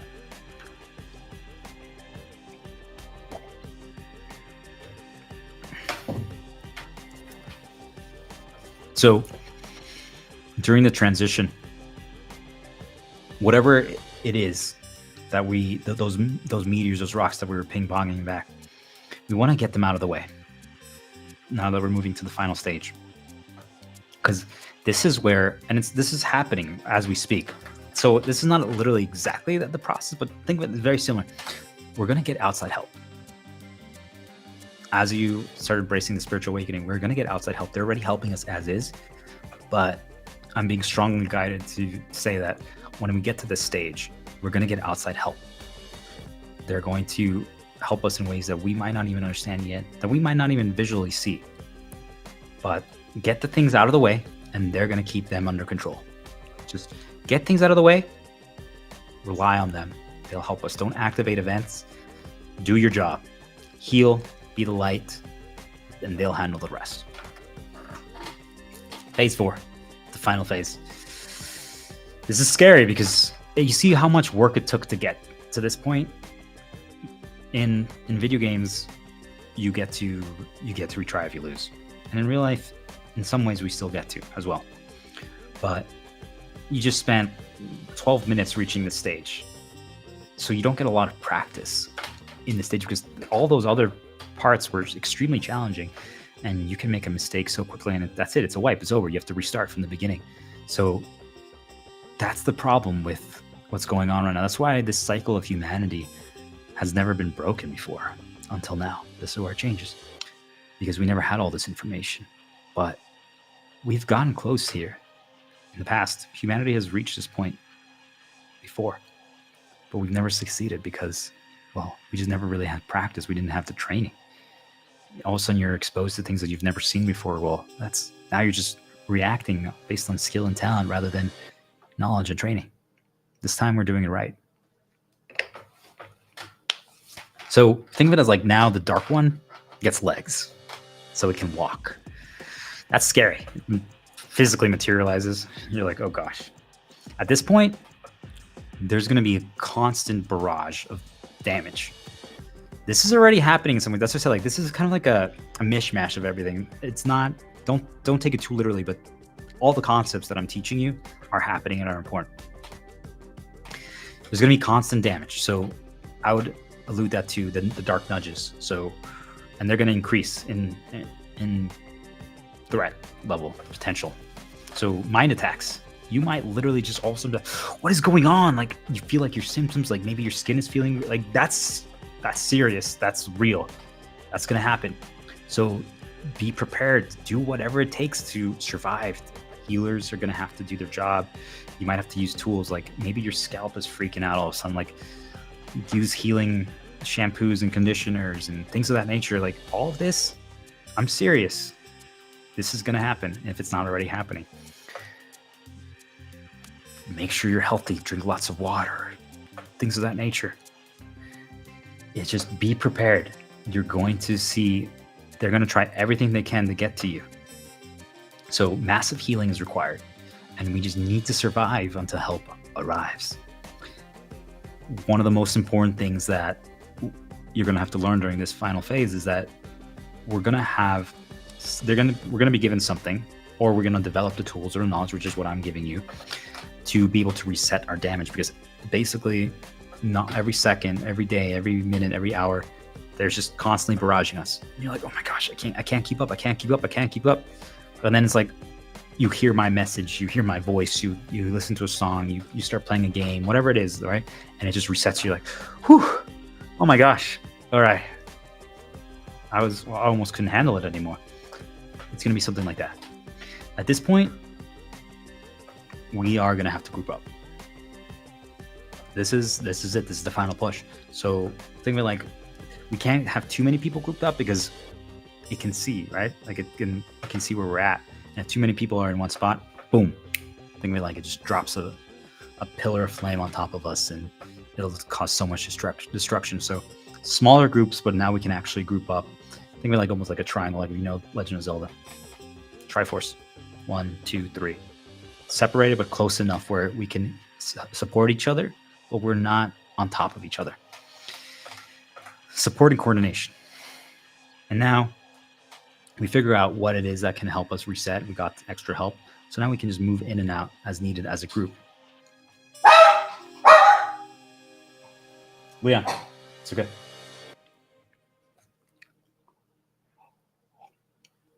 We can move in and out as a group.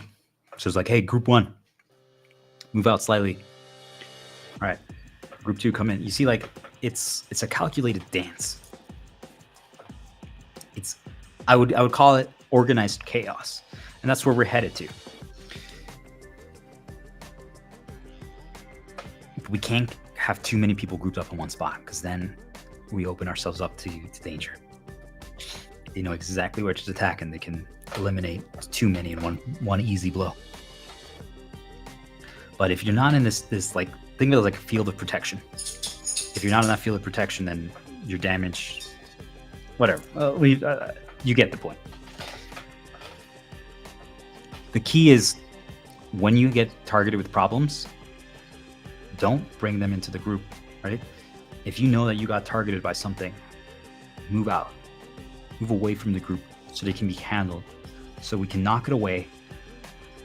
That's the secret, because it can be approached from a different angle. Think like, if I'm being attacked by something and I move out, someone else can see like, oh yeah, that attack is going on, and I push it away from my side. Now it gets knocked away from you as well.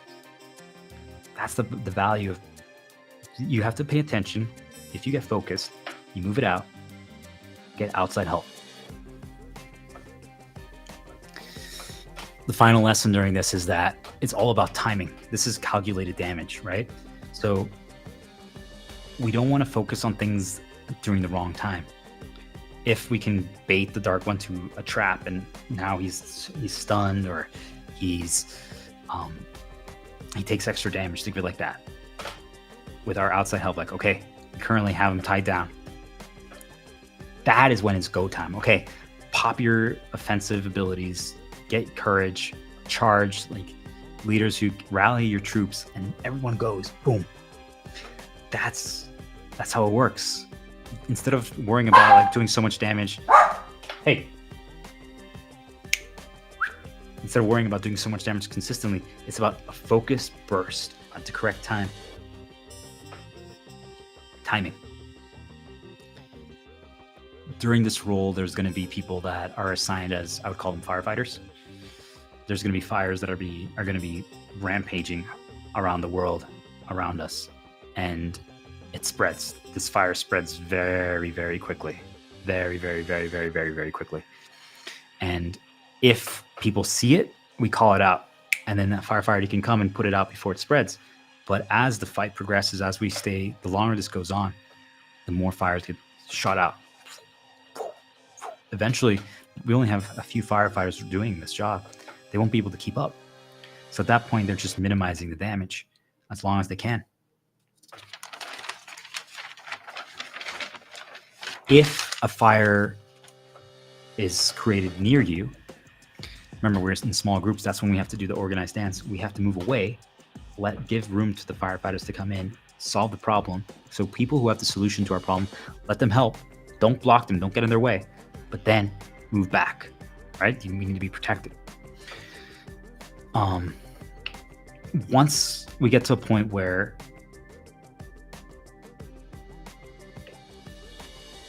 I guess, let me pause. During this time frame, this is the final part of the battle. One of the things that I want you to be prepared for is contradicting signs. This is the part that threw me off the most on my spiritual journey. Even though I fully embraced the light, I thought that every single sign that I was getting was help. And I got baited. I got baited really bad. I made some really bad mistakes. And once they catch on and they realize that you're a threat, this will happen. And this is why earlier today I talked about, it doesn't matter what happens. I'll never give up the fight. It doesn't matter what's right or wrong. You know, you're going to get to a point where you just know. You're going to have to learn what the mission is, what you believe in, and just stay true to that. Because the same sign that used to be used for good could literally bait you. And you're like, wait, why are you telling me that this is bad? Or like, you see what I'm saying? Like, so be careful about that.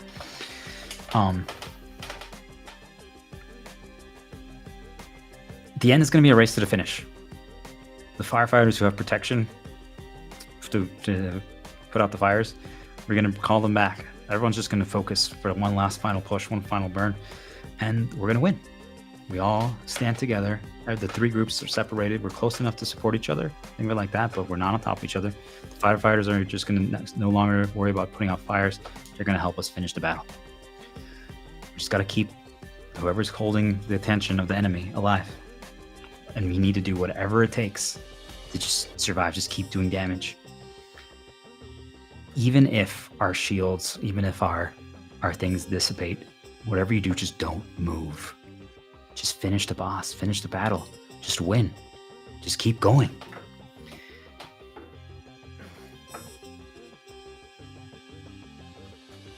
And that's that. And that's that. That's how you analyze a World of Warcraft final boss. And you can apply that to real life. What do you guys think?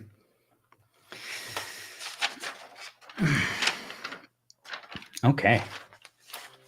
Lots of good lessons there. And you see, like, that's just strategy for anything in life, video games, battles. It's the way to go. Okay. Well, let me see. I might stop there.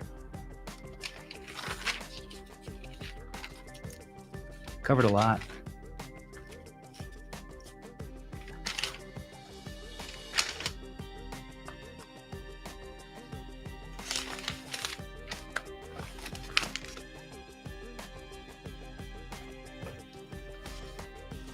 I'm gonna take a quick break. I'm gonna figure out if I just keep going or not. But I'm gonna take a quick break.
Alrighty. Anyone who's been here for a long time or just tuned in or is watching the recording, appreciate your support. Appreciate you. I said I'm not checking chat right now for the connection. Yesterday there's some attacks, and you don't want to interrupt your flow whatsoever when you're in a state of flow. You just want to keep going. It's super important. Sometimes, yeah, I should record this. It's powerful stuff.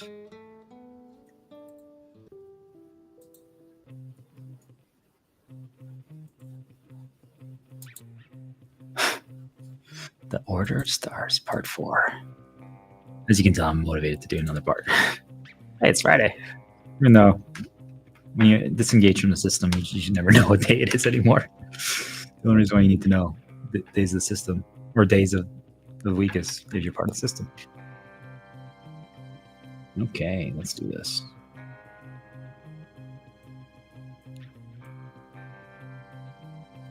Muted. Yep, looks good.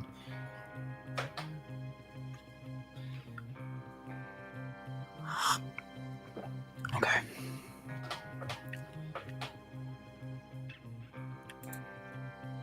Let's do this.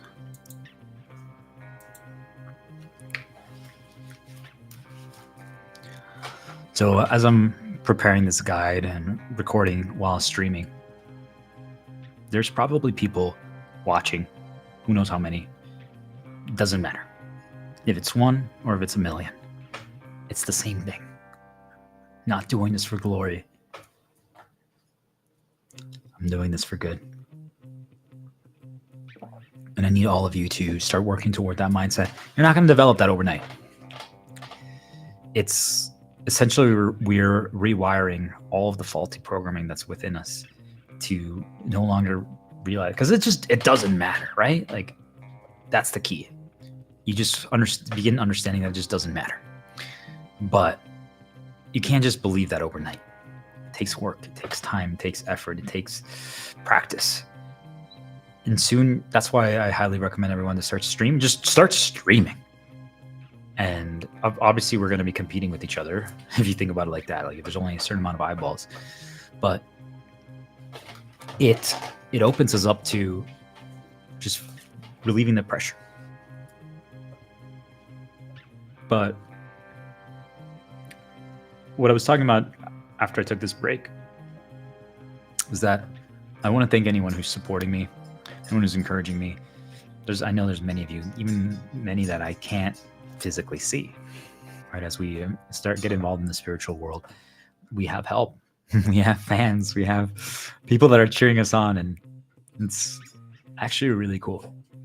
I can't wait for all of you to experience it. It's something beautiful to know that there's someone cheering for you, or multiple things, or countless things. We have truly, you just don't know.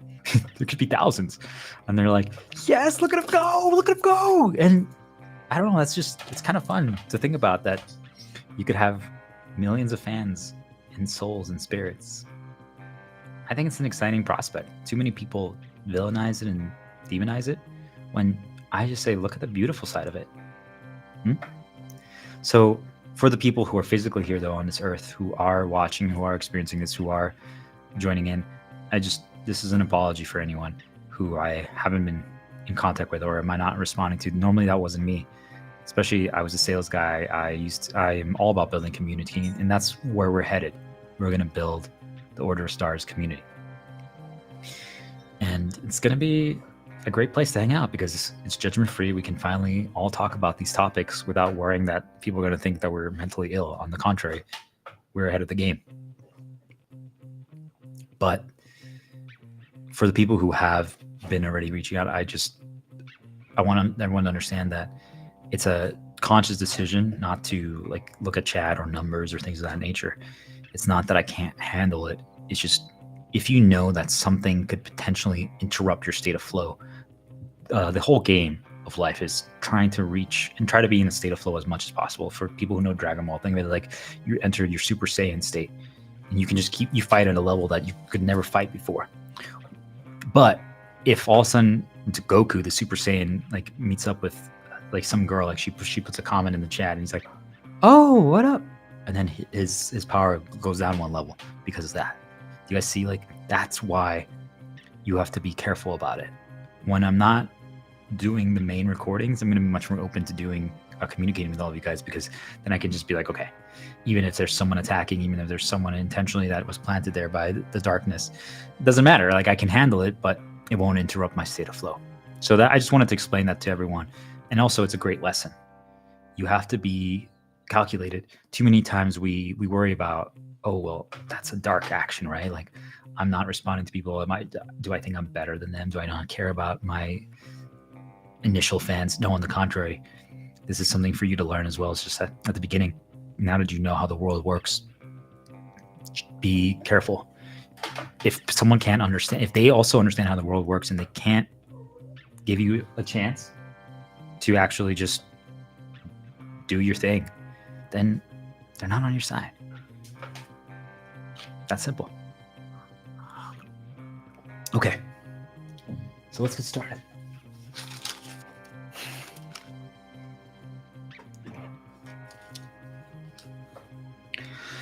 Here we go.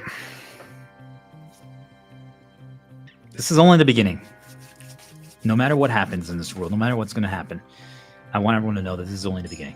We're entering a new world. We're entering a new chapter in humanity's history. And whatever happens, first of all, happens. But second of all, things are going to change. And we're going to have to adjust. We're going to have to adapt. We're going to learn new things. I want you to be excited about it. No matter what happens, be excited. I know that's a hard ask when your entire reality is changing before you, but be excited. It's the challenge of the game of life. Okay, so we talked a lot about essentially an example battle against the Dark One and different approaches and strategies that we could do. One of the things that you need to be prepared for to understand is that I call it the blights. If you know Zelda, blights of Ganon. Essentially, think of it as the Dark One can create miniature clones of it that have its power. If you know Harry Potter, think of like the Horcruxes of Voldemort, and they hold immense power of it. And I do believe that there's some people on our Earth currently that are essentially that for the Dark One. Like, it has completely taken them over and it has manifested some of its power within them. Do I have proof of that? No. So it's just a theory, but it would make sense to me because they are doing its bidding 100%. They're just on this planet to create trauma, fear, anxiety triggers and drain people's energy. So think of like these blights, these clones. They're slightly different versions of this ultimate darkness. But their whole point, their whole existence is to create insecurity, to create fear, to cause problems. So think of in your life, you've probably encountered one, a much more minor, and we're not talking on the world scale. It's like a repeated challenge. It keeps presenting itself, that's darkness. And people have been indoctrinated to believe that, oh, it's just the good is trying to help you like overcome that. Now, it could be that when you're finally ready to learn a lesson, they do that. Where it's like, hey, are you ready? Here you go. But if a problem keeps happening, that's not the Light's approach. That's not Light's approach. If anything, they would teach you, they would train you first, they'd prepare you, and then it's like, okay, now you're ready. And then you're going to get encouraged. If a dark problem keeps happening, that's because that's dark. So if we don't defeat those things that do present themselves in our lives, like I said, there's going to be a time and place for when we have to fight our individual battles and when we're going to have to fight and focus on the big dark one. So I'm going to try to do my best to guide you guys. Obviously, my journey is different now, but I can see repeated patterns. So as you are navigating your journey and we create that community to Discord, I'm going to work on it this weekend and make sure I start it. We can share where you're at in your journey, your experiences, what's happening to you, and don't feel bad about if there's something you don't understand. On the contrary, it's a welcoming place where you're going to just help people. Like, you might be going through something that someone else has already gone through, and they'll have answers. It's not the only answer, but use it as a guideline. Like, okay, so when that happens, I should take this approach. Think of it like this, though. If we don't each individually defeat our blight, our clone that's bothering us and causing issues. And that, remember we talked about like in the second phase where if we all group up, we can like defeat them in mass very quickly. That's the goal. But that's why we're sharing our knowledge. That's why we're sharing our lessons, because when we do that, then we don't individually have to learn the lesson. I'm like, hey, when I was at work, this is how I solved this problem, that blight. Do you guys see, like, if you do figure out how to defeat it, or if you've already defeated it, share it. Be like, hey, this was my solution to destroying insecurity and destroying fear. Or when I had this problem, like with my in-laws, this is what I did. Like, all of those things are literally dark experiences, blights. We can eliminate them quickly if we all attack together. So that's the key. But we have to individually defeat these, because if we don't, when we do end up fighting the big dark guy, he's going to be stronger. If all those are present, he's stronger. It's stronger. Flat out. Imagine if anyone has played Zelda Breath of the Wild. I think this is a perfect example of why I was talking about this. But even in life, you just, obviously the world is going to be changed. The whole school system, the education system, the work system, all of that is being reformed. But imagine if you just graduated high school and then you apply, you want to be a salesman. You apply for a sales job that needs 20 years, supposedly. Again, we all know that the years of experience thing is all bull crap. That's changing. So you apply for that position. It's like you need 20 years of experience to get it. And you have to have all the specific knowledge about like the medical industry and things of that nature. Like, well, you're approaching you tried to do the final boss, the final challenge at the very beginning of the game. Is it possible? Yes. You might actually be extremely talented, and you might have learned so much in your first 18 years from your experiences, and you asked a lot of questions, and you maybe just really know how to execute and perform, and you win. In Zelda, think of it like you literally won a battle with 3 hearts and the stick weapons, and other people needed like all the best swords to even stand a chance, and you succeeded with that. Like, so skill is real, guys. It's a real thing. You could completely skip countless progression if you have enough skill and talent. Is it possible? Yes. Is it easy and recommended? No. But it's understanding these things, right? It's understanding yourself and where you're getting as we're training, as we're creating this, as you're becoming a star, you're becoming the secret agent. You're learning how to infiltrate. You're learning how to develop your skill set. And unlock your innate talent. You're starting to remember who you are and what your mission is and what your role actually is. That's going to be the key. Understanding what your role actually is. We're going to see that there's different methods to like creating vulnerabilities and openings against our enemy.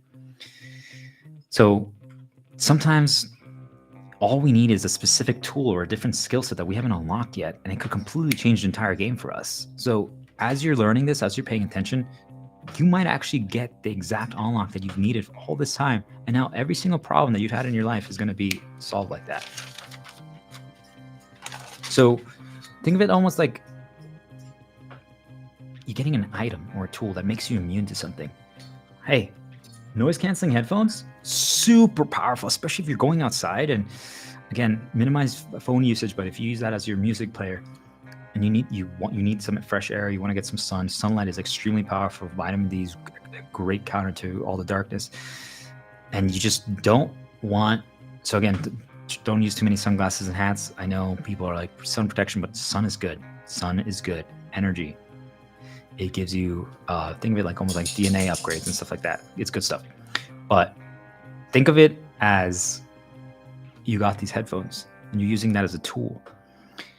When you're walking outside and people are trying to approach you and like literally like they're saying weird stuff to you, you're having music blasting, you can't even hear them. See, like that makes you immune to noise.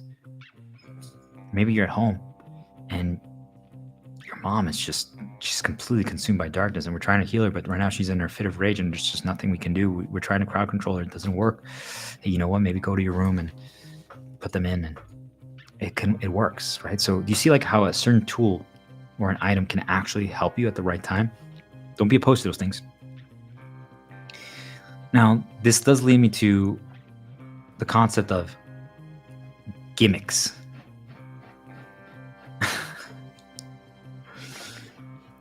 When there's a challenge, that we only have to do once. We call it a gimmick. This is getting a little more into design theory, but this is also very valuable for people that are starting the journey of progression. When there's a challenge that we only have to do once, but let's say it's poorly explained, and this is something that I'm trying hard to rewrite the rules of the world when we're creating this new world, that's going to be different there. It's like when we only have to do something once, if it's poorly explained, or let's say there's a lot of insecurity surrounding this event, or there's a lot of harm, or there was not enough foreshadowing or proper breadcrumbs, it just kind of was like sprung on someone. You've learned something your entire life, and then all of a sudden, out of nowhere, they're like, hey, I know your entire life you were doing this and it worked, but starting right now, that's kind of what's happening right now. So I apologize for people. It is a huge change in your life, but it's a permanent change.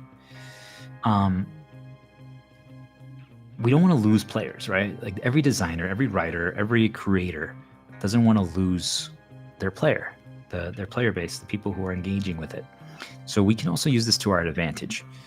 We know that the Dark One, the current author of how the system is designed, doesn't want us to stop playing with the game, right? They want us to engage with it. So knowing that, how would you use that against it, knowing that it wants us to engage? Think about that, guys. Now, while you're thinking about that, just remember that difficulty is a real thing. If you don't have that tool, if you don't have that item that makes you immune to something, you're doing hard mode when you don't have it. But if you have it, you're immortal with it. It's easy mode. So what is that tool? All right, I think we all can think about, like, what is that tool? I think for some people it's streaming. For some people it could be music. For some people it could be water. For some people it could be video games. I think video games are the tool, to be honest with you. I actually do think that video games is a tool that everyone needs. It gives us, it's cheap entertainment. It gives us so many lessons. It gives us so many possibilities to learn things. I believe that video games is that tool for most people. But we'll get there. It's an individual thing that we have to figure out. Let's talk about rewards really quick, because this could be a vulnerability, and we're looking to eliminate as many vulnerabilities as possible. This part of the mission of creating an order of stars, an army of freedom, is that you're eliminating the majority of your weaknesses, the majority of your vulnerabilities, and those are not a problem, right? And if you can't, at least you acknowledge them and you know them, because the Dark One will discover your ins. Whatever you are vulnerable in, that is what it's going to target, and it's going to present those things to you. If you don't get them under control, you can be a vulnerability not only to yourself but to others around you. Just remember that if it gets in through you, not only will it weaken you, but then now it can start targeting other people because of you. Doesn't mean you won't get help. Like, we got you, but let's work on it all individually. So rewards. So let's talk about if there's like this super challenging battle that you finally had to overcome. In video game terminology, we call it the super boss. So it's more challenging than anything. Let's say it's even more challenging than this battle against the Dark One himself. So let's say we defeat it. It's optional. It's a side thing. We didn't have to do this. What happens? Do we need a reward, or is congrats sufficient? What do you guys think? If there is a reward and you get like this super tool for defeating this impossible challenge, overcoming it, and there's nothing really that you need to use it on anymore, because, well, if you can defeat this optional thing that's super challenging, well, it's harder than anything else you'll face in your life. So do you even need that? Do you even need a reward? Like, you have nothing left to use it. You have nothing left to use it on. I don't know. It's something to think about, right? If you're good enough to get a reward and beat the ultimate boss, you simply don't need it. It's just a trophy. It's just a trophy. For anyone who's played Final Fantasy IX, essentially, if you speedrun the game, like speedrunning is just trying to get through it as fast as possible. And if you made it fast enough to the end, you could get this weapon. It was the best weapon in the game. Like, it just let you win everything. But if you're good enough to reach the end of the game in that time frame, like you have to be so fast. You have to know all the strategies, all the shortcuts. Well, you've already overcome harder challenges. So now, like, the last stretch of the game is just a victory lap. You guys see, like, the reward wasn't the point. It wasn't at all about the reward. It wasn't all about, like, what happens after. It was the journey. It was the frickin' journey, guys. Oh my. You froze for a second. What's going on?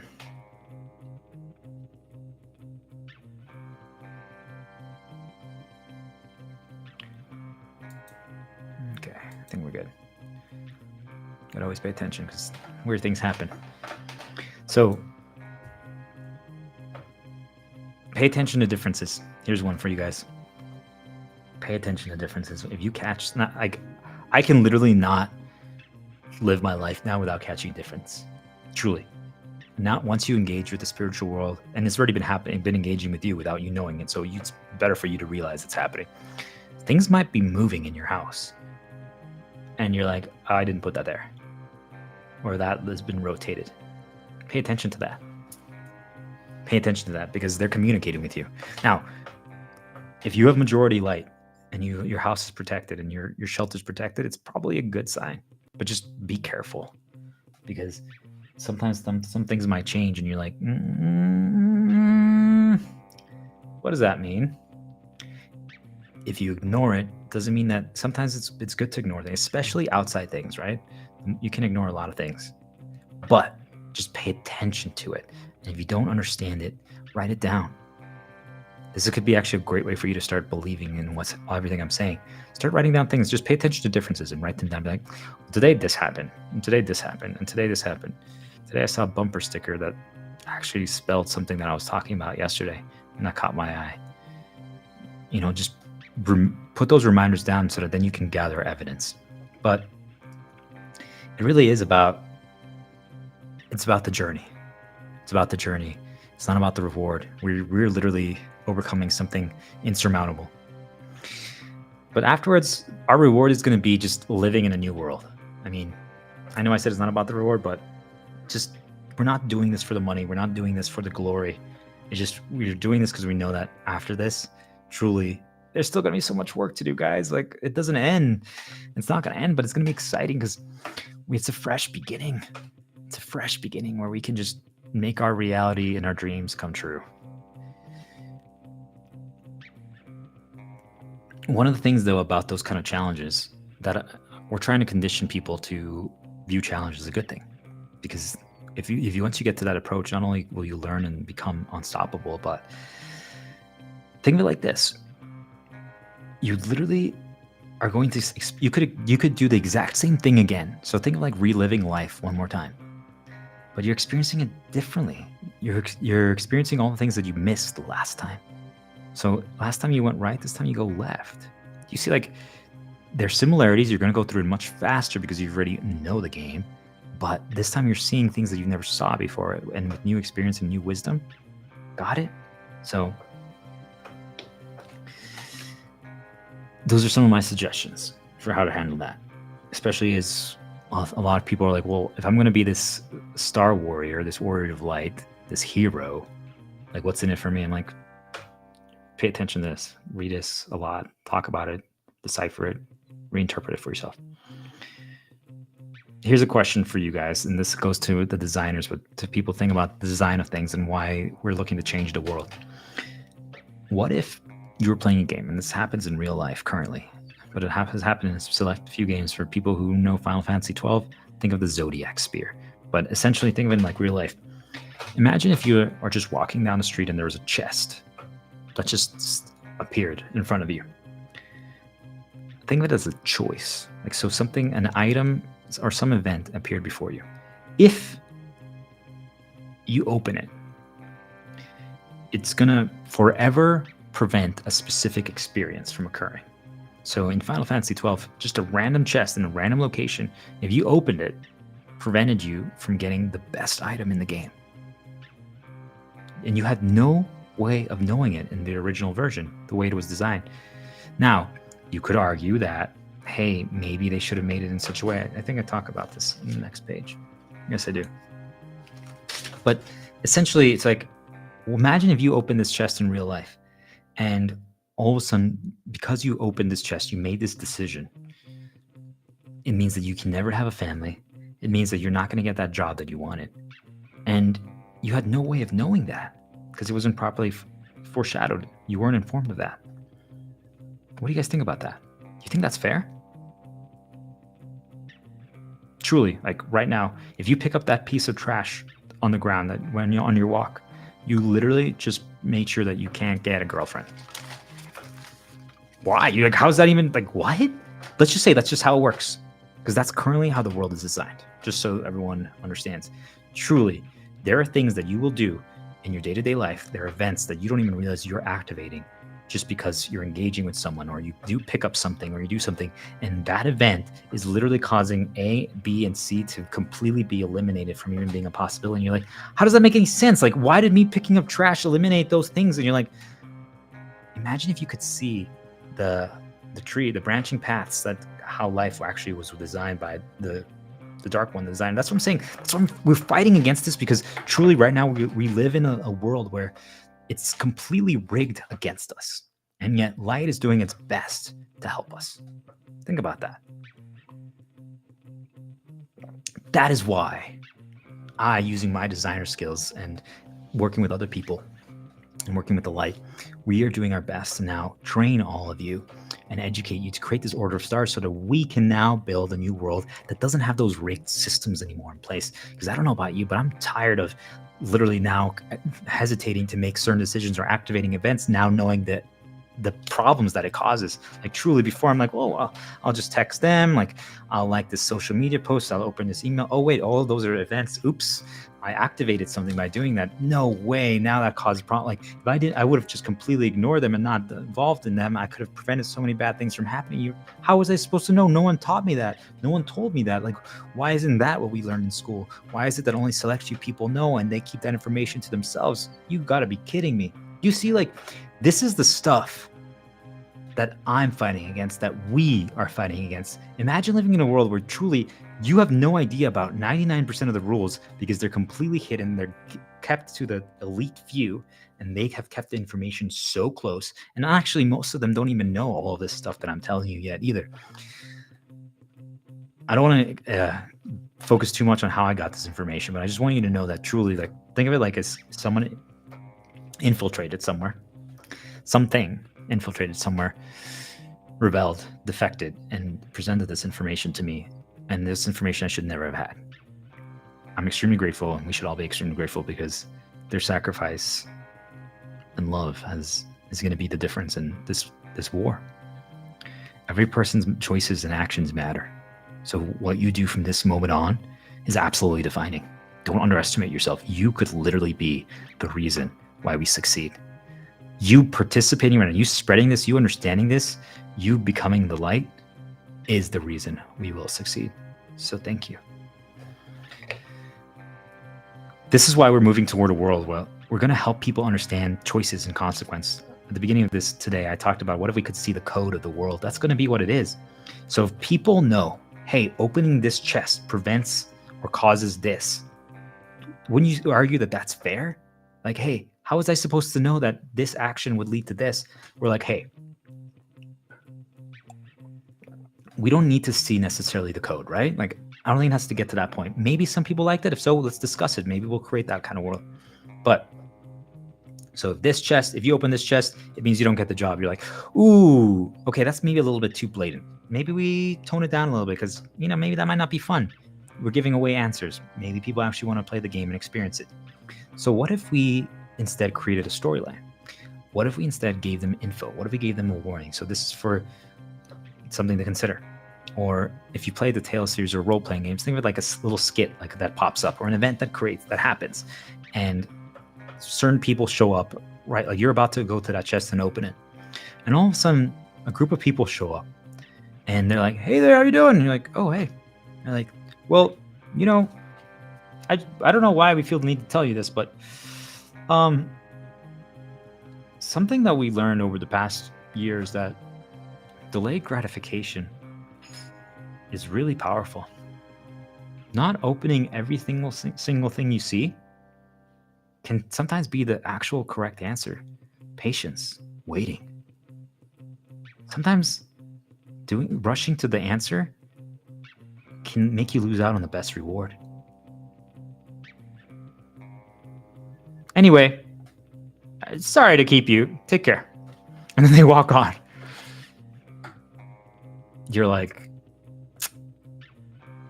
okay. So maybe I shouldn't open this chest. Maybe I should wait.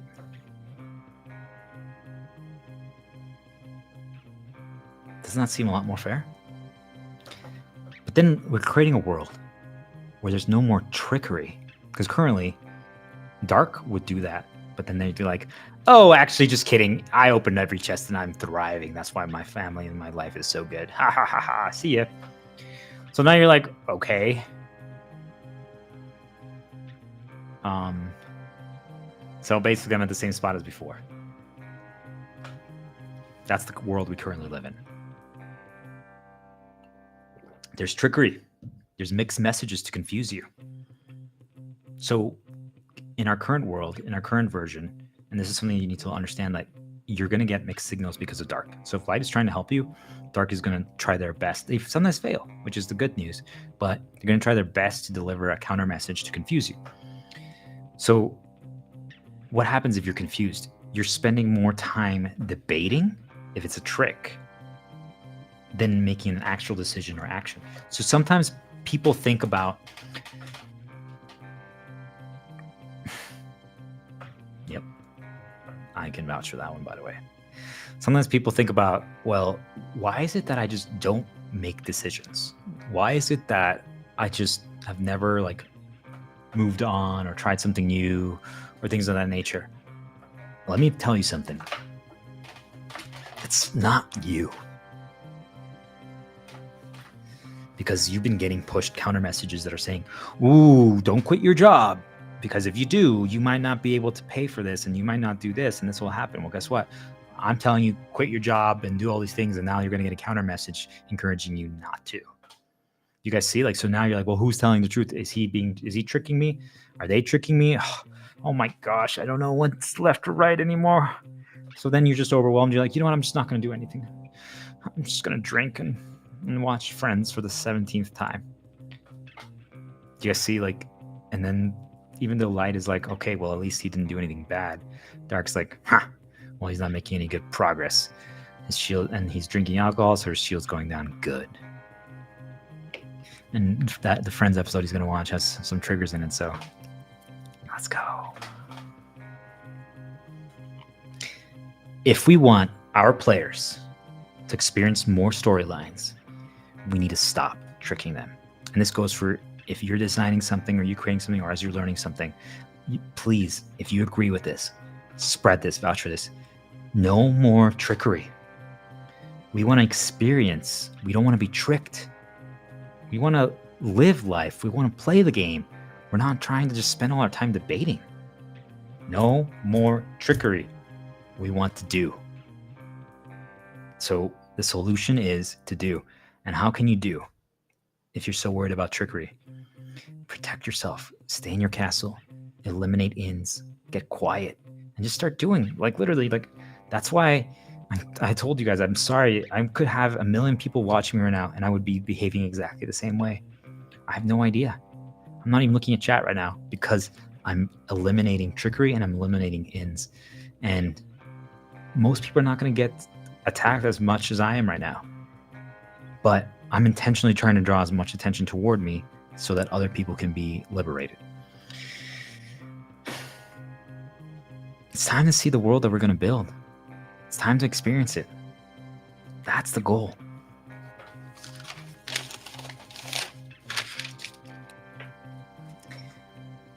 One of my favorite topics is decision-making criteria. And for those who play video games, you know this very well. Hoarding the items.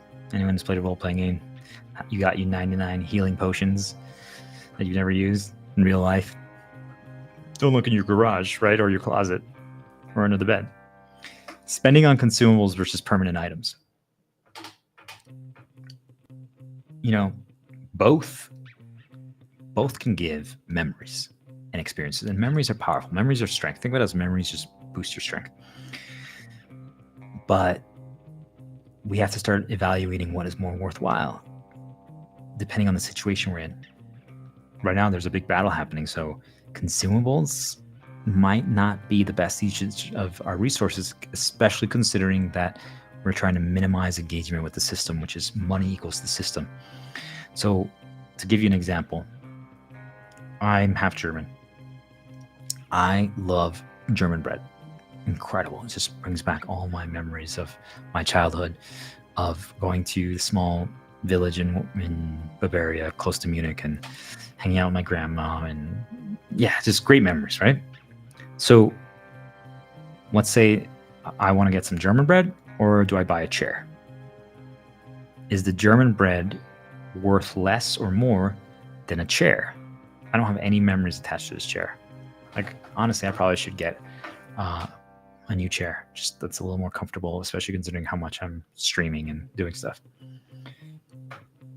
So now you see, now the value, the utility is, hey, it could help with my comfort meter. It could help with like my back pains, things of that nature. But the bread, the consumable, has the memory. It could actually be a healing tool. It can regenerate my shield. It can regenerate my health. Now, what if it was a chair that looked exactly like one of the chairs that my grandma had in that small village in Germany? Well, then it's a no-brainer, the chair by far. You guys see, like, the German bread is more impactful, emotional-wise, but the chair has more utility. But the bread could be used as a tool as well. Do you guys see, like, understanding consumables versus permanent items is not actually as clear-cut as we all think. Would you say that both are equally as important? What do you guys think?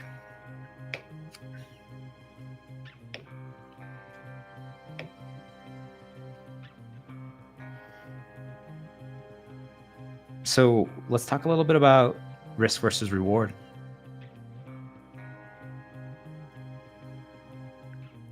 If too many people view this as black and white, and it's not.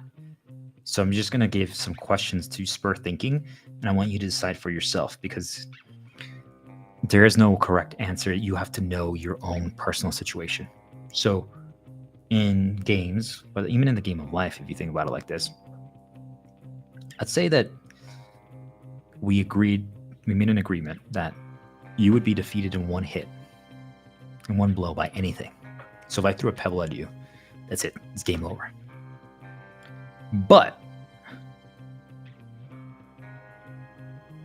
you can also now defeat anything with one blow of anything.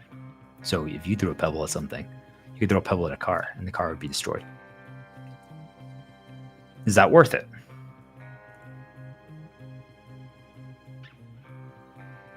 Is that worth it?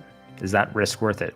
Literally, you can get a game over just like that. A fly could game over you, but you can literally destroy the most powerful thing.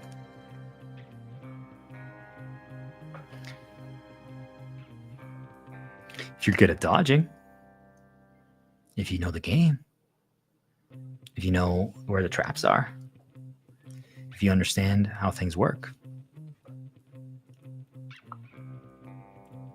But what if you don't know the game? What if you're operating with false information, the incomplete version? Why would you take that risk? So risk versus reward is a very interesting concept to explore. One of the things I want people to think about is that we've actually been conditioned and we've been taught poor behavior. So we've learned how to play the game incorrectly. The base system, the base game, never taught us the correct rules or how it truly works. And that was intentional, so I don't want you to blame yourself. Literally, think about it. School intentionally misinformed you and didn't prepare you. Not only, even if you think about it, like from what you need as an adult, think about already how suspicious that is. The things that you really needed to know, like getting a job, having the confidence, social speaking skills, like interviewing, if you know, all that stuff, money management, taxes, all those things were not taught to you, and that's how it currently works, supposedly, but it's not. The game doesn't have to work that way at all. It doesn't work that way, actually. That's what they wanted you. But you see, like, they intentionally made you focus on things that don't matter, so that you come out underprepared, knowing that also most people were made to believe that the only way they can learn is through school. So that's why they're like, well, then you just go to university and pay us more money and engage with the system, and then you can learn. But again, they're going to put you in pointless classes that don't prepare you for what you actually need. This is the information that they should be teaching: how to actually play the game of life, how it's designed, revealing all the secrets and the tricks so that people understand, rather than engaging with illusions and activating traps and events that bar them from events down the road that they would have actually wanted to experience. But they had no idea that they literally chose path B without them ever being told that they chose path B. So that's why, my fellow stars, we are changing the world. Imagine never having to utilize or experience certain systems. So then when you actually have to face that actual challenge, you're not prepared. You're just simply not prepared. You're basically guaranteed to fail. That's how we currently live in the current world. That's the problem with the current design. That's in our new world that we're moving toward. We are going to prepare people. The school systems that are going to be built are literally going to teach children from the beginning how the world actually works. All this kind of information, if that's the world that we're going to be living in, and that's what we have to deal with, whatever the reality of our world is, that however it ends up being designed, whatever new reality we create for ourselves together. And however we design the new systems, the economy, the justice system, the political system, gun reform, all those things, right? They're all being reformed. We're going to teach the children from the beginning how they work, because we can't let people literally think that it's A, and then when they finally get they graduate and they have to actually play the game, it's like, wait a minute, we haven't been prepared for anything. In video game logic, think about it, like for the first 10 levels of the game, you literally just could not die. Like if you reached 0 health, you immediately recovered all your health. So, well, you just started taking risks. Like you just attacked. You just went full offense. Then all of a sudden you reach level 11. And all of a sudden, not only do the enemies do like 10 times more damage, so they're basically like you have to start dodging. But if you reach 0, you get game over and you're like, huh? Why did the rules of the game just change? That was intentional. They didn't prepare you for it. It's bad design. And that's currently how the Dark One has designed our game of life. It's currently very poorly designed. But I ask you something. For something or someone that is capable enough to create so many systems that interconnect and literally basically make you rely on one thing, to rely on another thing, to rely on another thing, to be trapped in a prison, to be trapped in a financial prison, all for the sake of getting you down and destroying you so that they can get your energy and keep you trapped in loops. Do you really think that it was an accident? It wasn't. So we need to design things so that people engage with the systems, but learn it, and it's for good, not for trickery, not for exploitation. If you actually learn the systems and people learn their lessons, that's what we're doing here. I'm teaching you the system so that you can succeed. It encourages people to explore, encourages people to use the things, not for, like, currently right now, which is, I mean, I need to stop. I'm just going to rant if I can continue down this road. But we need to give people a positive reason to engage with the system, to engage with the game design. Right now, it's designed that your motivation or the reason to do so is all negative. We motivate people to explore the system negatively. We need to flip it. That is what I'm designing. That's what I'm rewriting. And I need your help to make it happen, make it become a reality. So what does that mean? So think of it like, if you quit your job, what do? They threaten you, or they say, if you quit, you'll use health insurance, right? You won't be able to do this. You won't be able to get an apartment. You won't be able to do this. You won't be able to do this. What if it's like, well, if you quit your job, then let's find new areas for you to explore. Like, okay, well, do you want to help with working on creating new solutions to purify water? Like, imagine if you did that and all of a sudden they're like, perfect, cool, we're excited for you. You can now pursue your passions. Literally, like, imagine like some kind of like robot shows up like, hey there, We know that you quit your job. So now let's help you rediscover your passions. These are the 6 different options that we recommend, but what do you think? These are just suggestions. All of a sudden you're like, whoa, this is cool. Like, oh my gosh, you're helping me rediscover my passions. You see the difference? One, you're scaring people, you're creating fear. Now we know why, intentionally. The other one is like, oh yeah, dude, you don't like working anymore for this company, or you feel like you've learned everything that you could in this as a salesman. Let's go. Let's learn something new. Let's explore a new area of the game. I think like you're playing a video game and you've completely completed all the quests and explored every part of this area of the map, the forest map. It's like, okay, let's go now to the water area, the place with a lot of waterfalls and a nice lake and stuff like that. But instead, in our current world, the way it's designed, they're like, no, if you leave the forest, you're going to be punished. We're gonna hurt you. We're going to take things from you. You're going to lose all of your upgrades. Why? Why do we have to live in a world of fear and of insecurity and damage? One of the things that I want people to think about is that if you're extremely talented, if you're extremely good at what you do, or if you practice, or you develop your pattern recognition enough, which is one of the things that's going to happen as you become a star, is that you're going to be able to bypass things. You're going to be able to no longer need certain tools or have certain experiences to succeed.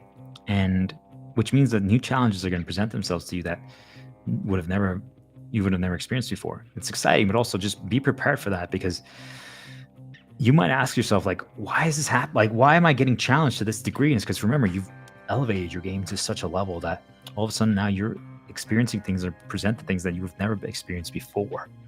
There's a lot of benefits to it, but I just want people to be prepared, because at first you might think that you're getting punished, but actually it's just you're so good that these things are being presented to you. But we're going to live in a world where no more tricks, okay? No more negative reminders. We're going to find a way to use the system fully, but it's going to be for positive. No more for fear, no more for insecurity, no more for draining energy. It's going to be to building people up to be incredible, to have belief in themselves, to feel amazing, to just help each other, right? We actually are going to create a system where we're encouraged to help the newbies, the new players, the people who are just starting out.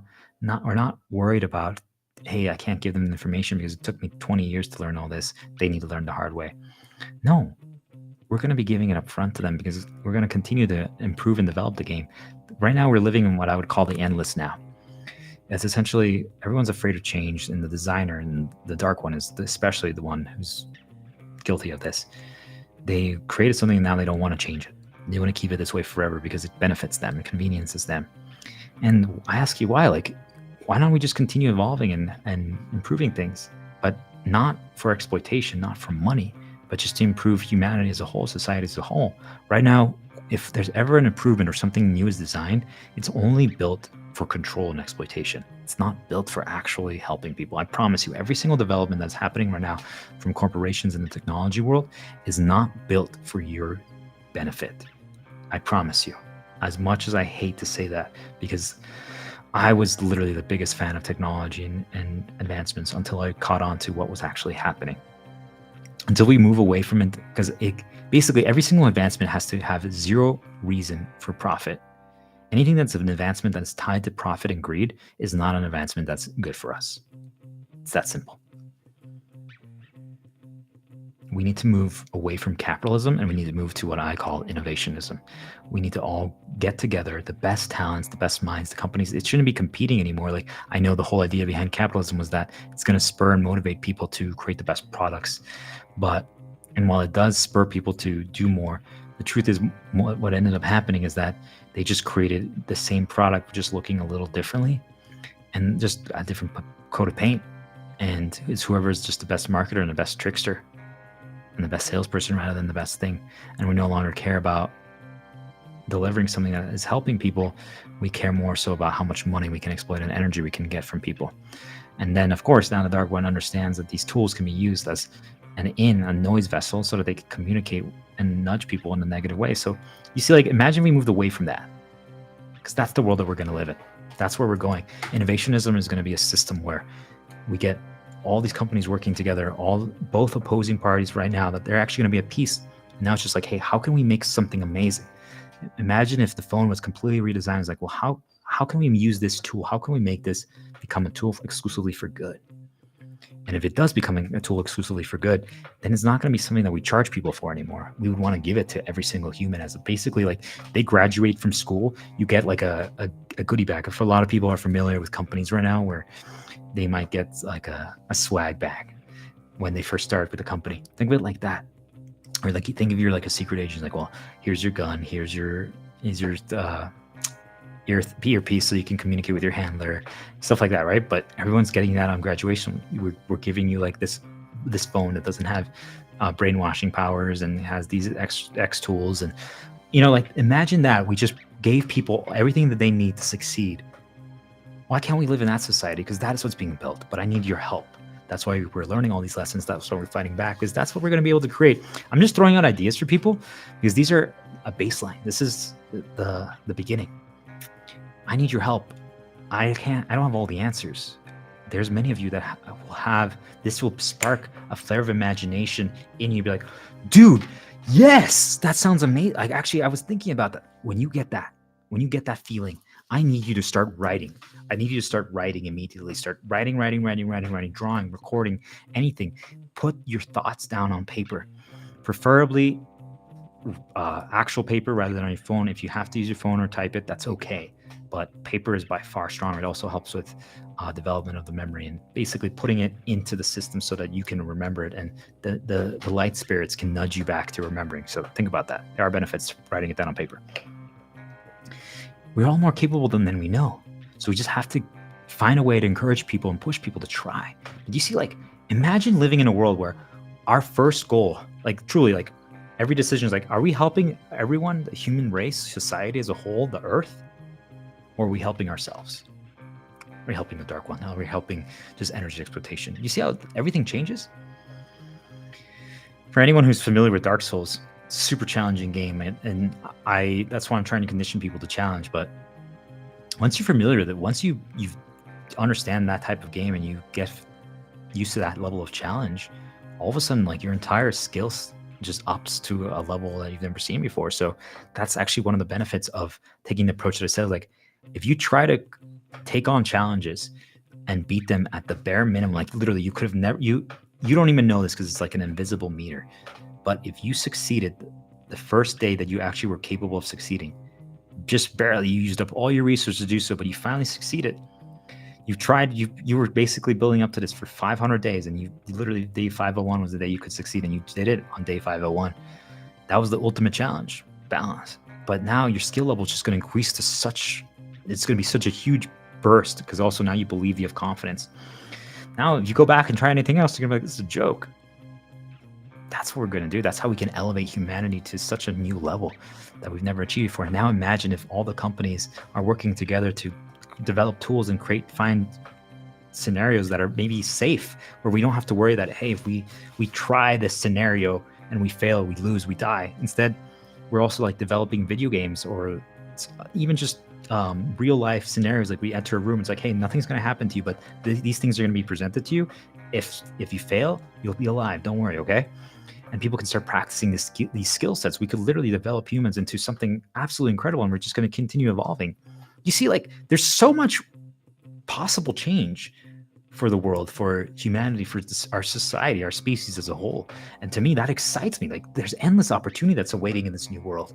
So too many people are stuck here. We're stuck in this endless now. Like, no, I don't want to change. I want to continue working 80 hours a week and making barely enough money because rent keeps increasing and I'm getting taxed increasingly more. And, I want to give all my donation money to the politicians, even though the politics is all a puppet show. Yeah, that sounds good. Right?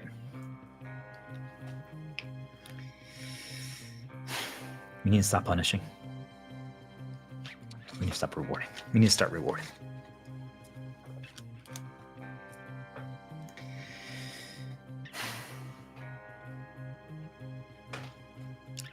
Sometimes I think that the reason why the current game of life is designed the way it is, and this is a little bit more of an opinion piece, but I want people to think about this. Is it easier to write and design dark than it is to design light? What do you guys think?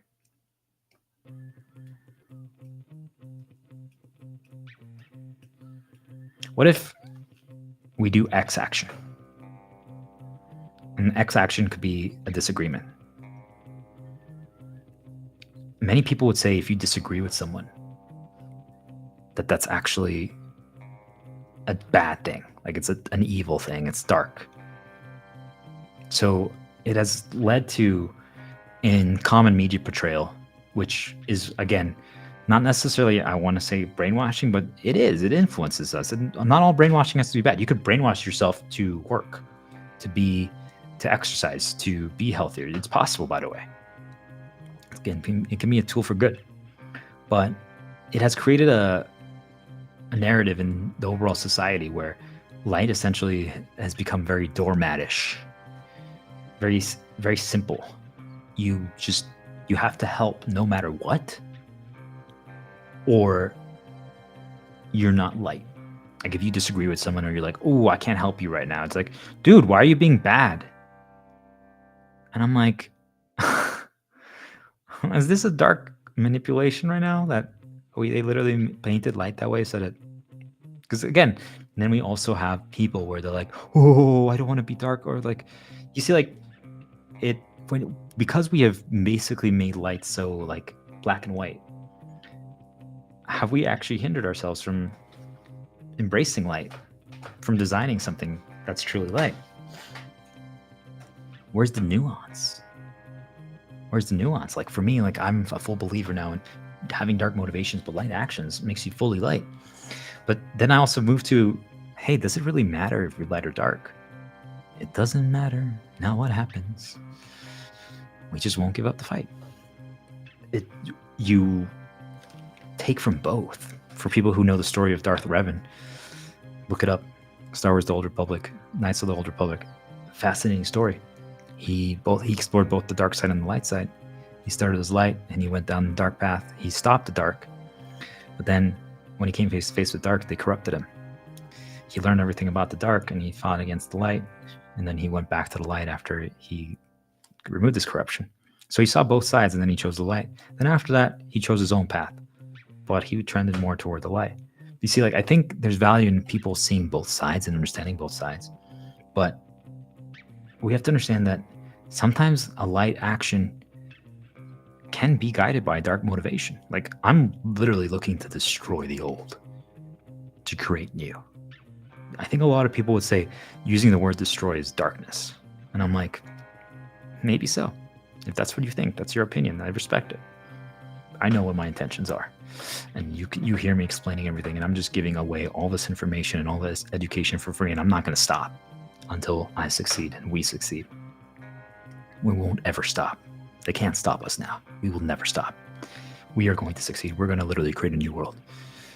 It's happening. It's already happening. All they can do is watch now, especially as every day new stars are being trained and created and believing and remembering their mission and who they are.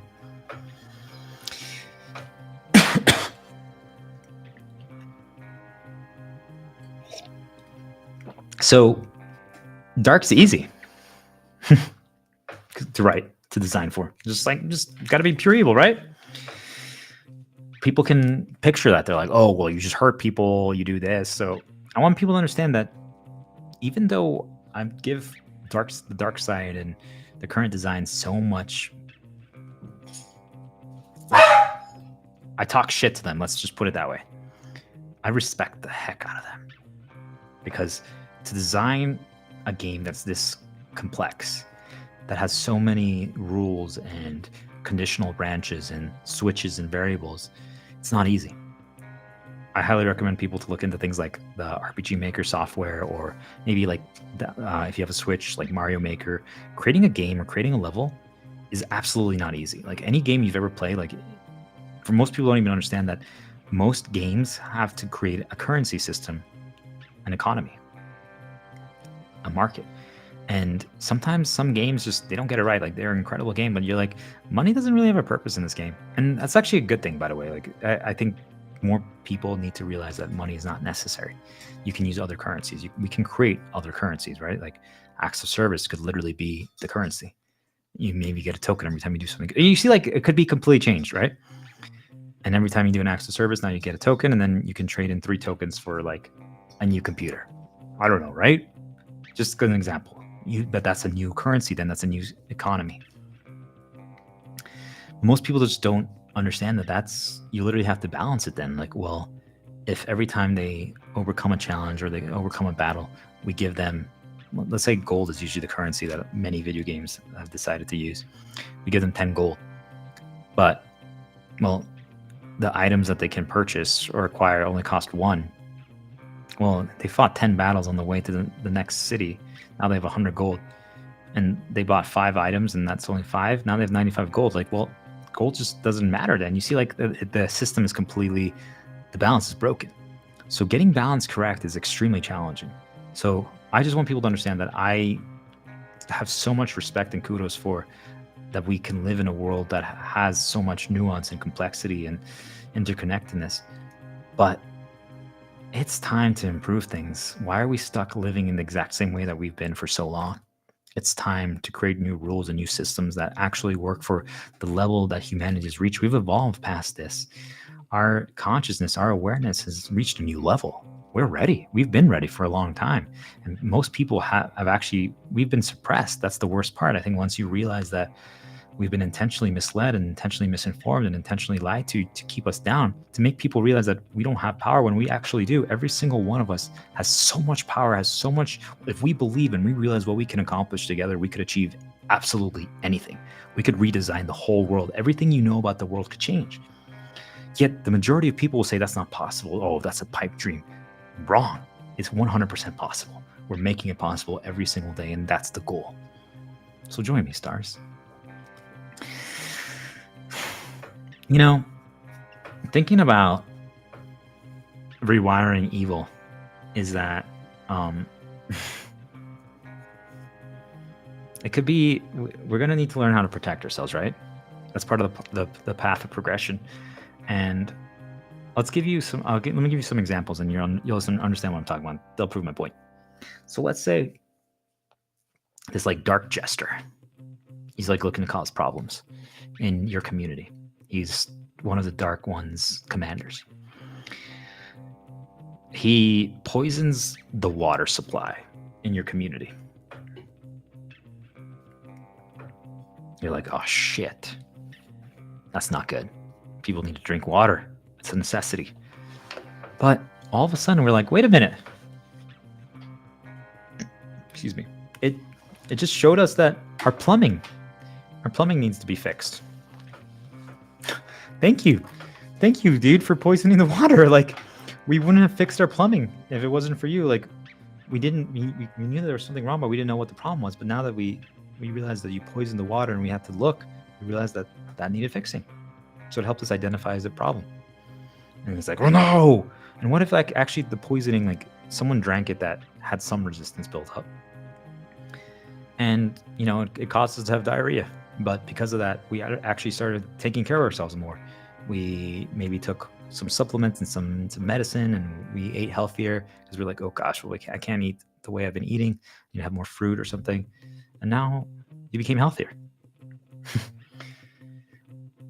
Think of like an example, like someone whacked your back with like a metal pole, and you're like, oh my gosh.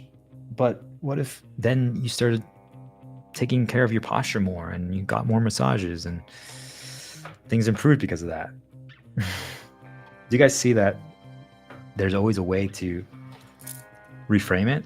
What if someone like a thief snuck past the security in the apartment or the system, and you're like, oh my goodness, our security system has been flawed. The way we have set up our guards to keep watch, we had a blind spot. We didn't even realize. You coming through here and getting past them has showed us that that's where our flaw is, and now we fixed it. You've identified that, and now we take it from you. The counter. Laughing at it, reframing it, taking something good from it. It makes you stronger. It lets you learn new. It lets you become better. If we can turn every bad into good, we become unstoppable.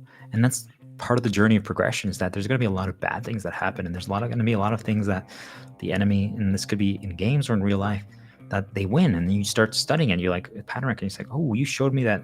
Actually, that's one of my vulnerabilities, one of my flaws. And like, I always tend to go left, no matter what. When I first try something, I always go left. Maybe I should try going right more. And you're like, whoa, a whole new world. Like you see, like all of a sudden everything starts changing. They're gonna keep trying, right? They're gonna keep trying. That's the thing about dark, is that they don't understand. They can't comprehend the way we think. They can't comprehend that we just want to live in free. We want to be happy. We want to be surrounded by love and equality. So as they keep trying, if you can absorb whatever lesson or whatever strength that they showed you, we're only going to keep getting stronger.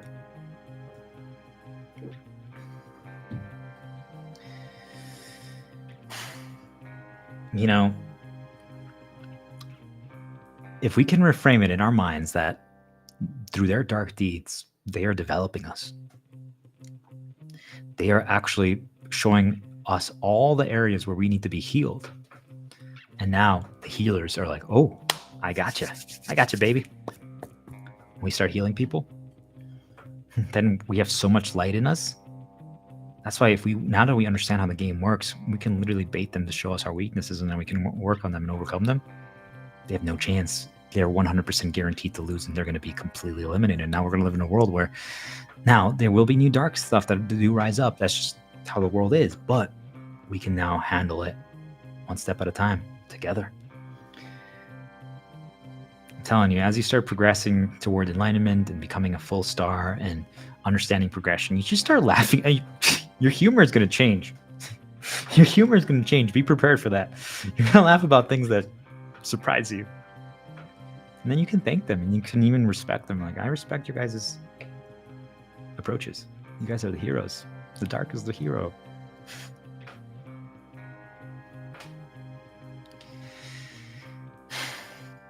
You know,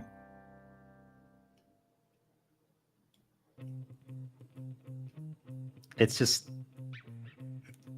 this is their punishment. This is their punishment for literally designing a world that try to bypass our free will, that designing a world where we have to engage with all these prisons where we're basically just slaves at their human ranches, and they're truly just creating suffering and problems in our lives just for their own enjoyment. Well, now guess what? The way they have to repent now, the way their punishment is, they're going to watch the world reach a state of enlightenment and ascension and pure light that we've never achieved before, of unity, of peace, of love, of hope. They're going to watch us thrive forever in a way we've never reached before. And now they have to live the rest of their lives knowing that not only did their plan fail, they actually led us to good. They can't win. They just can't win. Let me ask you something. In Mexico, in Spanish culture, there's a phrase called gotas de alegría. The drops of happiness, the last drops. So they are special, right? Think about, like, when you care about someone, you're like, you know what? I don't need this last drop of water. You can have it, right? We share. Sharing is caring. But let's say there's some last drops of coffee. Would you take it because you want it? Now, let's add some hypotheticals. If you didn't know that anyone wanted it, and you took it, but is that a bad thing? Or is that a neutral choice? What if someone actually did want it? Does that make it bad that you took it? So that's basically what we're adding is intent and context. So as long as if we take it because no one wants it, it makes it okay. These last drops. Hey, no one wanted it, right? No problem. If we take it so that my brother can't have the last drops, does that make it bad? So intent and context is what makes it bad or good? Is that how it works? What if I take it because it's my favorite drink, coffee, and it makes me happy? What then? But what if someone still wanted it? But it's my favorite drink and it makes me happy, but they wanted it too. Like, At what point is that bad or good? Do you guys see, like, does intent and context change the situation? If I don't know, does that protect me from being considered bad? So what if I told everyone that it's my favorite drink and it makes me happy? Now they heard that. So now my brother heard that and he's like, oh, well, now he knows the context. If he knows the context, would he then say, all right, you can have it then. I already had 2 cups. I don't need a third. But if he didn't hear it, would he get mad and be like, dude, why did you drink the last coffee? I wanted my 3rd cup of coffee. You guys see, like, does context and intent actually, are those 2 things what separate a bad decision, a good decision, a neutral decision? We need to share context and intent. And we need to consider other people's context and intent as we're all helping each other. Now, what if it was like, hey, oh my God, you let me have the last cup, the last drops. I'm like, I didn't realize you also wanted more. Let me make another batch. You guys see, like, now we're helping each other. We're working together. They did something nice for you. You do something nice for them. But sharing context and intent is not a justification. I feel like some people will take this the wrong way. You're like, well, I can just do anything I want then because I'm just like, well, it's my favorite thing that makes me happy. It doesn't justify your action or your indecisions or your decisions, but it explains them. And then once you explain it, people can actually understand. And if people understand, it leads us to, like what I just said, the circle of help path. Rather than service to self, it leads us to service to others, because now we understand and we can piece it together like, oh, okay, you did that because of that. Well, let me help you. And then you're like, yeah, and wow, thank you for helping me and understanding. Let me help you back. It's a good question to ask. Is not knowing an excuse for harm? So if that's the case, or if that's not the case, do we then have an obligation, a duty as humans, as being one, for one united entity, to learn and understand each other? And if so, can we not assume or judge anyone until we do so, until we understand the context and intent? It's something to think about, guys. And it's something that I'm going through every single day, despite knowing everything I know now and understanding it. It's just like, we have to learn and understand both sides. And I had to do that with Dark, and I've come to respect them and appreciate them. But now that I know their tactics and their inability to see any other way, I have chosen my path. And that's why I can no longer be convinced that I'm wrong. I'm following his path until the very end. Okay. I'm going to finish up here soon. So let's go back to gimmicks. I know I was talking about it briefly earlier, but if it's required in anything, like if this is the first time that we're making someone do something that they've never experienced before, we need to give them training. We need to prepare them. We can't punish them too much, right? Because then we're gonna lose people. We're gonna make them quit. We're gonna make them not want to do this. So that's the way the world will be designed. We can't laugh at them. We need to help them, especially for a gimmick. And if they get stuck, if people get stuck in anything, on the contrary, like right now, I feel like people almost like revel in that. They're like, yes, someone else got stuck where I got stuck. No. Let's help them. Now, I'm not saying that we're not giving people an opportunity to like progress and push themselves. The whole point is we're conditioning people to enjoy challenge and love challenge. So we're creating a society where we're literally creating superhumans now. We're becoming agents. We're becoming stars. We're becoming something more than we've ever reached before. So I don't want people to think, oh, you're trying to create soft. No, literally, the contrary. But if they're stuck and they're about to quit playing the game, why wouldn't we help them? We can present a million challenges to them afterward, but why lose them over a gimmick? Especially if that gimmick never comes back. Think about it. Like when you're 18, you have to do like this weird dance, like your high school dance, like, and you have to learn like it from the mascot. And you have to do it in front of like the entire school. And that's the only time in your entire life that you're ever going to be presented that challenge. The lessons and experience you get from that one challenge are not going to be that valuable. Sure, as you reach enlightenment and as you reach the star capability, you realize that you can absorb underlying lessons. So, well, hey, that teaches me to be able to be confident in public scenarios. It teaches me to be able to adapt to new things. Sure, but in the grand scheme of things, that the specific skill set and knowledge that you gained from that was not that valuable. You try to get something out of it because you're like, oh man, this is kind of a pointless waste of time. But the memory, the experience of a gimmick is actually extremely valuable. The memory and the experience, specifically the memory. So what does that mean? As we're designing this new world, and for anyone who's interested in game design and in general the design of the life, we have to make it pleasant. We have to make gimmicks pleasant. It doesn't have to be super challenging. It doesn't have to be anything crazy. It doesn't, even if it's almost like a free win. But if we add epic music, if the scenery is incredible, if it's very cinematic, if it's something that's just memorable rather than a super challenge. And you know, I'm all about challenge. I've literally been trying to condition people, which some people could call, you rephrase that as reprogramming them to love challenge, to love progression. So please understand, if I'm saying this, take it to heart. So if we move away from a super challenging gimmick and go more so to the memorable and experience, what if we could use this to teach certain lessons?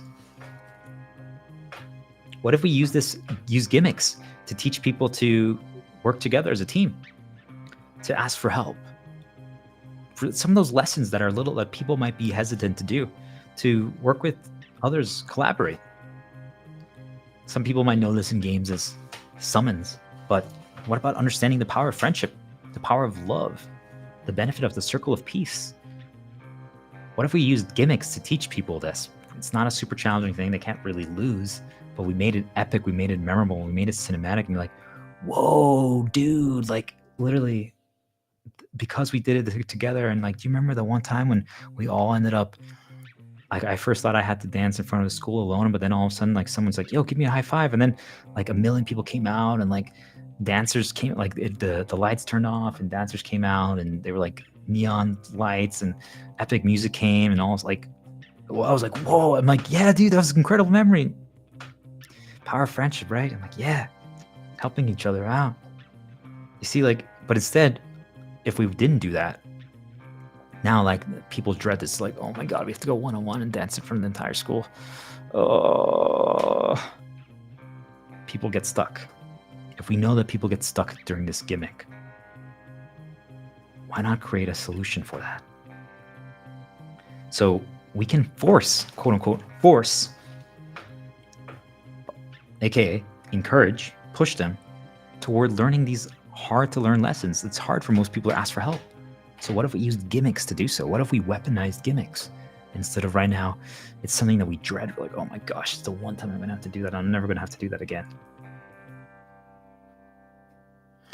What if also you know that now, that you can use gimmicks to not only teach people lessons, but you can also use it to learn hard to learn lessons.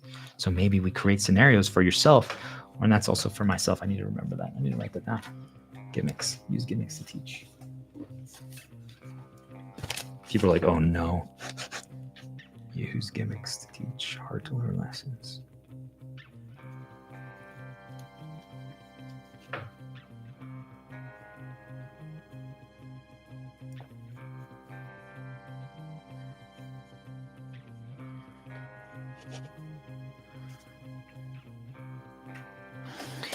Okay, so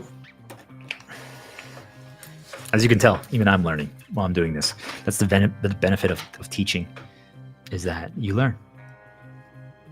That's why I'm encouraging everyone to start teaching, to pressing on information. It's the way. Making gimmicks to teach hard to learn lessons. Oh, I had already written it down. It's cool to see that I came to the same conclusion without even looking at my notes. You know, it's not about the gimmick.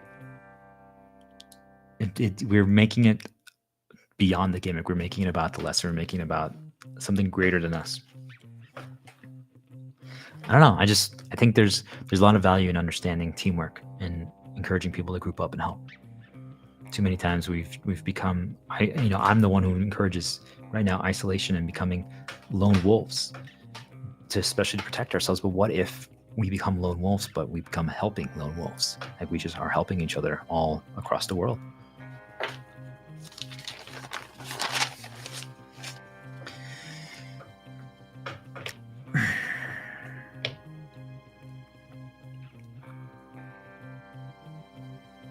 So I want people to understand that there are things out there in the world that target people who have a lot of light. So I talked about it briefly yesterday, but star seeds, something that I highly recommend everyone to research and look into. And chaos. Chaos doesn't have to be necessarily the worst thing in the world, but chaos can cause change, right? I believe that destruction of the old can create beautiful new. But someone who can become the manifestation of darkness and chaos is most likely a starseed, someone who had a mission of light to help the world, help improve things, but they failed to become that. And how can that happen? Earlier I talked about like Hitler or like Genghis Khan or those people that had such incredible talent, but they went down the dark path. So there are entities and there's influences that literally will torture these people so much, endlessly. Imagine if you're just drilling into someone over and over again and electrocuting them. Joop, joop, joop, joop, joop, joop, joop. Eventually it gets to a point where they're going to break. And if they break, they become a future villain. Right? Like, you harm someone enough, you can, and punish them enough, you can literally change their entire mindset and the dynamic. Think of it as a star seed, just for the people who are trying to understand this. And don't get too lost in all the concepts. Like, it's essentially just, we are stars that are agents who are here to create a new world, a world of light, of hope, of love, of unity, because we are one. And think of it like in a movie, in a game, it's the hero, it's the main character, right? They have additional powers, they have additional talents, as they have a more detailed background. They're not just a non-playable character or an extra in a movie or a show, okay? And that's why dark will target you. If you feel like you've been, I mean, they target everyone, but there's some people that are going to get especially targeted. If you have excessive amounts of light, they're going to focus on you because, first of all, imagine, think of like Star Wars, right? Converting heroes. Luke, Anakin, John Wick, Neo, Indiana Jones. They have such levels of drive, of talent, of possibilities. How much damage could they cause if they got converted? And they have insider information. Got it? I would say that this has been my entire life, my 33 years. I've been just constantly being pulled in different directions. And I want people to understand that life is basically a tug of war, and we're in the middle. There's dark and light, and they're pulling us in different directions, and they want us to go more in one way than the other. But they just want us to be in their narrative, their side, to control us. They want to use our powers, our abilities for their own needs, for their self-interest. So just pay attention to that, guys, because especially right now, as you're learning these things and you're being developed and you're being strengthened and you're achieving possibilities and you're awakening, especially once you achieve your spiritual awakening and have this newfound knowledge and perspective, you're going to become a person of interest, which means that they're going to try to convert you. Be prepared.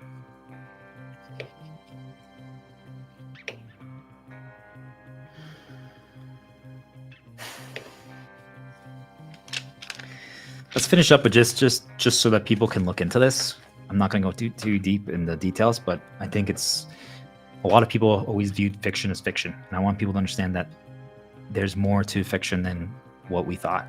The Wheel of Time. Think about that book, think about that movie, think about that show. It's a pretty accurate representation of what's going on. Is it exact? No, but I want people to understand that a lot of the stories that are written, a lot of the fiction pieces that are created, people got inspiration from many other things, but they also were getting nudged by either the light or the dark. I've found that most of the creative works of art have actually been nudges of light. And it's almost like been their mission, and they might not even realize why they were drawn to create this specific storyline or this specific thing, but it's all been building up to this. There's lessons in those things, in those movies, in those books, in those songs, in those video games that literally communicate things to us right now that we need for this current battle. So I encourage you to rewatch a lot of these things, and I'm going to start throwing out more of them. And if you follow my streams or in my links, I encourage a lot of things. I'm like, watch this. This is actually a pretty good lesson of what's going on right now. And some people will respond super well to everything I'm saying and how I'm educating right now, but other people might need media and art forms and pictures. And once I edit these guides, and I'll start adding more visuals and subtitles as well, because visual plus auditory is the best way of learning. But essentially, thinking about the Wheel of Time is like everything loops forever. And that's kind of what's been going on in humanity. We've just been looping and looping and looping and looping. It's been an endless now. The cycle has been repeated too many times. There is magic. I just want people to understand, like, spirituality and magic and spells, like, straight up. The sooner you can understand that we can access like one general source, and that's kind of how it is in the Wheel of Time. That's reality. Like, certain people learn to tap into it. And as you develop your skill set and your knowledge and your awareness of how the world works, you can access that source and you can influence things far beyond your capabilities. Like, there's people that can literally change realities, and there's people that can affect time, and there's people that can, there's a lot. And the sooner you're willing to accept that that's the case, like, magic is real. It just has many names. In the Wheel of Time, there was a Dark One, a sentient being. And also, for people who are into video games, look into Xenoblade 3, Zed, the Endless Now. And the whole point of the Dark One is that it discovered a new source of magic, what they call the true source, because it let you change reality. And what's more powerful than that? Now you can create a new world, you could create a new scenario, you could create new things. So anyone who learns to use that power and can wield it, well, now they become a super weapon. So a lot of people are going to pay attention to that person, or those or anyone who learns how to wield that magic. So the Dark One realized it needed to convert people. So it looked for people who had openings. So, for example, a teacher who didn't appreciate, or who wasn't appreciated for their teachings. Like, they were a lecturer at like a university or something, and everyone ignored them. The students didn't really care. So, boom, they went dark. They wanted recognition. A doctor, a healer who just was kind of sadistic. But they weren't, the light didn't like them doing that stuff, like torturing people, and even though they got enjoyment for that, but the dark was like, hey, you're more than welcome over here to do these things. You can torture everyone you want. You can experiment on people. Boom, they went dark.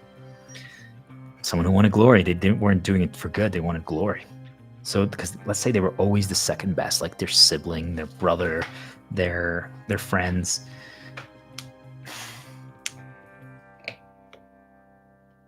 Even though they were amazing, because they were always second best, because they never got number one. The dark's like, yo, come over here. Not only will it make you stronger, you can become number one over here.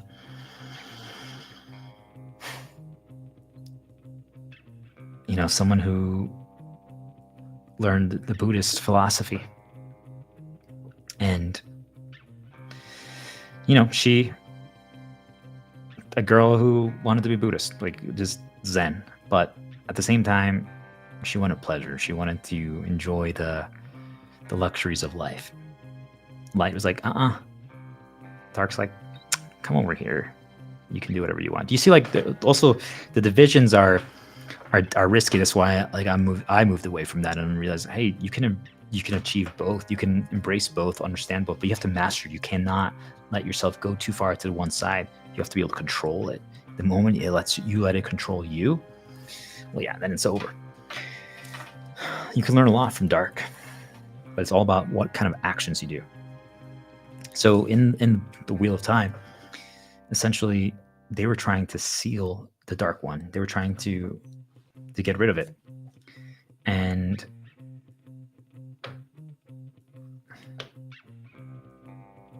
there was essentially there was a great battle back in the day between the hero is like this ancient soul. Almost think of it like a Jesus, and it was trying to stop it, and they didn't succeed. And the Dark One, to stop things from happening, decided to like affect mankind. The males, it affected the magic and how they accessed it. It made them go insane. So essentially, it messed with the cycle, it messed with the stuff, and they've been trying to defeat this Dark One for ages, for cycles, and the spirits, the souls of people would reincarnate in different forms, in different bodies, to try to every time to try to find a way to defeat the Dark One. And it's interesting to think that the Dark One's methods in that book, in that series, was to influence people to its side, to get it to do its bidding. And one of the things that I find interesting about the Wheel of Time is that there was a group that was created in this series that they were meant to spread and create change in society. But the pact that they chose was they were obligated not to intervene directly. Sound familiar to what I'm talking about the free will and how they bypass?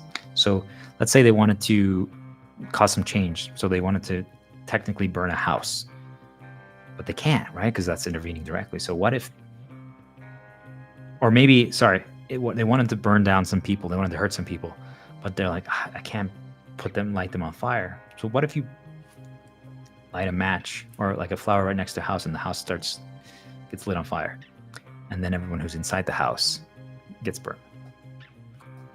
They didn't intervene directly. You see, like, one of the things that I find interesting is that supposedly about this group, this society that was responsible for not intervening directly but had these powers, is that just being physically around them, in their presence, your reality can change.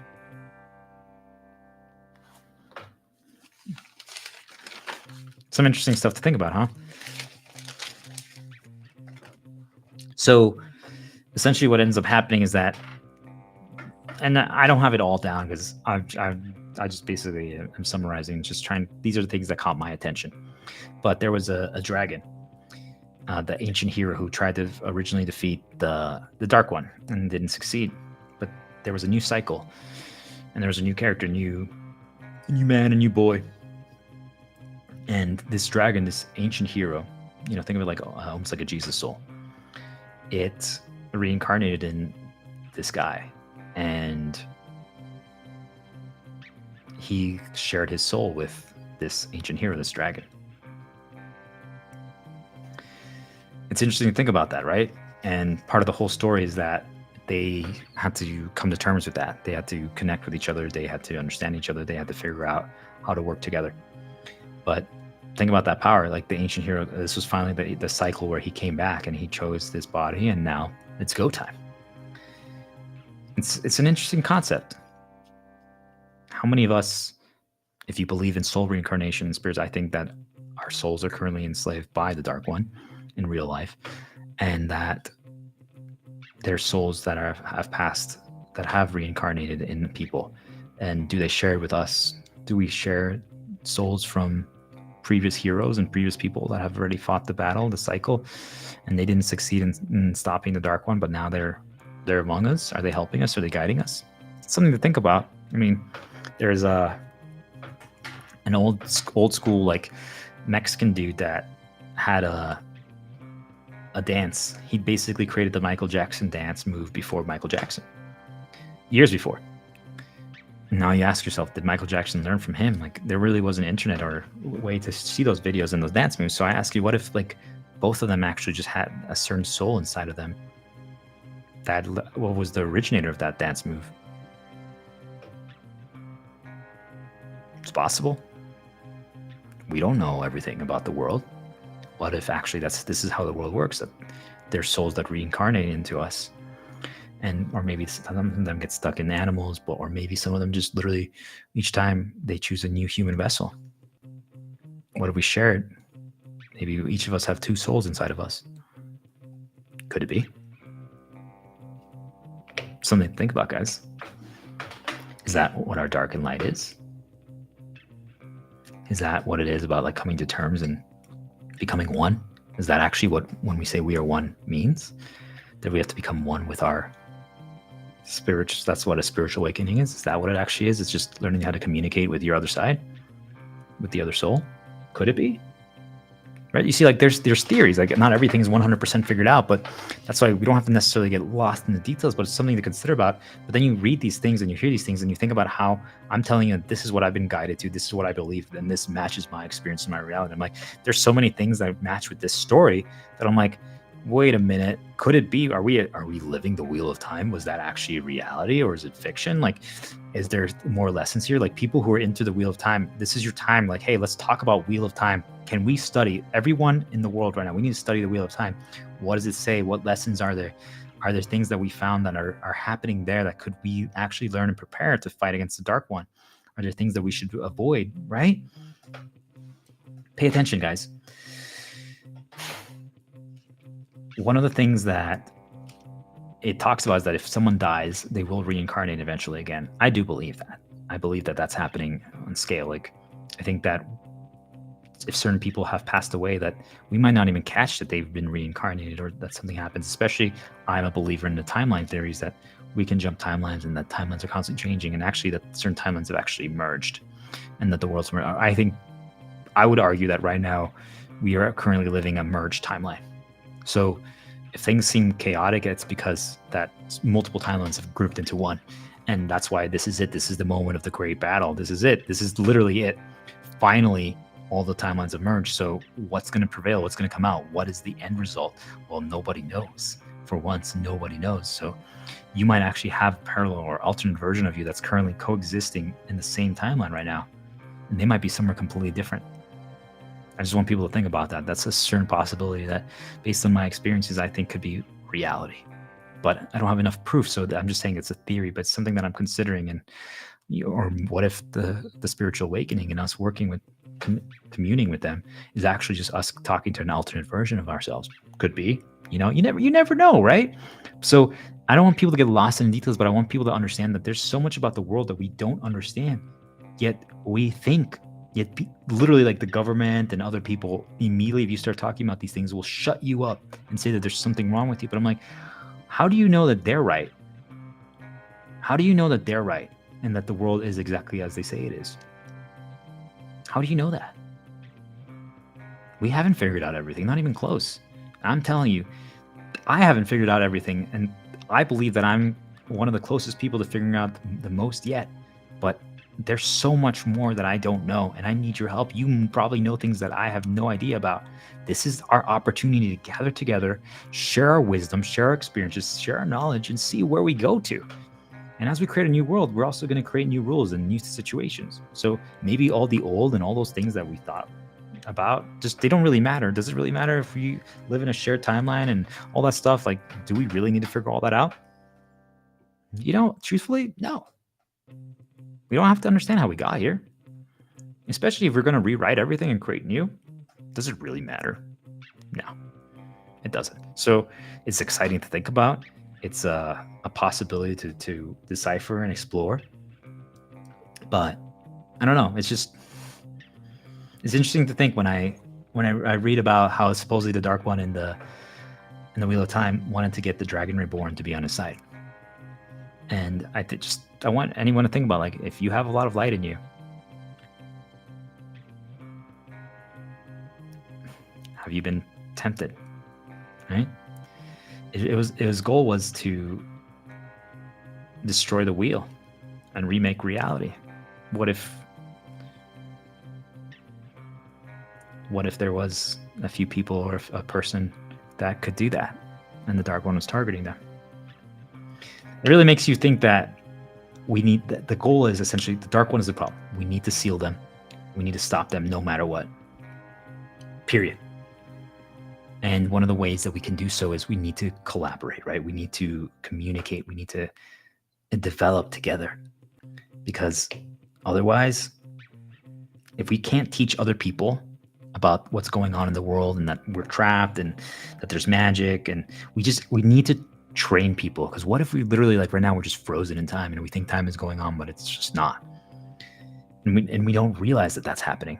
But what if some people have learned that and are trying to teach people, but we're getting suppressed by specific commanders and dark ones. Do you see, like, the world is so different than we thought it is? And again, we could spend decades arguing about how it is and how it is. That's not the point. Let's focus on the underlying lessons. The point is, knowledge is power, and we need to start sharing it, but for progression, for development. It's interesting to talk about. I think spending a day or two and some time for yourself, just for your own sake, just for curiosity's sake, just to get excited about it, actually, at the possibilities, and realize that, hey, you know what? The world is very different than I thought it was. But then leave it like that. Don't get lost in the details. Don't go too far down the rabbit hole, because you'll never come back up. You know, we've been fighting this dark one for many cycles, just like in the Wheel of Time. And in that story, they basically spin the wheel and it creates a new world, and it's similar, but it's different. You know, I just think that for me, the lesson is, if we can get people to a secure state, they're confident in their abilities, they're trained, they're prepared, they understand, then behavior changes. So again, what does that come down to? Insecurity. We need to remove insecurity. If insecurity is gone, the world changes. Insecurity is basically, and fear are the dark one. They're its ultimate weapon. All right, well, we went a little farther than I thought we would, but don't forget, guys, as we're training, as we're getting stronger, as we're developing our memories, and we create a new world, things are going to change. We're going to be separated by some people, but there's an endless, vast ocean in front of us. And yeah, it's never going to be the same again, but we're going to see a whole brand new world, you know? And keep your memories safe in your heart, that you can unlock them whenever you need them. But it's time. It's time to become a star. And we're going to continue our training. I didn't even get to some of my favorite parts of progression, but this was good. This is really good. As you can tell, there's so much information, there's so much training to do, there's so much to be prepared for, there's so much knowledge to gain. But the key is, it's time to take a stand. Make today the day that you finally say, I will no longer be a slave. You'll finally be free. We are one. I love you guys.